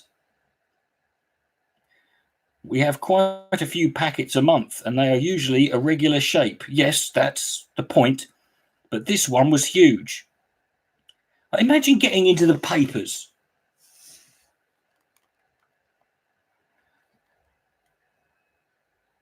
And the woman's talking as if it's some achievement on her part.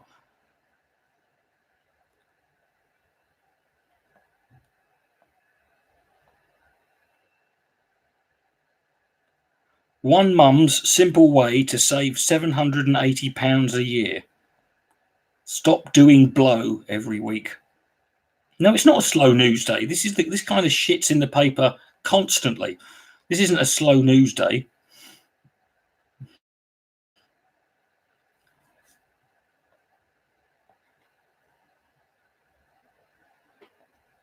Journalist Emma Gill shared her money-saving idea that could help you save a massive £780 a year. The mum of two shared the post on Facebook saying, "So I've seen lots of ideas for saving money, but none of them will really work for me. I never have change in my purse to do the penny change. That's why I'm giving this a go. Every payday at the end of the month, you put in one of these amounts and then cross it off the list. But it won't be easy, especially when it comes to the what. So that's it."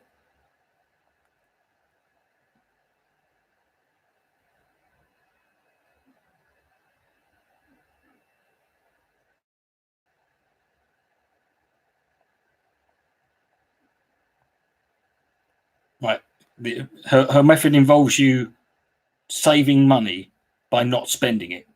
Right. This is groundbreaking shit. I'm reading the Liverpool Echo now, mate. The last two stories have come from it.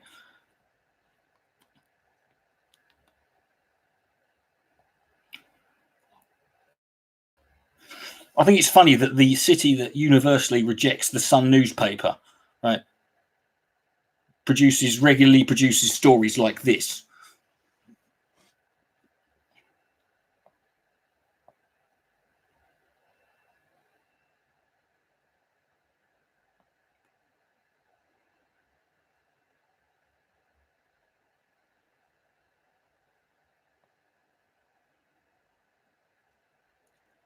Liverpool parents on when is the right age to pierce your children's ears. And we do it right away when the fucking fetus is still in its gestated position.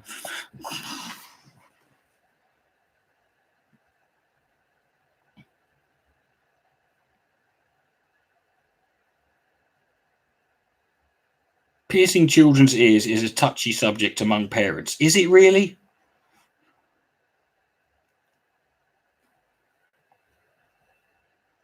While some mum and dads are happy to take their babies, toddlers, and young children to get their ears pierced, others say it's cruel. Well, I can kind of see the argument of people who say it's cruel. I mean,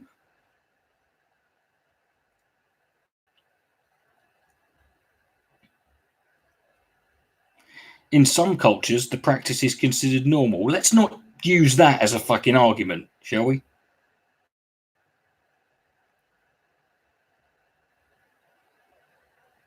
There is no legal age in place for most piercings. That's quite shocking when you think about it, isn't it? You know. Let's put it this way: if I took my pet dog or cat to a piercing or to a tattooist or piercing, piercing place, and got their ears pierced, I could be done, for cruelty to animals, right? But you can take a baby to get its ear pierced.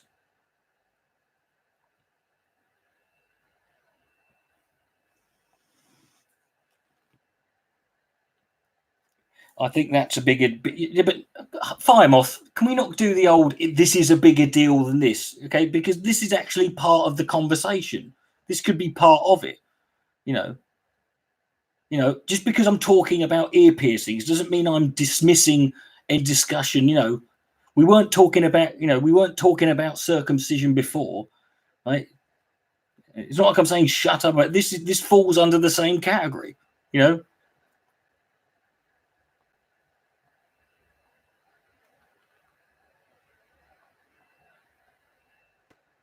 But here's the thing, there are,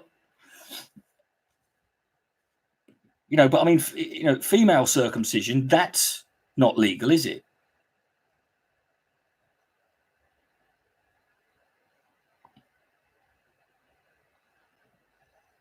So there are actually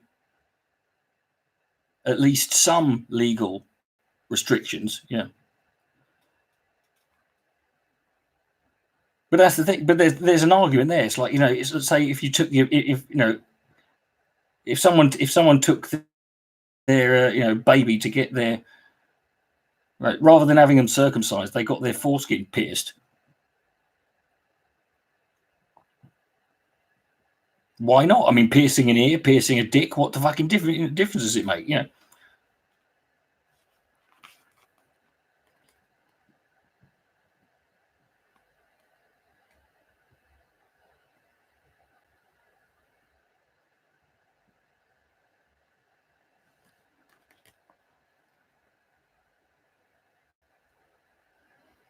Personal trainers want you to stop doing these 10 things. Well, then they should wait till I fucking hire them. What kind of personal trainer has an article written for the fucking general? That's not a personal trainer. It's in your title. You don't get to tell me what I can and cannot do if you're not my personal fucking trainer. What are these 10 things? Right? Stop eating chips.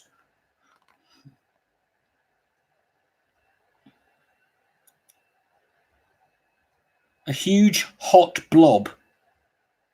A huge blob of warm water killed 1 million seabirds. A blob. When did I dye my hair? A couple of days ago.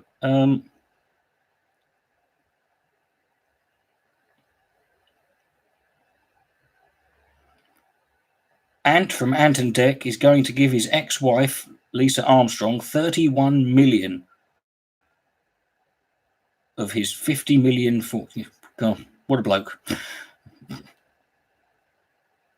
What kind of personal trainer? Well, no, I'm assuming it's personal trainers. But my point is it's a personal trainer. Right? Which means personal trainers don't get to tell people, the general public. It doesn't matter what a personal what a personal trainer wants from me is irrelevant until I hire them.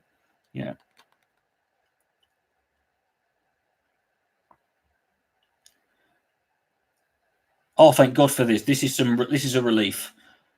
Perry Edwards, who, as I'm sure you all know, is one of the members of Little Mix, has announced she's passed her driving test. God for that. That is a lot of money. But fuck them, I don't care.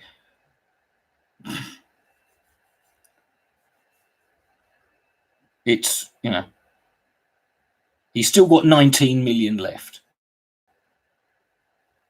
So I'm sure he'll be fine.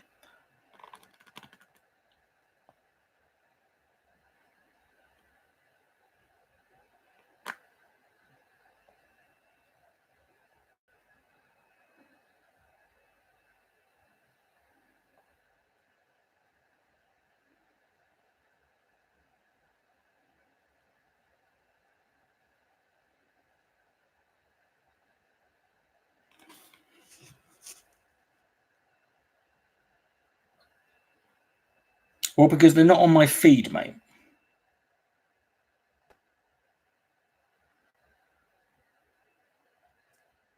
What?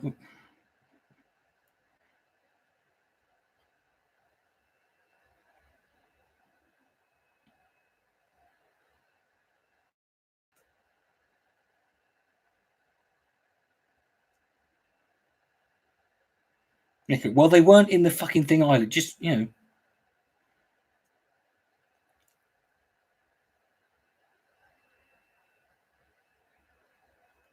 Okay, this is a story in the Mirror. Care assistant spends £20,000 to cover 90% of her body in tattoos. Why is this a story? Full-grown adult chooses to spend her money in her own, doing something that is perfectly legal and of her, and through, and of her own free will. I'm assuming if she had a different job or she was unemployed.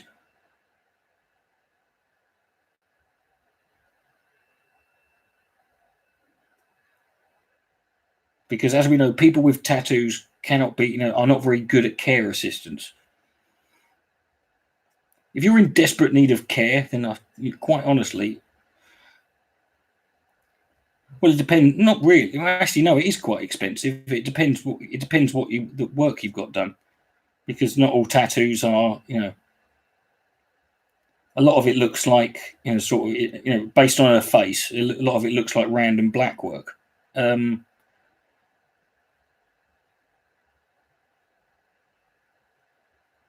Which means, and also, if it's just sort of shading in, that's going to be it also depends whether she was charged for a whole design or for by the hour.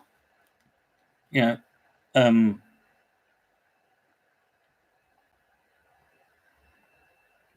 I was getting, back when I got my tattoo, I mean, I haven't got any tattoos for about fucking 16 years. But when back then, it was, the tattoos I got, it was £50 an hour. It was what you used to. I don't know what it is now.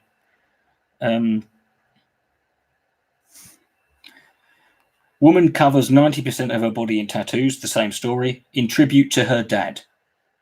See, now that's a nice story, isn't it? Yeah. But the fact she's a care assistant is what as if to suggest,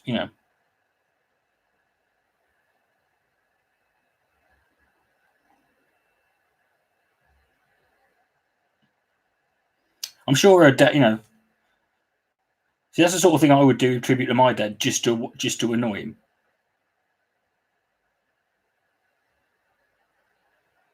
Do people fuck doing the suspension malarkey? I don't know. Unless, if they do, then they'd have to have their own rig at home, because I don't know anyone who would. I'm sure there's probably some, or it'd have to be done for the purposes of a film.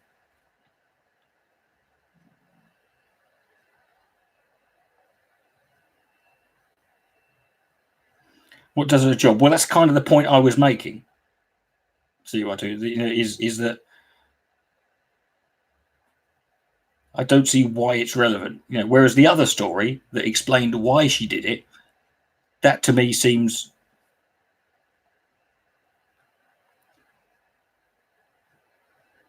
You know of a few fetish parties, do you now? What you do in your own time, Arnold.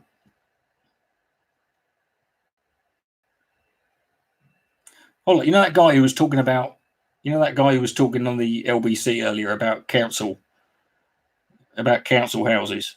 Here we are. Since the Tories came to power, or over a decade ago, almost 200,000 council homes have been lost. There you go. Good luck with that one, Sunbeam.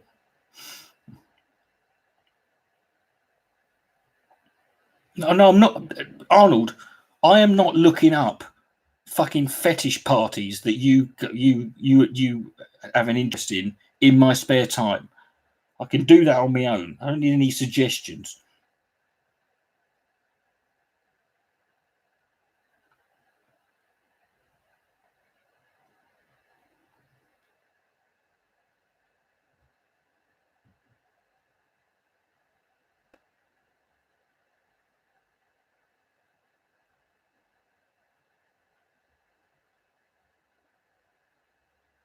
I don't care. I'm not looking it up.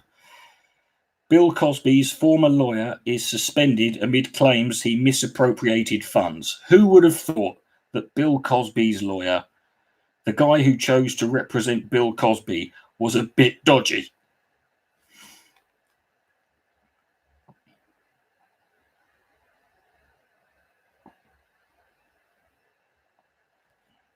Yes, let's read this story. This has got to be. Oh, it was a woman as well. That's even better. Bill Cosby's ex-lawyer, Monique Presley, has been suspended indefinitely for disability after she faced disbarment amid claims she misappropriated funds for personal use and transferred thousands into her husband's overdrawn account. Good. Didn't Bill Cosby think it was slightly suspicious when a woman agreed to be his lawyer?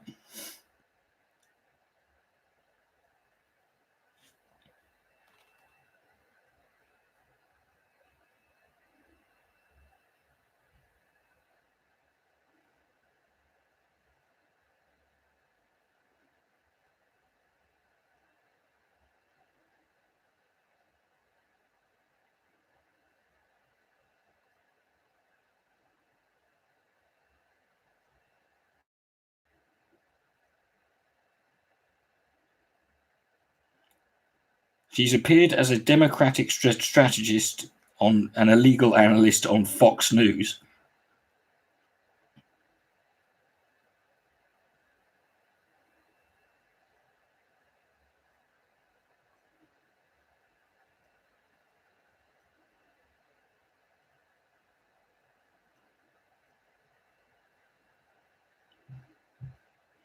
Oh, in her defense, she didn't just rip off Bill Cosby. There's 3 other clients as well. Fucking hell, don't lawyers get paid enough these days?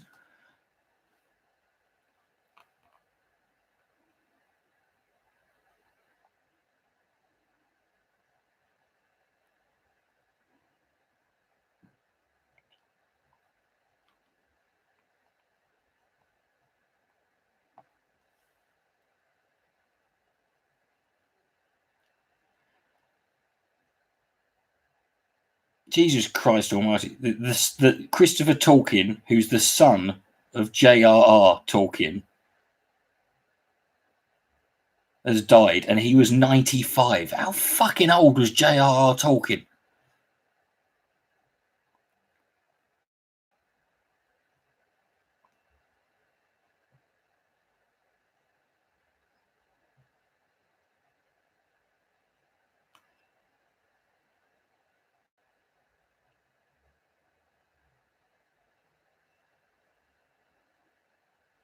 Hey, gaming.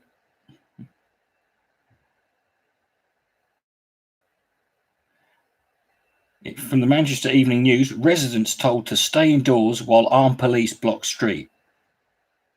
No reason? Right, okay.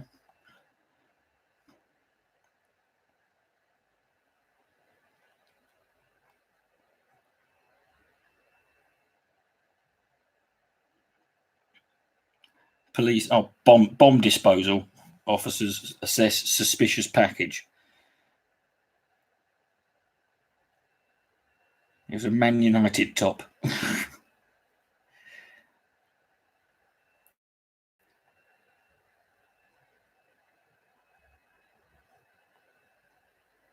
Woman calls off wedding after finding her fiance complaining about the cost of her wedding dress online. What a fucking idiot.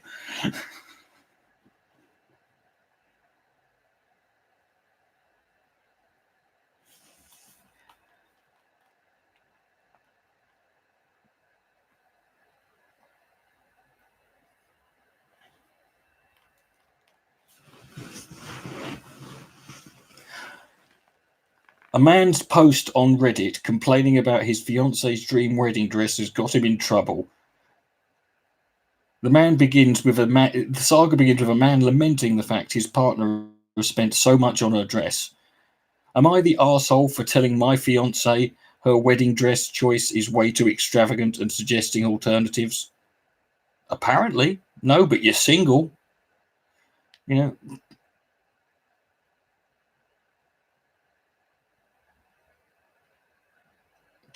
we are getting married in July of this year. The venue is booked and the wedding is pretty much sorted.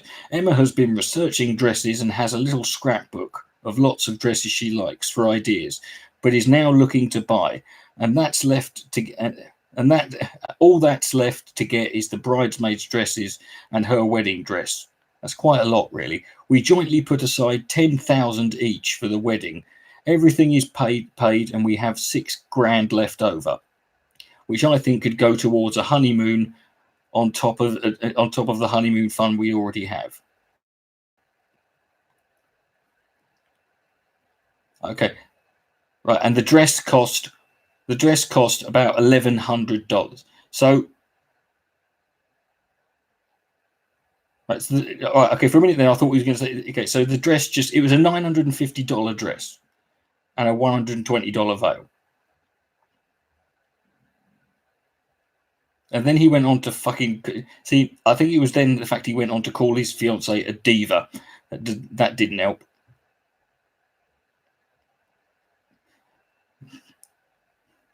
What a complete twat. Hey, Fidel.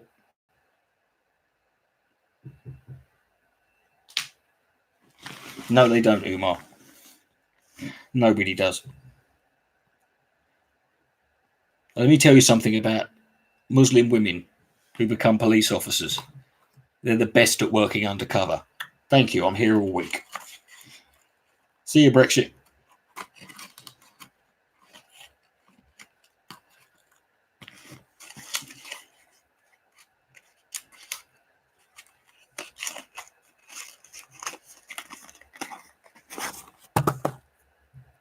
Thank you, Troy.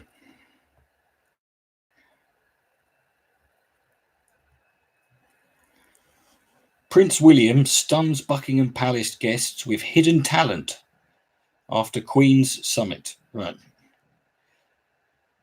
Who wants to guess what this hidden talent is? Yeah. It's not growing fucking air, is it? Oh, apparently he knows a bit of sign language. Right, brilliant. That's a hidden talent, is it? Yeah.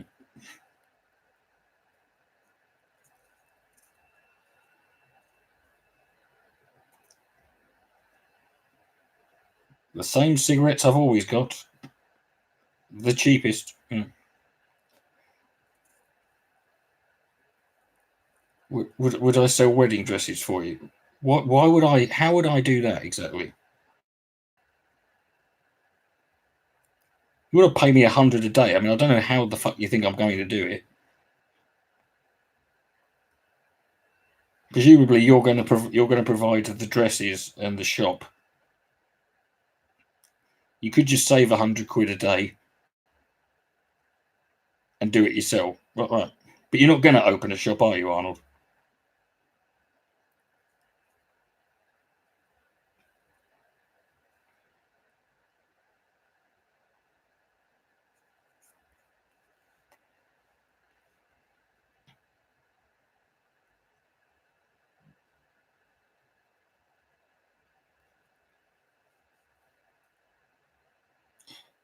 Grand Theft Auto 6 release date leaked? No.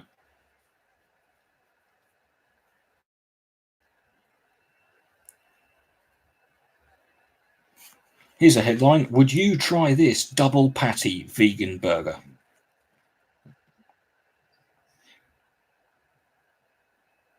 Yes. I mean, what's the catch? Selena Gomez gets another tattoo. Oh, Jesus Christ.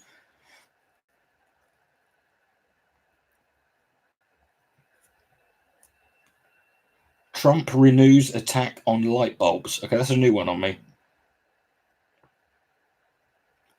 Yeah, but in all fairness, okay, first of all, I don't really care because I don't play video games. But in all fairness, considering how massive GTA 5 was, it makes sense.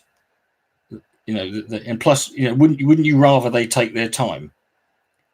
When you look at how many games get released these days that are just fucked, you know, they just don't work, or they're broken, or they've got endless glitches. And it's because they insisted on going to a certain date when you think, you know, I'd rather have waited 6 months and got a decent, you know.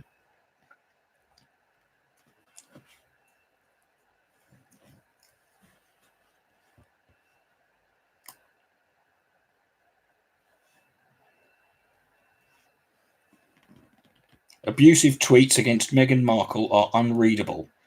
Literally, or just, you know,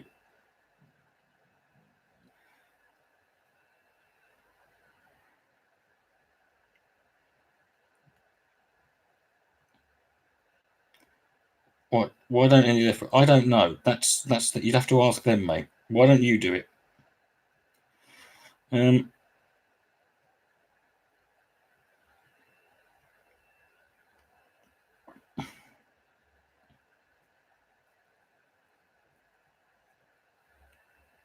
I mean, God, I can remember playing the original GTA Grand Theft Auto on the was it the original the one that was just literally shot directly from above.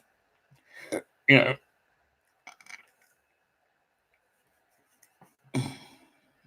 I can remember playing that when I was a long time ago, about 20 years ago. What do you mean if they have incredibly bad grammar?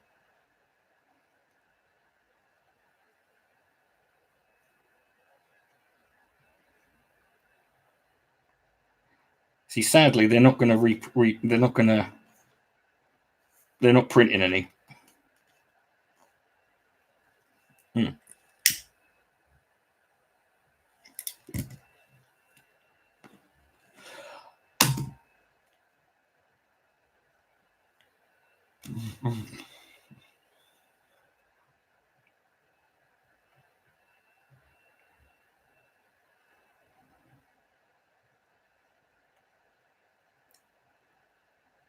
Rebecca Long Bailey says that Labour need to stir up a democratic revolution. Oh, fuck off.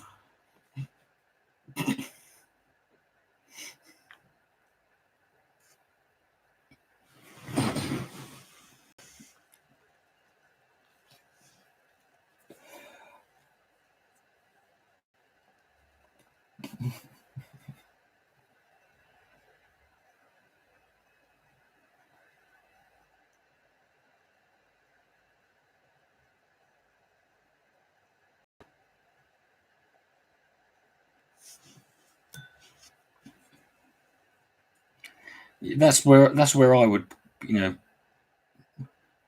it's not a million miles away from what I was going to say, final. Britain's worst rapist, Reinhardt's. I've seen about this. Yeah. See, now here's a problem. Now I know this is completely and utterly irrelevant, but when you get someone like who's a prolific rapist, right? Is it right that they call them the worst rapist? Because surely he's the best rapist. The fact that he's the most prolific, you know, doesn't that make him the, you know? I suppose it depends on what you define, from what perspective you look at it, you know.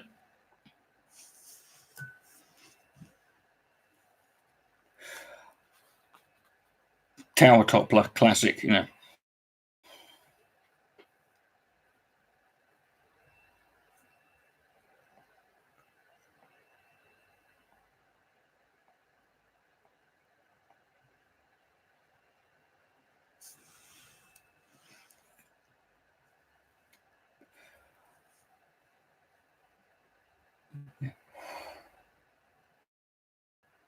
This is a shocking headline. Neighbours heard a huge crash as van smashed into lamppost. Well, obviously.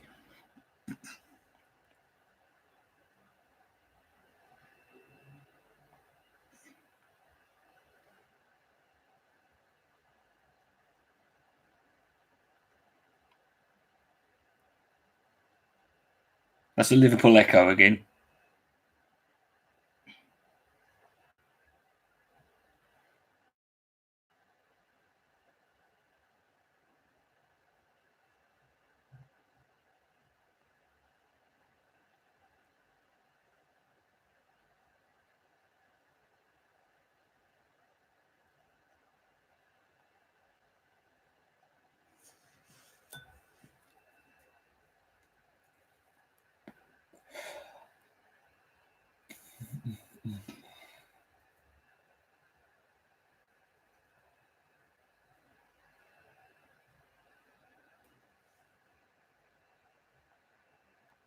Bloody hell, Ronaldo's 42. Not that Ronaldo. Yeah.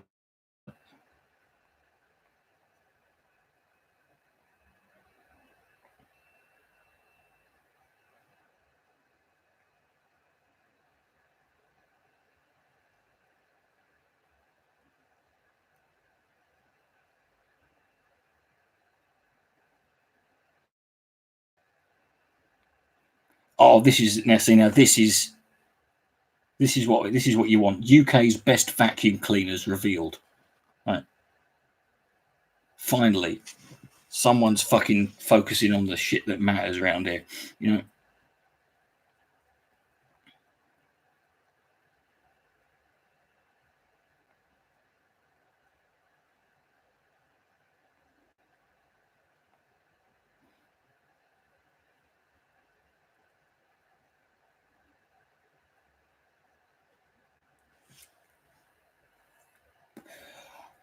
To be fair, scaling buildings has got people. You know, it's been popular for a while. You know.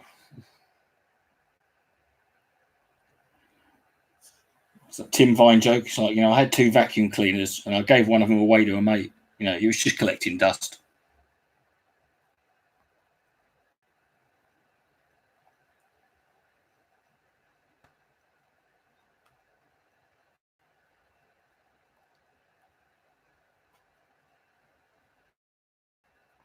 How have you worked in football?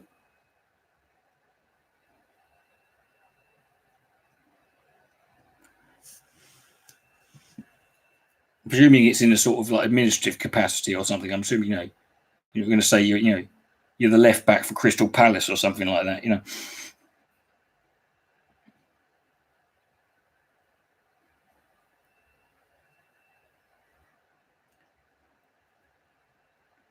film games. Oh, okay. That's not too difficult, is it? It's just, it's only that, isn't it? Tell you what, the job you want as a cameraman for football is the geezer who gets to sit on the fucking top. Because he's just literally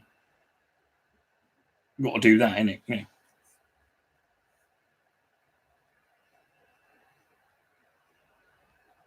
To be fair, mate, any ridiculous comments people want to make on Twitter or anywhere about Corbyn are kind of irrelevant now because he's not going to be leader much longer. So I really don't care. And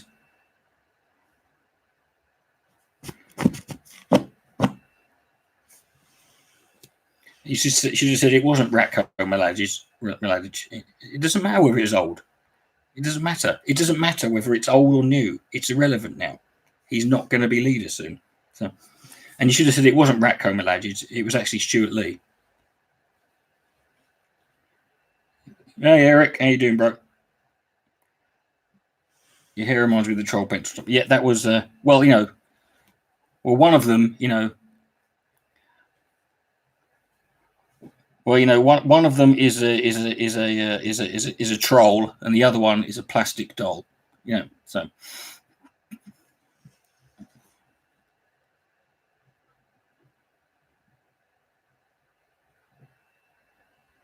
Oh, here we go. The Express again. Angela Merkel starts making secret plans to quit as Chancellor.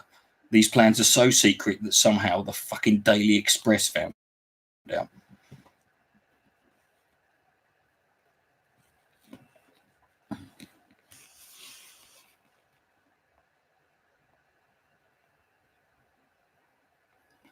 What was your source for it? It was the Twitter account Racist Boomer for the Win on Twitter.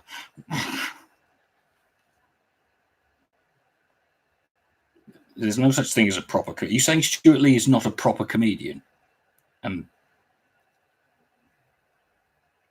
You're off to Japan tomorrow.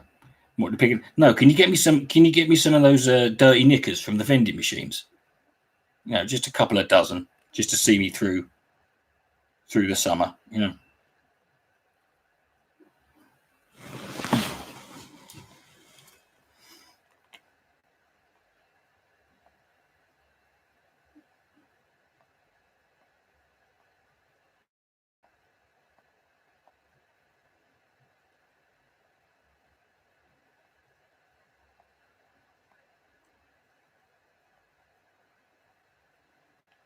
No, he's not a Manc. He's from Birmingham. He's from the Midlands, mate. And that's still irrelevant, you know.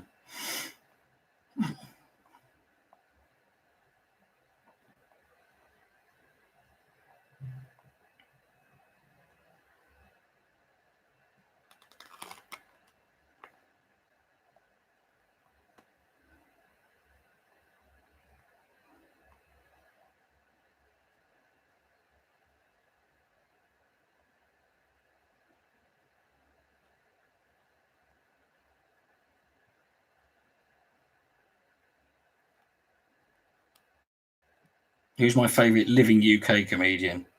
I'd probably say at the moment, well, the two best comedians currently alive and working.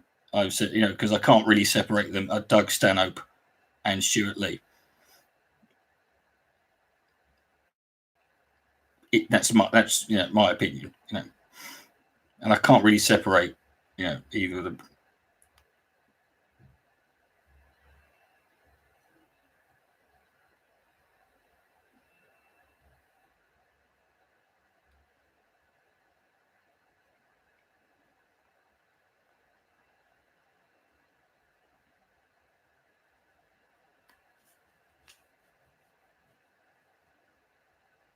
Worthing man arrested after 6-hour standoff with armed police.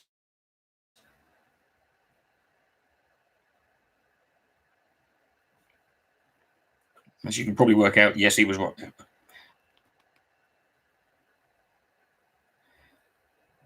Yeah, well, to be fair, you know, if as someone who spends a lot of time in the Daily Mail comment section, it's quite, you know, I've been saying for ages, and I've been sort of, you know, making it clear, you know, there is it's been a long time,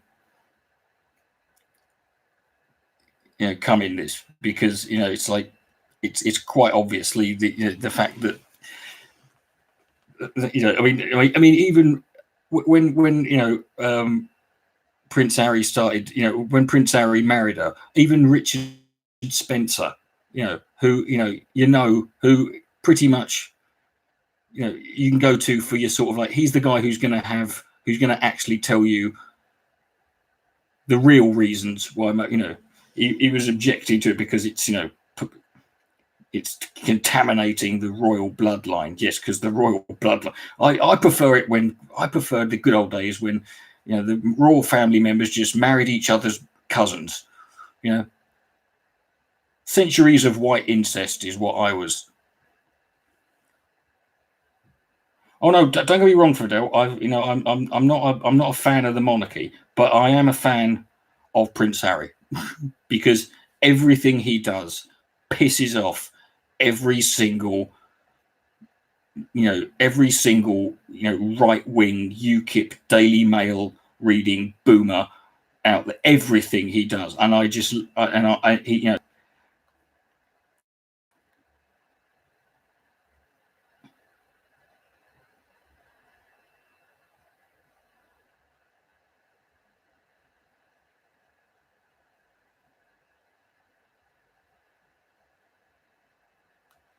And to be fair, if he goes ahead and does what he's going to do, then he won't. He'll be detached from the. Right, he won't be part of the problem anymore. I mean, yeah, birth defects like Prince Charles's face. It's not really benefit fraud, is it? Because, you know, it's not fraud. You know, everyone knows it's doing it. You know, what I find funny is just the fact that people are objecting to the fact that, like, Prince Harry wants to not take taxpayers' money anymore. You know, he just wants to. I mean, I'm like, that's what you're complaining about. You know.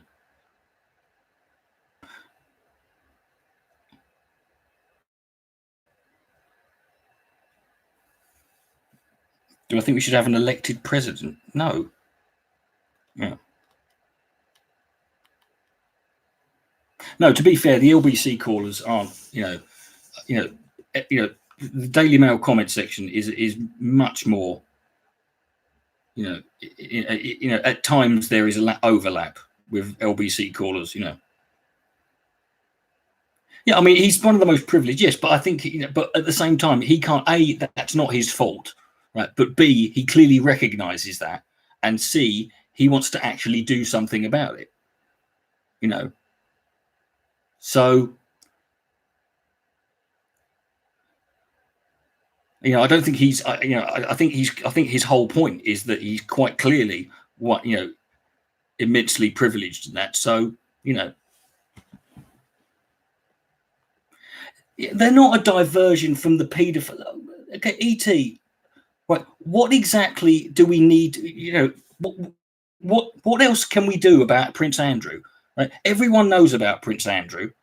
Right. No one's. This is not a distraction from it. It's actually what Prince Harry's done is actually quite a big story. There's a reason. It's not like it's a random nothing. It is actually quite for someone to say I'm quitting the royal family. No one's done that before. But what exactly can be done about Prince Andrew by, do you want to carry on talking about it? People are still talking about it, but there's nothing else you can do about it.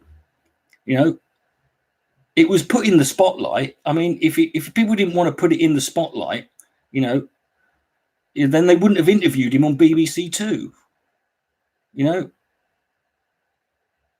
This whole idea that this is a distraction, I'm like, no, it's what more do you want?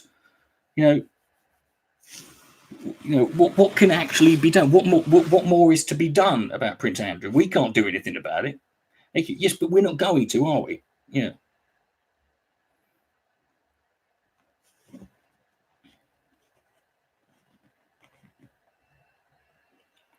You know what I mean, Arnold. Stop. That's semantics. I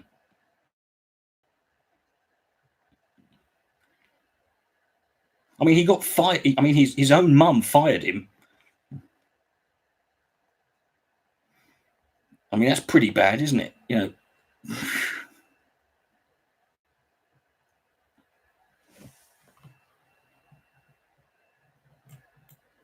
Well, I don't know that he has been. There's been stories about this with the Tory party of him, of these right wingers joining the Tory party, and a lot of them. I mean, I don't know that he's joined the Tory party. He says he has, but I don't know that that's true. I've only got his word to go on.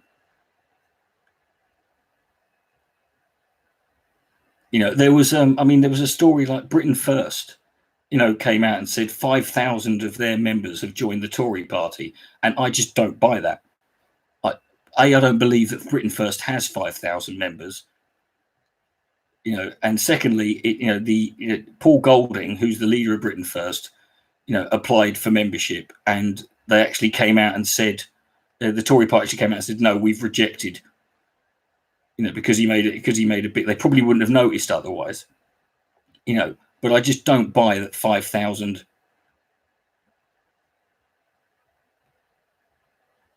5,000 Britain First members of, because I don't believe they've got 5,000 members, and I don't know how they would possibly even know that. But again, same with Tommy Robinson. I don't know that he's joined the Tories.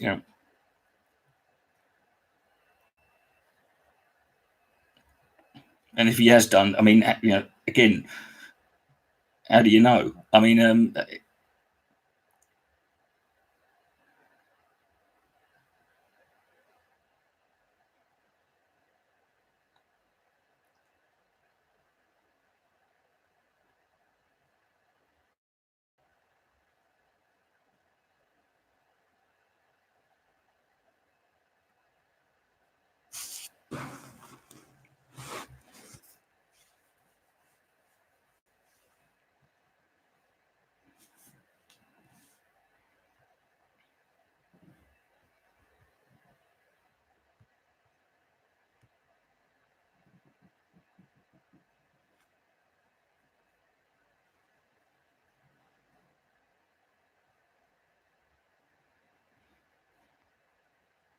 yeah, but you're not going to do that, are you? It's kind of there's no point doing it unless lots of people are going to do it. So yeah, but I mean, this is the thing. This is the same tactic the English Defence League used to do. The English Defence League used to sit there and say, "Oh, we've got 1 million members," even though the most number of people that ever turned up to one of their marches was about 250. Right? But they'd say that, you know, but they had 1 million Facebook members, you know, which doesn't say a lot when you consider one of their Facebook members was me, you know. But when they wanted to make themselves sound, you know, when they were questioned about it, they would say, "Oh, we've got," I mean, and then when people brought up, you know, certain associations or people who were at marches who were sort of questionable or, you know, were provably people from the extreme far right, they would say, "Oh, that's just Facebook. These are just people," you know. Or when you bring up things that are mentioned, like things that, you know, they were posted in comment sections under their posts that were overtly, you know, white supremacists, you know, comments and racist comments, people go, "Oh, that's just Facebook." You know what I mean? It's a bullshit. You know, it was whatever they wanted it to be. You know, when it was convenient.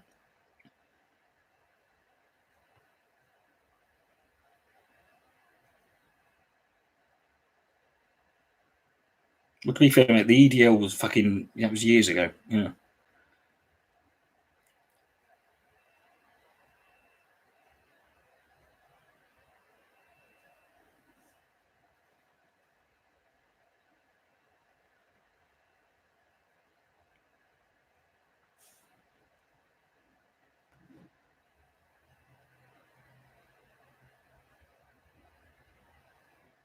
Well, I mean, I wouldn't say they're far right, but they're not centrist either.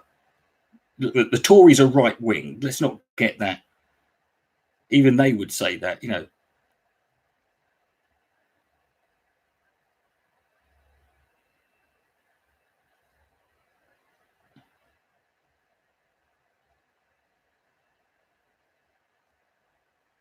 Yeah, but they don't describe themselves as centrist, so that's an unfair. You know, what killed the EDL? Well, I mean, the EDL, you know, nothing. I mean, the EDL as an organisation still technically exists, but you've got to remember the people who it was part of, who were members of it, still exist, and they went on to be Britain First, right? Which, you know, now technically no longer, you know. But these people, you know, the people who make up these are just names. You know, the EDL died off because it was effectively a Tommy Robinson cult of personality. You know, but the second Tommy Robinson left, the EDL became kind of irrelevant because there was no one else who was representative of the EDL who, you know, other than Tommy Robinson. He was the only, you know, same way with Farage, the same way that as soon as Nigel Farage quit UKIP, they were done, you know.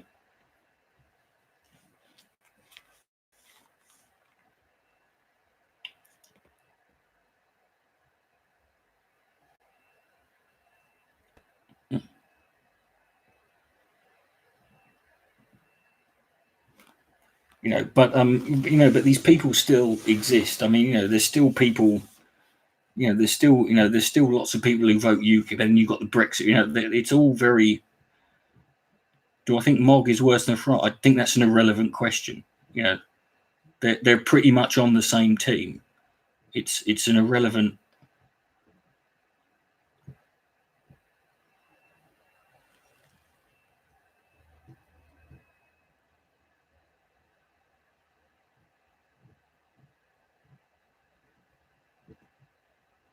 Well, I mean, I don't see the point in. I don't see the need to weaponize conservatives against themselves because, you know, you should just be able to counter. You know, the best thing to do is to, you know, weaponize it with yourself. You know, because if you just sort of like you know, if you're just having them fight amongst themselves, you know, that's all anyone's talking about. You want to be talking about yourself, you know, and you're, you know, you need to offer people alternative ideas, you know.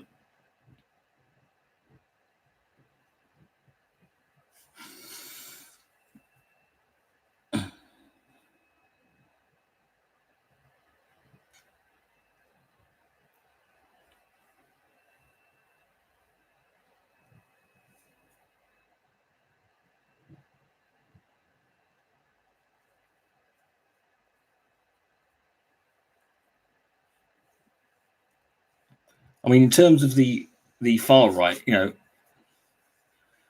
in terms of the far right, yeah, but that's not going to get any easier, mate. You don't give up on something because it's difficult, Well, no, but that's you guys can work that out. I prefer to sort of, but I mean, as far as the far right, they kind of are self-destructive in and of themselves. As far as the people who are the overtly on the far right, they tend to all disintegrate eventually because they're so, they're all a bunch of divas, and if you're talking about ifs and buts, mate, without if it's not something, here's the thing, mate. If you've got people who are willing to, ignore and are willing to, you've got. I mean, look at all these people who are, who I listen to on LBC. I know they're only, they're just random people, but they're representative of, of a mentality that's, very, very, that's quite widespread in this country, which is they are willing to ignore all of the bad, all of the, these are people who have been convinced that Boris Johnson, you've got people complaining about council houses and unions and the NHS, and then talking as if Boris Johnson is going to fucking, and the Tories are going to solve these problems. You don't need a new term, right? Changing the name of something doesn't make, they've got new terms. Call them whatever you want. How about this? How about stop worrying about what people call them and focus on the facts?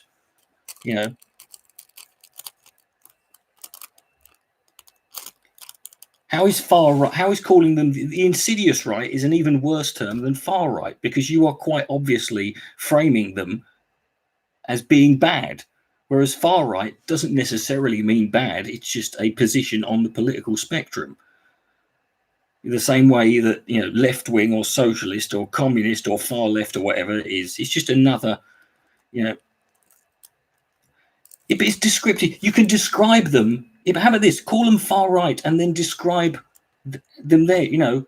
Arnold, you really are focusing on the most irrelevant fucking thing if you're focusing on a name, or a label. You don't need a new term, right?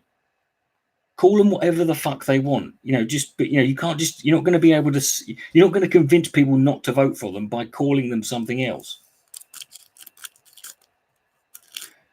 Yes, but that's the problem. I agree, Firemoth, right? But that doesn't, that's not going to, figure a way around it. It doesn't mean it's not a fucking, it doesn't mean you won't be able to convince people, This is an argument I make with a lot of, left wingers all the time, saying there's going to come a point where,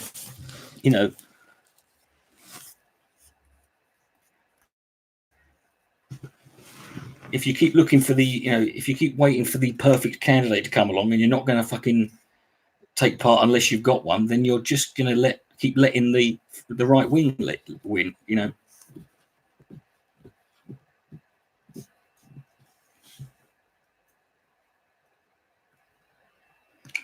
Yeah, but here's the thing, Fidel. Don't you find it interesting? But here's the thing I find interesting is if you call people, if you call someone a communist, they always go, yeah, because if they are, they don't care. Whereas people who are Nazis, you call them Nazis, and they're like, I'm not a Nazi. Just because I believe in everything the Nazis did does not make me a Nazi. Just because I have a swastika tattoo on my forehead doesn't. It's like I just find that funny, Well, the closest Trump gets to condemning people who are on the right is by saying both sides, which is a great fucking, which is a very good spin, because it means that, that in fact he's condemned nobody,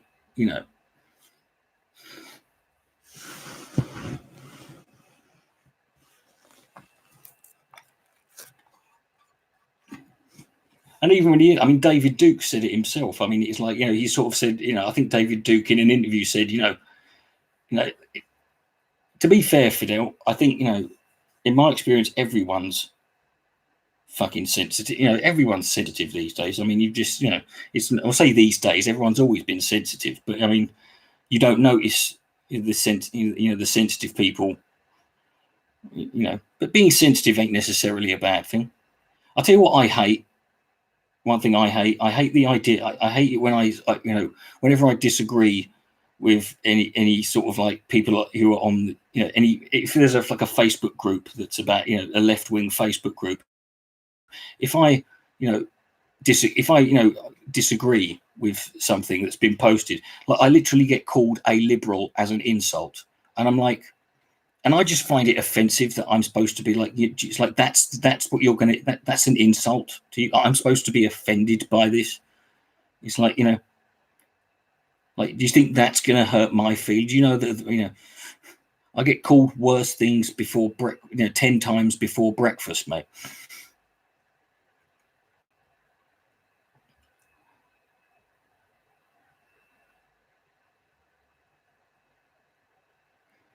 Yeah, but they're forums, mate. Don't worry about that, you know. But at the same time, it's actually turquoise, Chris. You know? But you know, yeah. But at the same time, mate, it's like, again, that, you know, they might not agree with his, you know, strike on still, you know, but they'll find a way. You know, they know that they've got no other option. You know. Yeah, but I mean, again, here's the thing, Fidel. You know, that's only a very recent. They're not kind of right. Again, I think it's, you know, I think the problem here is, like, you know, is looking at it from the problem we've got. The thing you've got to understand is, like, it's always difficult to, you know, objectively. Is this the first live stream? No, it's about the 10th. Right? It's always difficult to objectively, you know, place people in a political spectrum.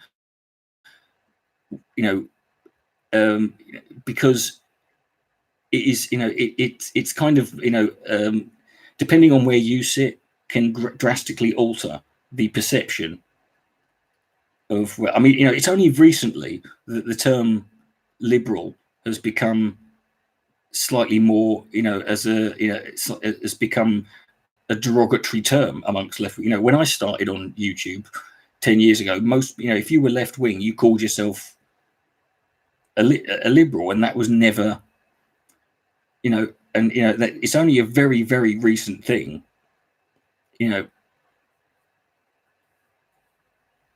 But you know, it's like people on the, you know, people with someone who's like properly, like, just on the extreme right of things. The only thing, you know, first of all, I'm a socialist and I don't hate liberals, but again,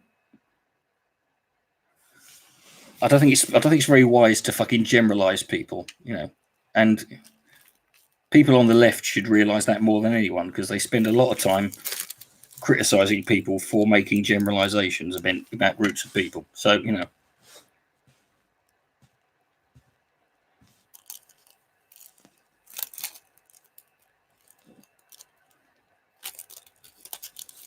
Yeah, what you call yourself, Arnold, is kind of irrelevant, you know, to be fair. The last person. Yeah, but Arnold, that's your perception of yourself. And guess what? If there's one thing I've learned, it's the last person I'm gonna, whose you know, evaluation or opinion of themselves I'm going to trust is someone who is, you know, if I want to find out about someone, the last person I'm going to ask is them.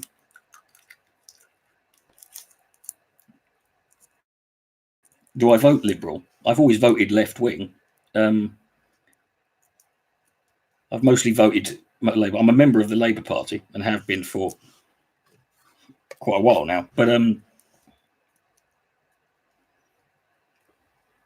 I have in a couple of local elections in the past. You know, when I was living down south, I voted Lib Dem because they'd always been in charge. They'd always been, you know, and they'd always been quite good. So.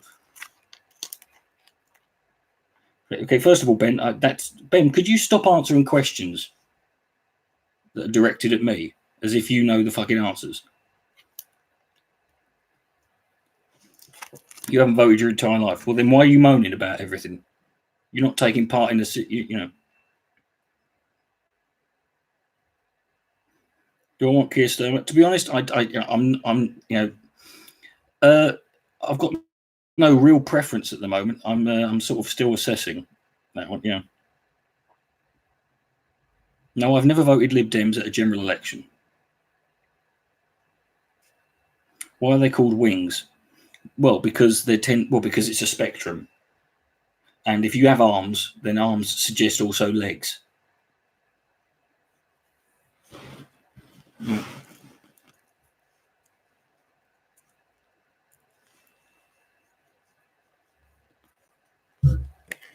You said you did 10 years ago. No, no, I didn't. In a local election, yes. I've never voted Lib Dem in a general.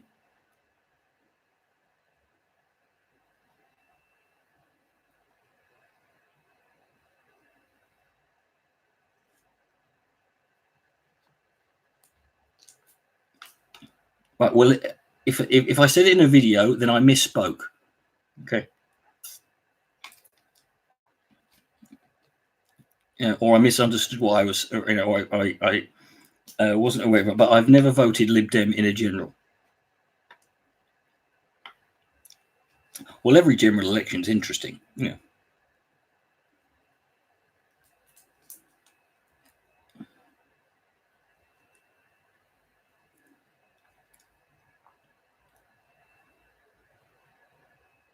They're always fun, you know. Well, you know, to be fair, Publius, you should actually learn to spell it properly because it's Krypton Factor with a K. You know.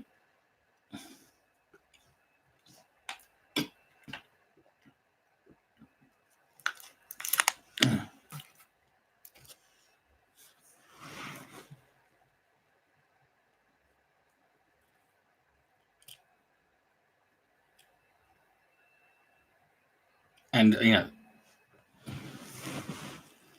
there's no point being upset, mate. You know, listen, if you're going to get upset because you didn't, you know, if you're going to get upset about a general election, mate, it's you need to go right. You know, snap next morning, get up.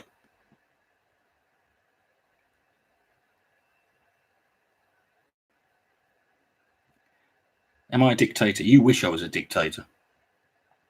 I'd be great as a dictator.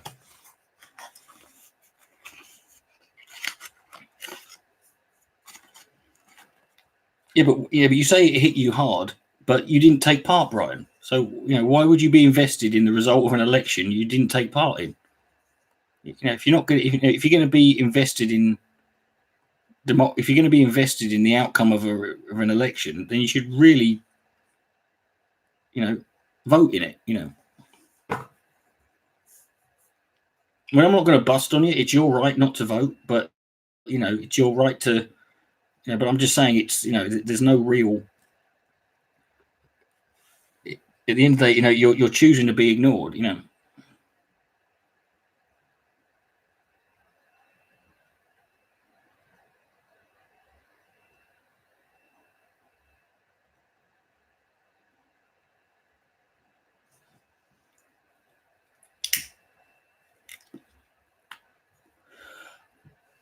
Yeah, Brown never won an election. No, I mean, to be fair, it's hard to judge Gordon Brown. He didn't really have much time.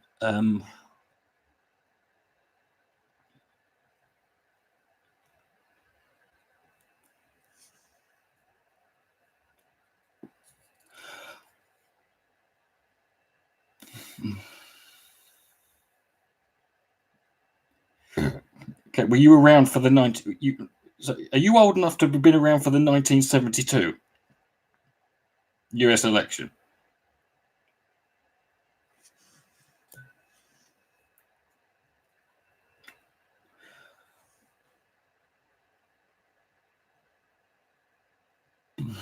I can't even remember how long Brown was even.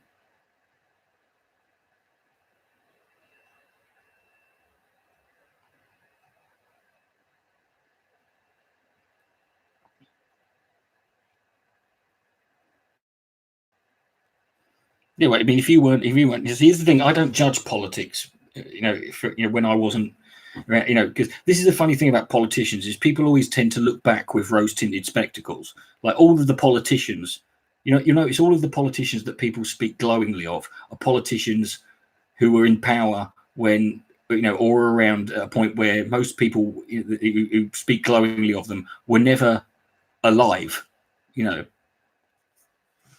look at America, where they talk about how where they talk about how the founding fathers and Lincoln and Washington and fucking all the whereas all the politicians who are around now are fucking awful. But in 50 years' time, people will be looking back, tinted spectacles, because it's that nostalgia. It's the same way people look back and think music was music was better in their day, or films were better in their day, or TV was better in their day, or this.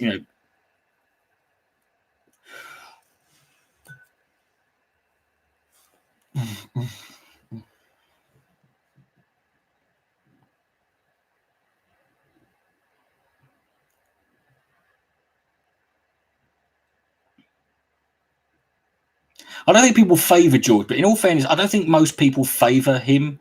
I don't think people favour. I think that's more of a sort of an idea, just the sort of it's kind of a joke, really. It's kind of done as a sort of like,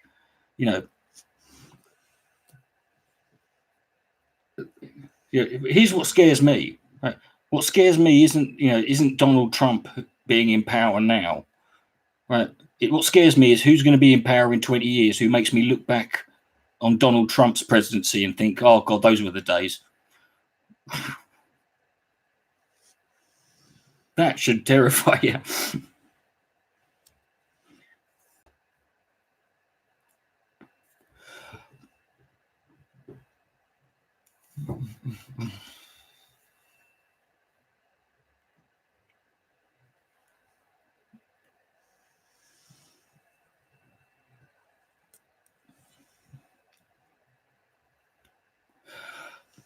Anders Breivik's been freed from prison, has he? Oh, bloody hell. Oh, I hope he starts a YouTube channel.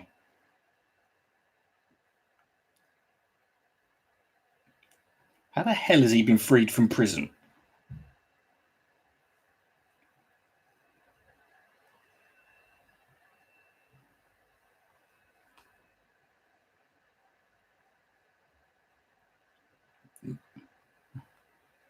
All right.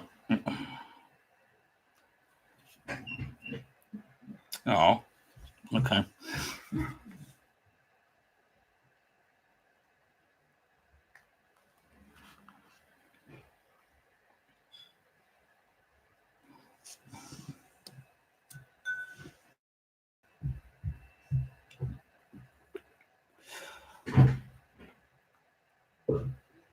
Didn't he kill? Didn't Anders Breivik kill people? Yeah, only a few.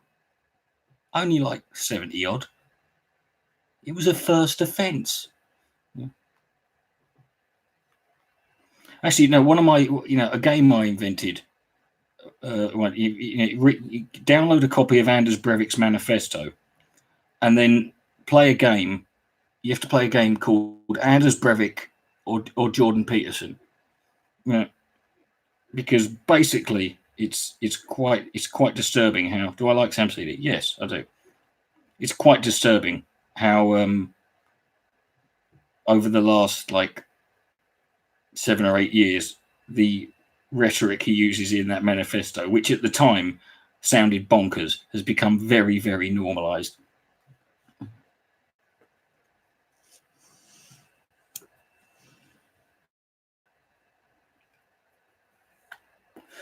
I think it was 70, wasn't it 75 or 70? It was 70 something.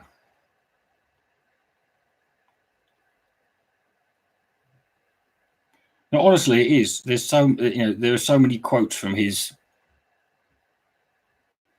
To be fair, Breivik doesn't talk about lobsters, but he does talk about, cultural Marxism and the, and Marxists and feminists taking over academia, and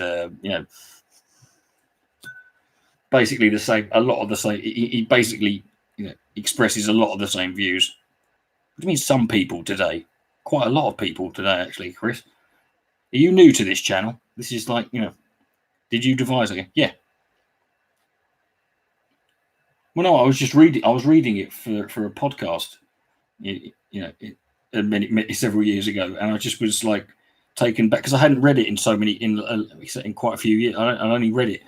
I hadn't read it in several years, and that was quite weird seeing how it didn't. The language he used didn't seem as sort of out of place as it did.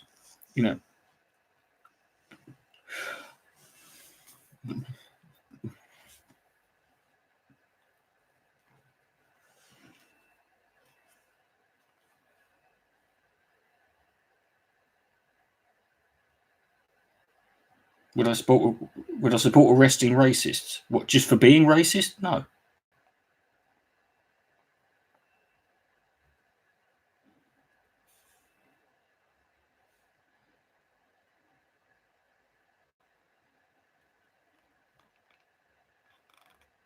People are entitled to be wrong.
Yeah, well, obviously, if someone commits a crime, then yes, obviously. But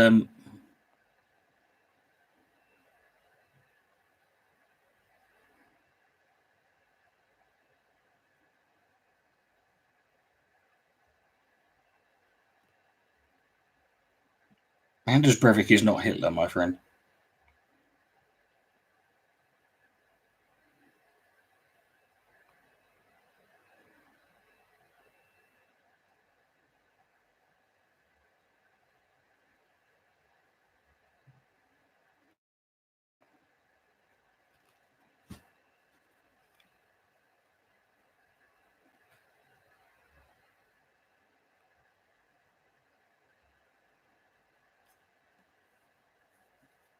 Okay, it's probably a coincidence, Brian. There's no point getting,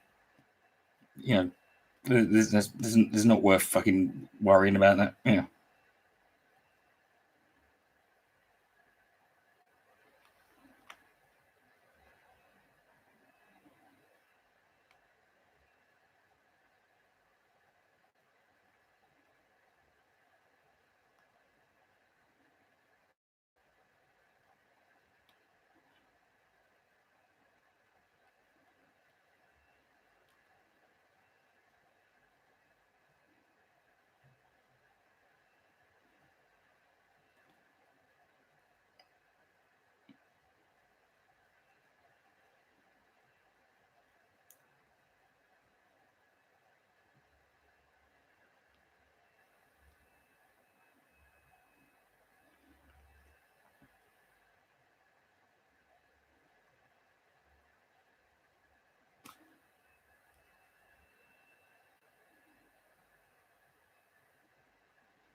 Why the hell has Anders Breivik got an IMDb page?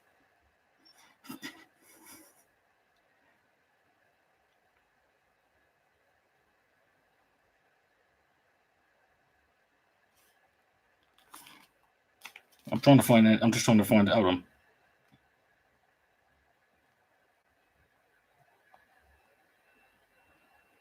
trying to find a Breivik's manifesto. Hold on. Here we are.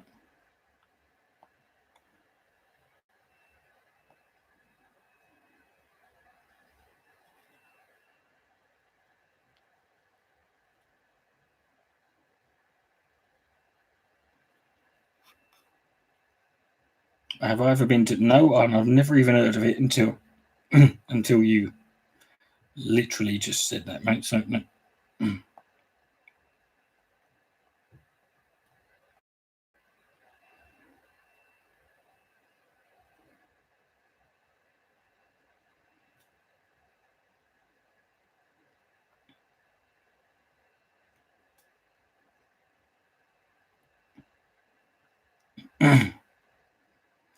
Carl Kalinski's a shit. That I don't know. I don't watch Carl Kalinski. To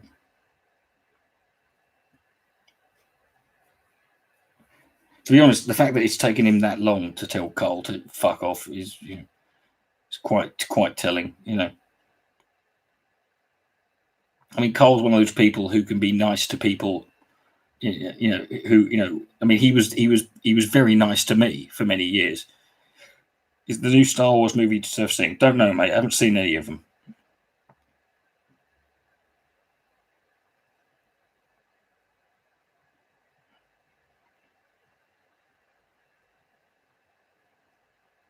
Don't give a shit about Star Wars. Yeah. Do I think problems will arise if are eventually outnumbered by other groups, nationalists in Britain? You heard that 59, but you heard.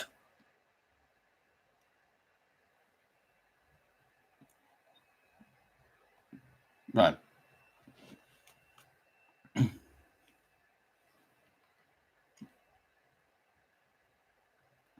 Well, let's check that, shall we?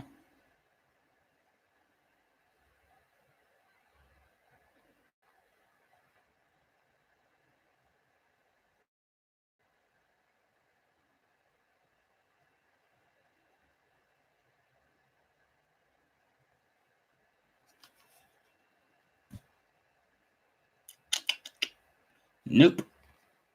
It's on the national. Really? Right, well, there's nothing here.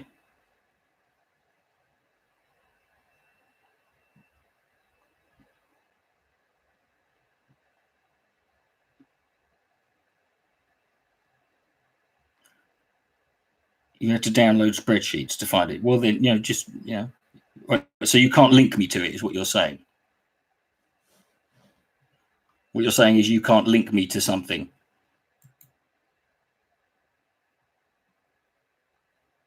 Which you know, I would argue is a convenient thing, you know.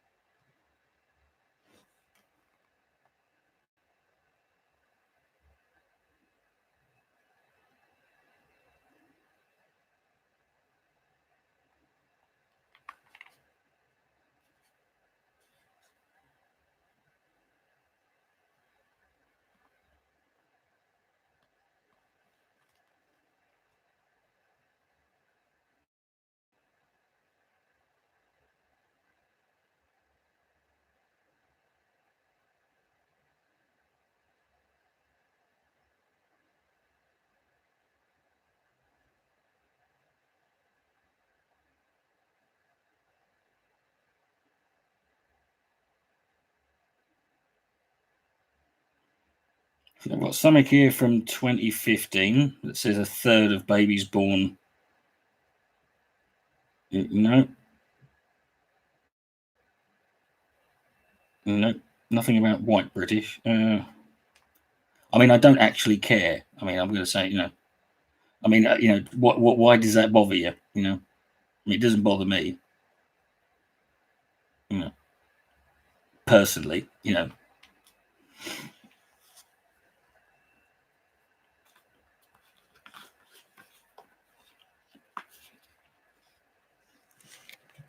You know, I mean, they're still British, aren't they? You know.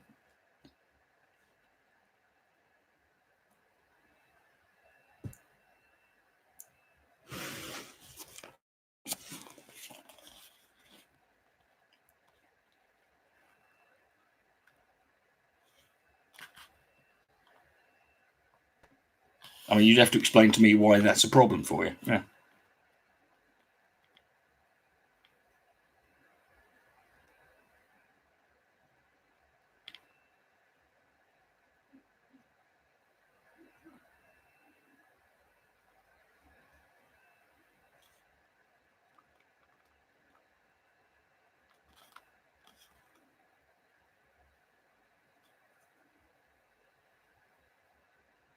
Just seems like might lead to political as opposed to the very stable environment we've got now.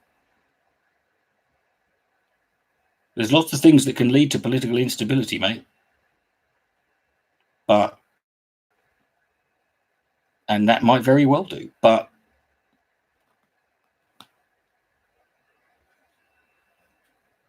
what do you suggest we do? Stop allowing different coloured people into the country? Encourage white people to fuck more?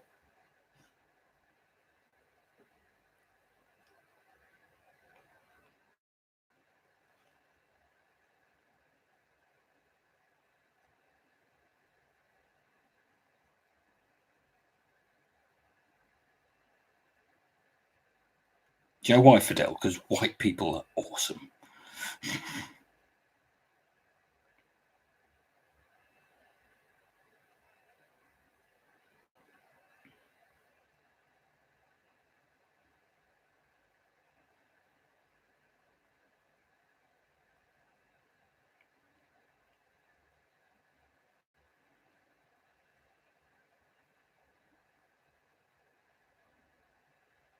Probably just reduced unskilled migration. Okay, but what's that got to do with white people? You're talking about you're talking about people born in this country, mate. Unskilled immigration has got nothing to do with people being born in this country today. You said your concern was that in the year just gone, a majority of babies born in this country were not white. That's got nothing to do with unskilled migration, because those babies are, of course, they're babies.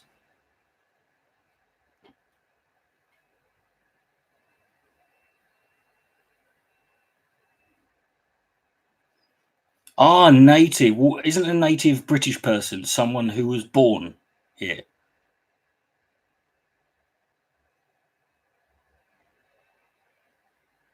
If you're born in this country, what are you? Regardless of your skin color, what are you if you were born in this country?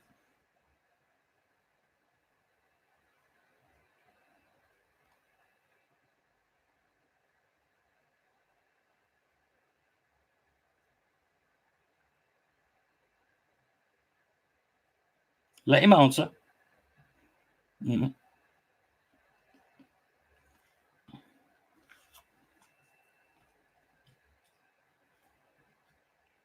White British is distinct group, is it not? Yes, but I'm asking you what are you if you were born in this country? Why does being white, what you saying that white people are better than non-white people, even though they're a white British person is better than a non-white British person, which is ironic given your namesake.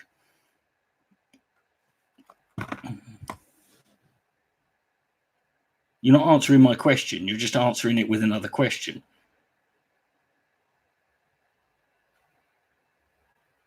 Right, so it doesn't matter then.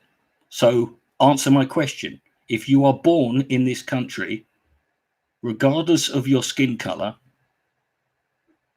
what is that person? If you're born in Britain,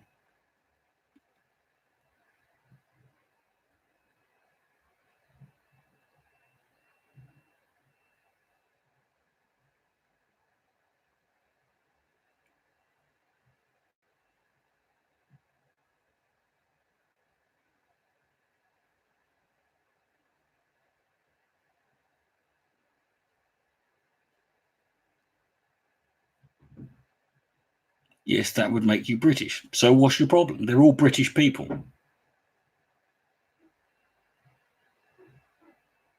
So you've established. So you've established that you don't think that being your skin color makes you better or worse than someone, and we've established that anyone born in this country is British.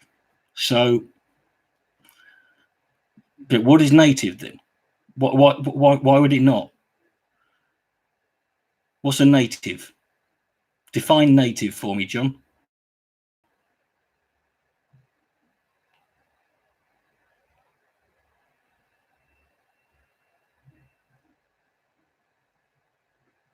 Thank you, Arnold, by the way.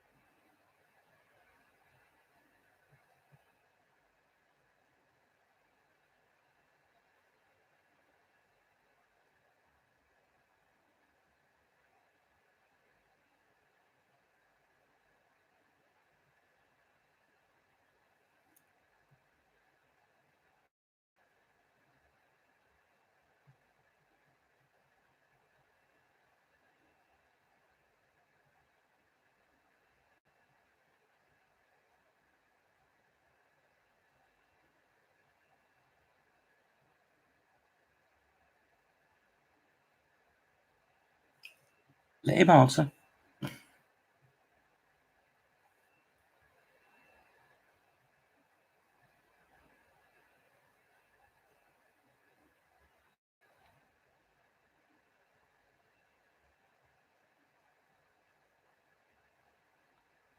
Thank you.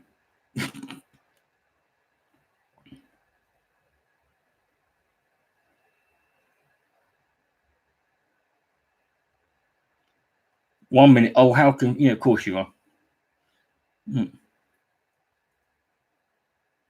I just want you to define native for me. That's all I want you to do.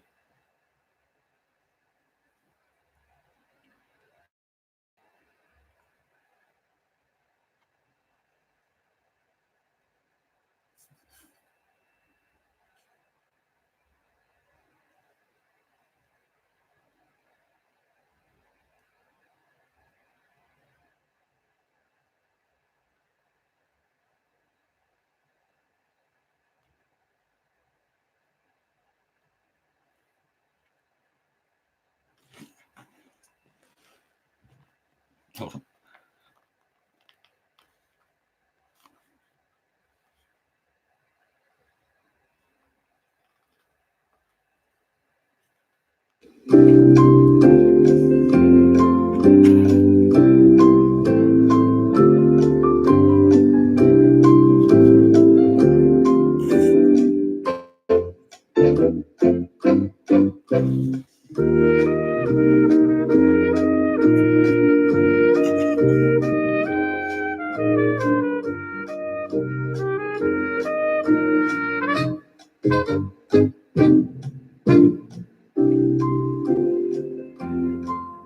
By the way, this is the 10-hour version of the Jeopardy music. I think we'll need a lot of it.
No, he didn't come back to call me a pussy. That's someone else.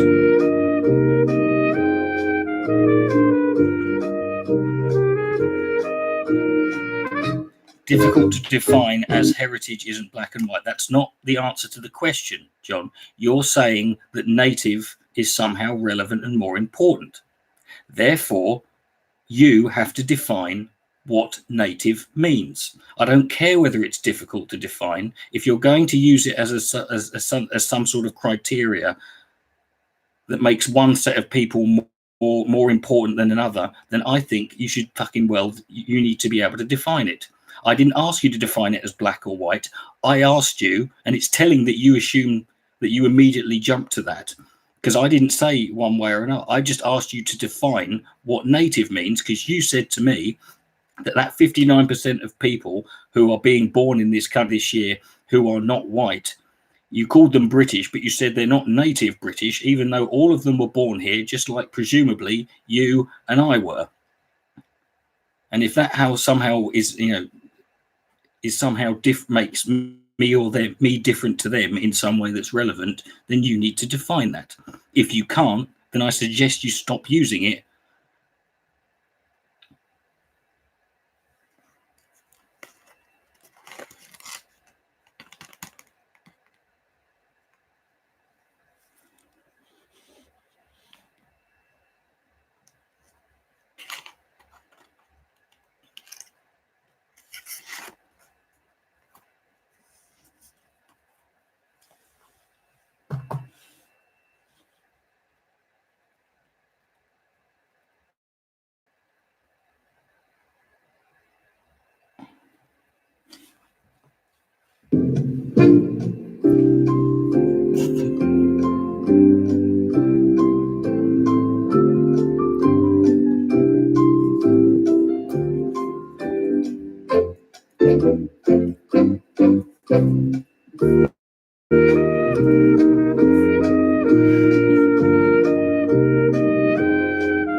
Well, I would say if the majority of their DNA can be traced to Britain. Oh, so we need to DNA everyone. Have you had a DNA test, John? Have you had a DNA? So we should all be, everyone should have DNA tested.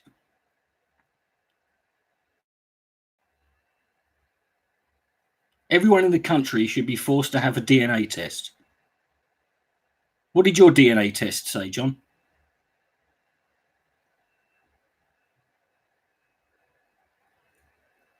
Are they native? It's born in Kenya. Are they native Kenya? If they were born in Kenya, then yes, they're Kenyan.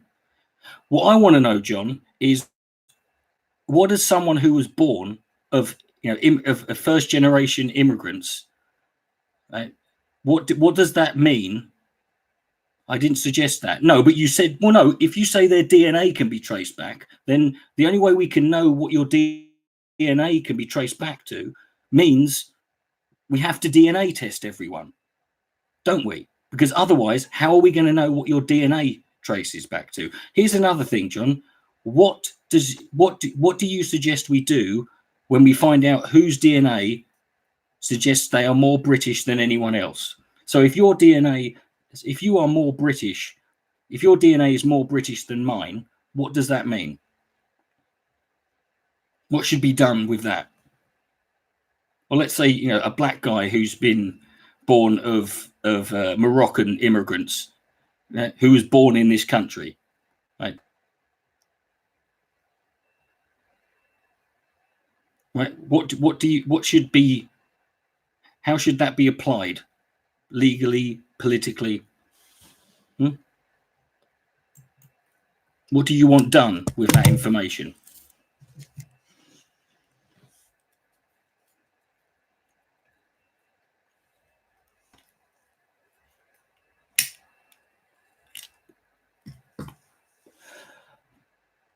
No issue if people are already here. That's, again, not the question I asked, John. And I'm getting very tired. If there's one thing I can't tolerate more than anything else, it's when someone comes in and I have the good grace to engage them in dialogue and I respond to you. I haven't called you. But I'd substantially reduce immigration so that natives remain majority. Okay. So you want everyone's DNA everyone's DNA to be relevant, but you know, again, how do you determine? So again, we go back to the thing that everyone needs to have their DNA tested. What about white people who are immigrants?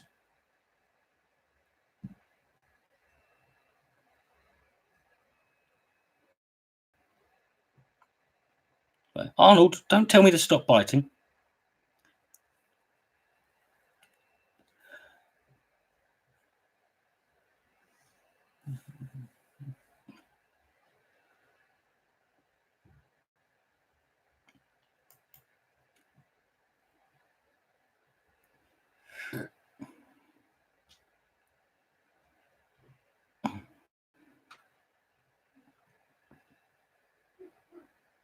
What about people from the Republic of Ireland? You know, I wouldn't call for DNA test.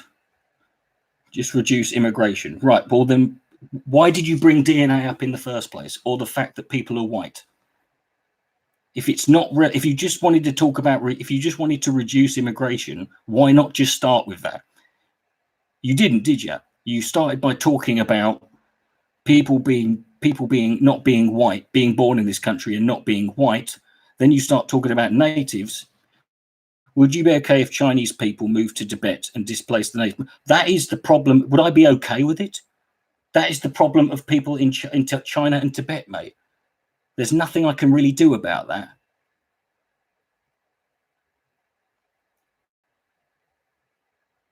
If Chinese people moved to Tibet legally and settled there and were part of society, part of the country, and took part and did everything, you know, just like all that, then yeah, I've got no problem with it.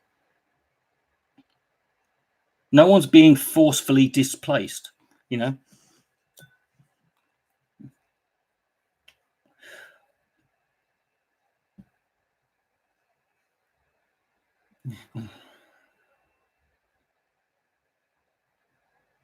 But that's not what's happening here, is it? You know.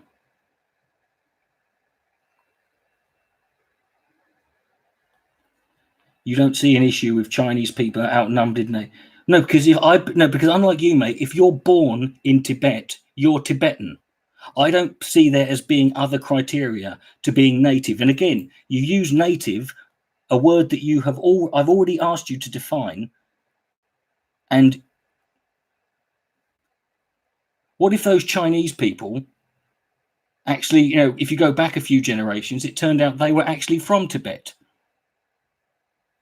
What if their family were, what if, you know, you go back to their, you know, you don't know where, you know, again, you know, you're talking about, again, you brought up DNA and you're using a word native, which I've asked you to define.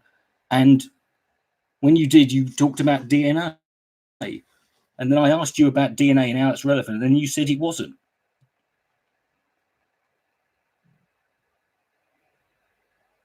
I don't have a problem with anybody moving to any part of the world they want to.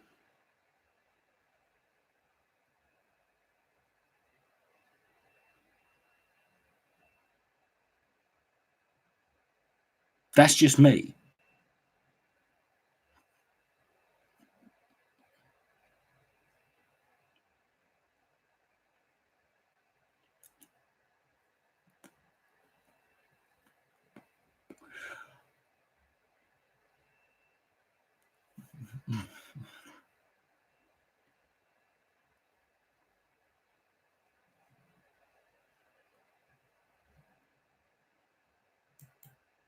Let's not go down that rabbit hole, Fidel. Let's just stay focused.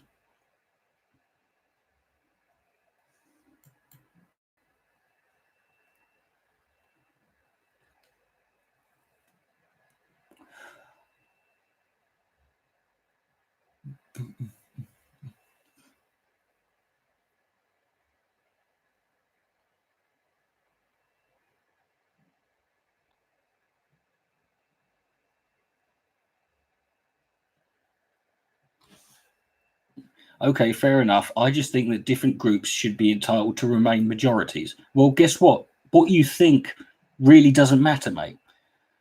You know, guess what? Those 59 people, 59% of people who were born, who are not white last year, in a couple of generations, guess what? They're going to have been here for several generations, right? If that's your criteria, fine, you can think that. But guess what? It's irrelevant what you think. So jog on. Do something about it, boomer.